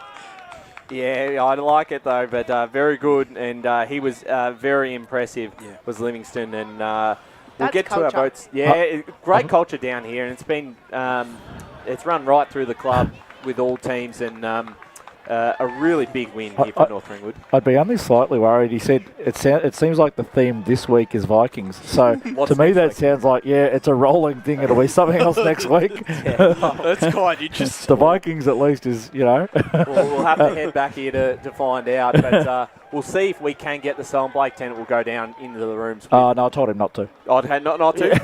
All right, Blake, come back up here. We're going to take a break in just a moment, but... big win for North Ringwood, 11-9-75 to 8-17-65. You've just joined us. They were 29 points down at three-quarter time. Hickey did have a goal, a set shot on goal to put the Sharks back in front before the final sealer in the final moments of the game sealed the deal for North Ringwood, their first ever win over Park Orchards. We're going to take a break here. Don't go anywhere. We've still got scores around the grounds. Our votes for the Cryo Stay Young Eastland Best on Ground and the Tobin Brothers Goal of the Day Award. We'll be back in a moment. As Sarah opened her best friend Jackie's wedding invitation, she was overcome with a wave of emotion. While her 2 young boys wrestled on the floor, tears of happiness rolled down Sarah's cheeks as she saw the words she'd been longing to see. Please note, this wedding will be a child-free event. Well, Sarah, looks like we're off to Eastland for a new frock and some heels. And let's book in that babysitter. For all of life's little moments, there's Eastland. Eastland. Live real. Sprained your ankle, bursting through the banner, broke a finger, high-fiving the ruckman, or did you run into the goal post again? For bumps, breaks or bleeds, be seen sooner, close to home at Knox Private 24/7 Emergency Department. The preferred provider of emergency care to the Eastern Football Netball League, you'll generally experience shorter wait times. You don't need private health, but there is an out-of-pocket fee. Be seen sooner, close to home at Knox Private 24/7 Emergency Department, 262 Mountain Highway, Wanturna. Do you feel good about your bank? Because there is a bank you can feel good about. They share their profits to fund big community projects, small community clubs, and vital emergency services. They've given $250 million to help Australian communities thrive. They have all the products and tech you expect from a big bank, with service you don't. It's Bendigo Bank. Feel good about who you bank with. Try Bendigo. Search bendigobank.com.au or search Bendigo Bank near me. The one thing that puts a smile on my face is my kids. The sun shining through the clouds, even in winter, absolutely puts the biggest smile on my face. Seeing delicious food on the table ready for me when I get home. One thing that always puts a smile on my face is seeing my family. The thing that puts a smile on my face every time is really good music. Just the simple pleasures in life. Be remembered for the greatest moments in your life. Find out more at tobinbrothers.com.au. Tobin Brothers Funerals, celebrating lives. At Yarra Valley Water, we know reducing your shower time, or show time, to 4 minutes can save you an average of $200 a year on water and energy bills. Shower shorter. Save water. Authorised by the Victorian Government, 1 Treasury Place, Melbourne. Sprained your ankle bursting through the banner? For bumps, breaks or bleeds, be seen sooner, close to home, at Knox Private 24/7 Emergency Department. You'll generally experience shorter wait times. Knox Private 24/7 Emergency, 262 Mountain Highway, Wanturna. You are listening to Radio Eastern FM 98.1. With live and exclusive coverage of the EFNL football season, bringing you the match of the day with score updates from all divisions. And now we cross to our commentary team for the Radio Eastern 98.1 Match of the Day coverage. Welcome back to Quambee Reserve, Eastland match of the round. Full time out here at Quambee. It is North Ringwood winners over Park Orchards by 10 points. A 39-point turnaround in the end. 11-9-75 to Park Orchards 8-17-65. Big turnaround in the second half to get the job done. Their first ever win over Park Orchards as well. So a big result for the Saints. They go 2-0 to start season 2026. We've got our votes for the Eastland Stay Young Cryo Best on Ground Award, as well as our Tobin Brothers Goal of the Day, which we'll get to in just a moment. We also have Blake Tennant joining us back from the boundary line. The atmosphere from ground level. I know you're on the far side, so you probably don't get all the supporters on this side, but what was it like down there, particularly in the second half when the Saints got a roll on? I think you guys hit the nail on the coffin when you said about how the play was turning in North Ringwood's direction. So they really controlled that second half. You know, I think Davo, you said I think they kicked 39 points or something since half time. So it was a real turnaround from North Ringwood, and you know, just seen the boys get around Pricey and the coaching group. Because they do all the plays, they do everything, and will back me up here. But you know, it's a really good win for North Ringwood just to beat the crosstown neighbours around the ground. So it was really good. This group is just something special, and it's going to build. Yeah, absolutely. It's a big win for the Saints. In a moment, we'll go through all the scores around the grounds, but we do have our awards for best on ground, and we talked a bit about some of those players in contention. Josh, you'll be tallying them up, our 1, 2, 3, and you're going to start first for your votes today. So, yeah, the winner of today will win themselves a $50 voucher at Eastland Cryo Stay Young. So your 1, 2, 3. Start us off. Well, I'm going to start with my 3. And No. Start the 1. I like build the suspension. Come on, Woody. I was going to say I think it's pretty obvious. So, well, most of us will be picking the best on ground tour. Although in saying that, there were a lot of contributors. One vote I'm going to give to McLaren Spiteri. I thought he was really influential, particularly in the first half defensively. I'd say he's Park Orchard's best player, but then, like most of the Park Orchard side, dropped off in the second half. 2 votes I'm going to give Ollie McKenzie. I was impressed with what he put together in midfield. And then 3 votes I'm going to give to the big man, Aiden Begg. Davo, your 1, 2, 3 for this afternoon? Well, he didn't have his He didn't have his votes done until he looked at my sheet. So, he copied the. Who's writing? Just before you go, who's writing this down? By the way, Josh is. So, do we trust him? Surely trust me more than him. Well, 1 vote for Spiteri. I thought he was outstanding all game, except for the last quarter. He was a little bit quiet. 2 votes. What a great performance from this young boy to have what was, and I'm harsh, but he had a poor first quarter. I'm not going to allow his youth or anything. He's playing senior footy. He made a lot of poor mistakes, but I tell you what, his last 3 quarters were absolutely sensational. And that goes to Oliver McKenzie, and the only player that played 4 quarters of football in my point of view. and all 4 of them were pretty damn good, and that was Aidan Begg for North Ringwood. He gets my 3 votes. Absolutely. Emily, your 1, 2, 3. Yeah, we'll go 1 vote, Ollie McKenzie. Again, wasn't his best first quarter, but I did say that's not normal for him to perform like that, and we did see in those last 3 quarters the way that he played. So very, very happy with Ollie. Prosenak for Orch for 2, and then no surprise, then we got Aidan Begg, 3 points. There we go. So another 3 votes for Begg. Paul Uconi, your 1, 2, 3 from today's game. Yeah, my 1 vote goes to Michael Prosenak from Park Orchards. 2 votes go to Ollie McKenzie from North Ringwood, and 3 votes go to Aidan Begg. So it doesn't matter what we vote for. Begg's won it. But Blake, what's your 1, 2, 3 anyway? There goes Spiteri with 1. I thought this man had an underrated game. I know you guys didn't mention him, but I thought Ben Livingston's game was pretty superb, kicking 3 goals, and he was really the tall forward down there in the vocal point. And how can you not like this man? Aidan Begg with the 3. So I'm happy to do that run for you guys because I know what players are like these days. Yes, very good. I've left out Rice. I did think about putting him in, but I thought McKenzie, just the way he turned around after that quarter time, for the reasons said, as a young guy to come out there and really make a statement after quarter time and responded so well. I thought Spiteri was by far, for the first half, by far the best player on the ground. Maybe dropped off late, but I think Park Orchards looked really good with him back in the side this season and particularly today. So I'll give 2 to Spiteri, and then I think by far Aidan Begg was best on ground. A 4-quarter performance was just huge in the middle. They dominated the centre clearances, particularly in the second half, and that's really due to the work from Begg. Don't need to be a genius mathematician to guess who the best on ground He's won it. I think if I could give a vote to a coach, I'd give one because we do have the coach of the week. I've been lucky. Do we? Oh, yeah, okay, team of the week, yep. I've been lucky to be involved in local footy for 40 years and over 600 games. And I can tell you what, the coach rarely has an influence on match day.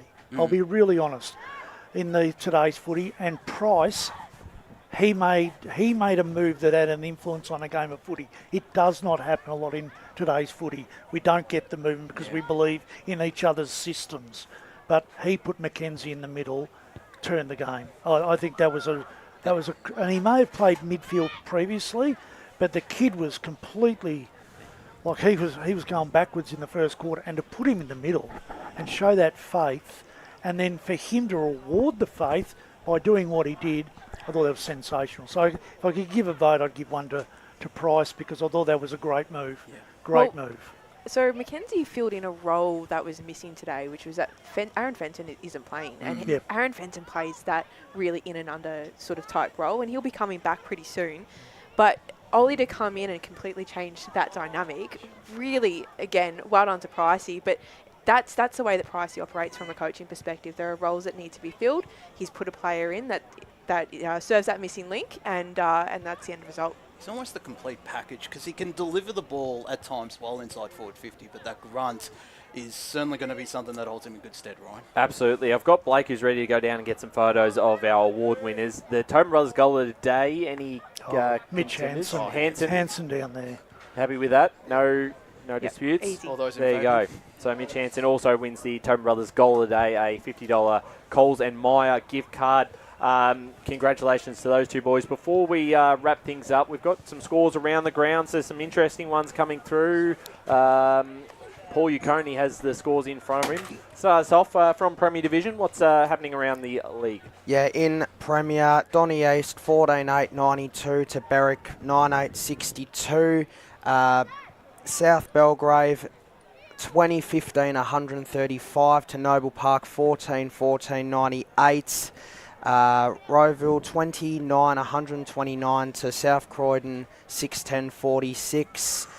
Blackburn 16-14 110 to Vermont 10-13-73, and a current score out at East Ringwood 4-2-26 to Bolwyn 1-6 in Division 1 now.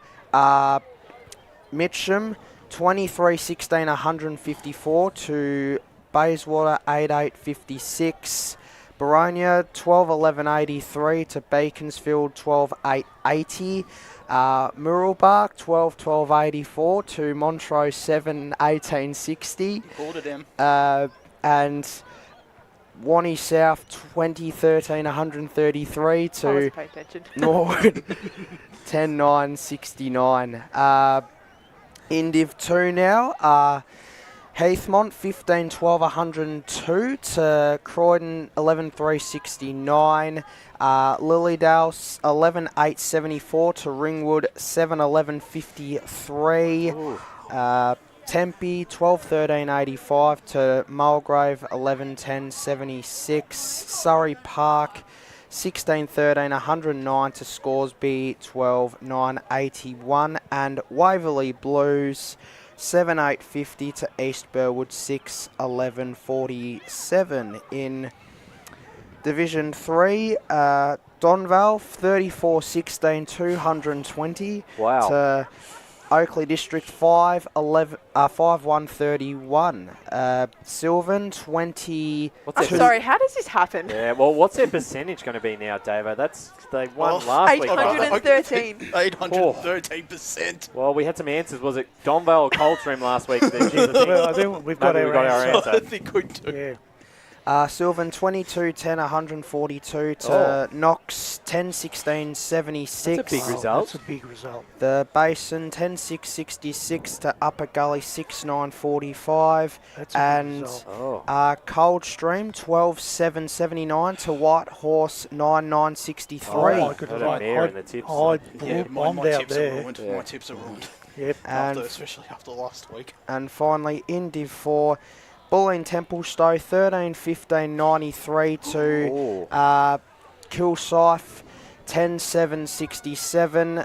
Croydon North Emlock 13-10-88 to Doncaster 12-15-87. And Chirnside Park 17-13-115 to Warrandyte 10-6-66. So a couple of big results, a couple of upsets. A lot of big scores everywhere.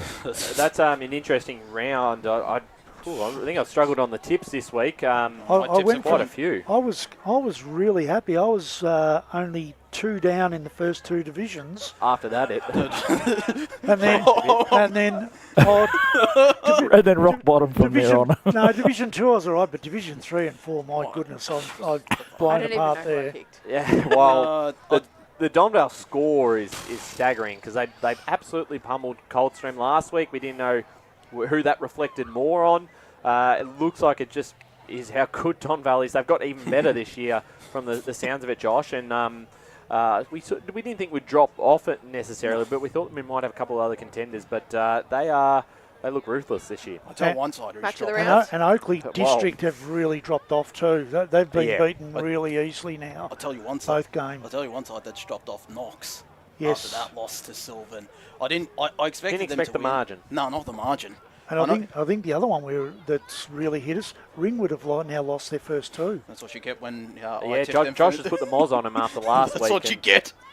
So you've really put him in a bit of trouble. But some interesting results there. In this division as well, Muralbark beating Montrose is a big upset because we thought the Mustangs last week had a really good side in, didn't perform that well, and then knock off a contender, a side that was guaranteed to the premiership earlier today. According to the one guy who's not where in the room. is Blake? Because We won't see him again. Right, today. because he was saying North wasn't that great, but he can't talk. Yes, that was a big surprise there. Yes, Josh?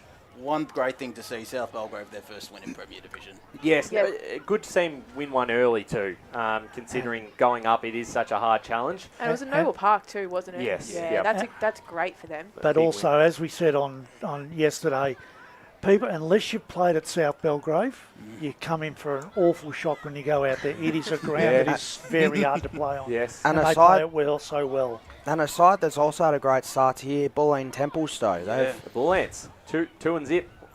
Very good from the newest club of the AFNL. I was pretty confident what they could do this year with their recruits. I don't think Goebbels or Drake played for Kilsyth today. I know Goebbels didn't. Right. So, still positive for ball ain't temp though. Yeah, that's right. Of course, we close out in at 1:15, so we've got a little bit of time here to kill. Just to go back on this game, if you've just joined us, you're driving home from the footy, it is a North Ringwood win, 10 points over Park Orchards, but do have to remember 29 points down at half-time, so a 39-point turnaround.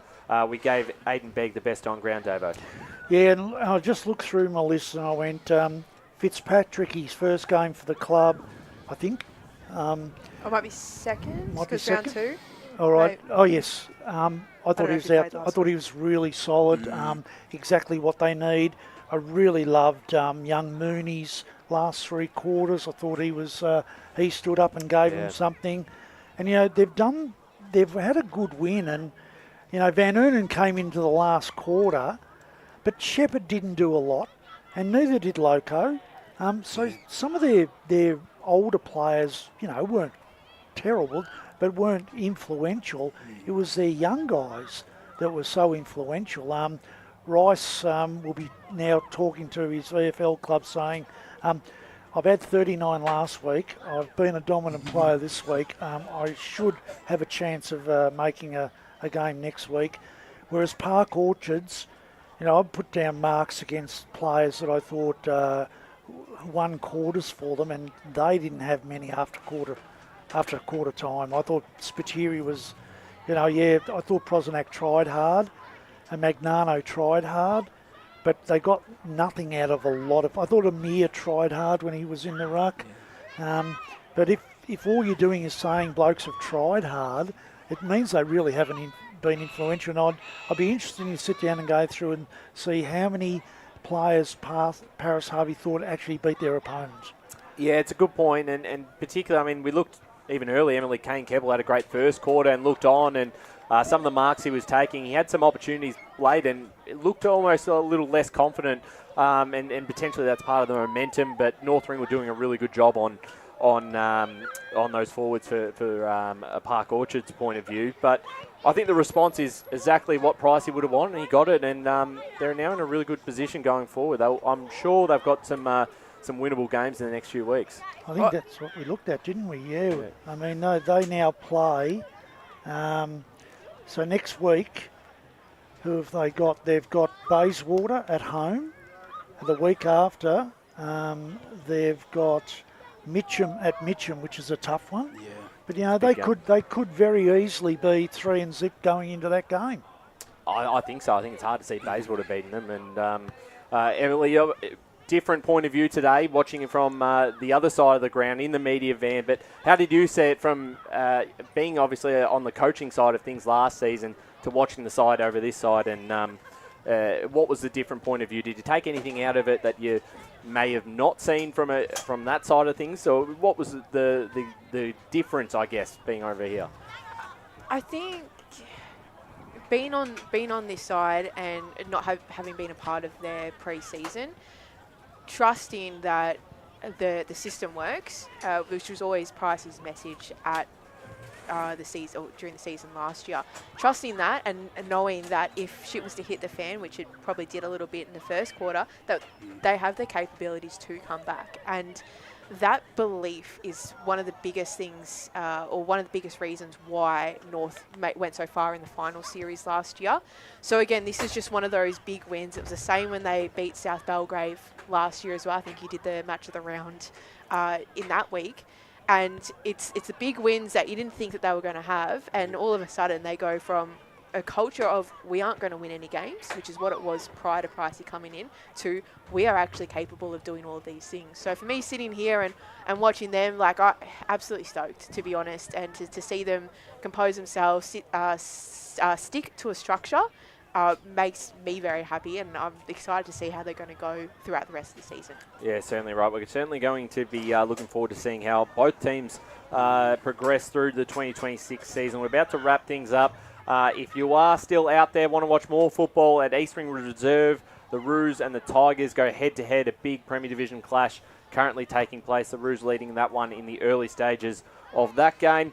Tomorrow we've got the Sunday podcast, which will be depending on, I'm going to the footy to see the Tigers in the afternoon, so depending on if I have time to edit it up and put it on, it'll be either tomorrow or you can wait till Monday to hear a recap on this weekend's games. We'll hear from at least one coach tomorrow as well. But we're going to start to wrap things up here. Paul Uconi, great to have you back in the stats chair today. A lot of interesting scores across the grounds you've been keeping us updated on, but particularly the stats and the way that changed after half-time. Yeah, no, it was certainly a great contest this afternoon, a great day of results. Absolutely. Emily Mackay, great to have you on board again for a second week in a row. I know you've got coaching duties soon coming back up on a Saturday, but when you're available, great to have you and your insight in the media van. No, thanks for having me, guys. I'm having a blast, so it's nice to not be in the coaching box and having to make tough decisions. Yeah, absolutely. Brett Davidson, great to have you back in for a Saturday afternoon. How long since you've been in for a broadcast game? Oh, I had a few finals last year. I was lucky enough to get them, but it's been, 3 years, 4 years, 5 years since I've been in this role, and I certainly, I can tell you now, I prefer this. If I was allowed to coach and they let me coach and didn't have to train Tuesday or Thursday, I'd do it till I was 100, but... I've been reflecting on this, to be honest. I'm going, I could still come on a Saturday and not have to do training, and that is very nice. Just on that, Dave, I didn't get a chance to mention this earlier, but the very first comment on the stream today was from our mate Ned, who is a long-time listener, and he said, love having and listening to Brett on the media team, good experience, good knowledge. Oh, so there you go. It's a welcome back. I paid him so much. Speaking of, I have to find TD. That was your burner account. Lee Green behind the scenes, excellent work from you. Lockie Green upstairs instead of Megan this weekend. Kate Green in the women's alongside Blake Tennant, who has gone. He's disappeared. I think he's gone home. He's drowning. I'll press the mic away. Gone home. Josh Ward, great to call alongside you. Great to call. Yeah, well, it has been a while. The pleasure's all yours. Been a tough week for you with your Blues again, blowing another lead, going down on Thursday night. So great to see your spirits back up and running on a Saturday. Can't wait to see the Tigers lose tomorrow. Good on you, mate. That's it. Cut his mic, Lee. As we're all set to leave here, it is the Saints winning by 10 points, defeating Park Orchards in the Eastland match of the round.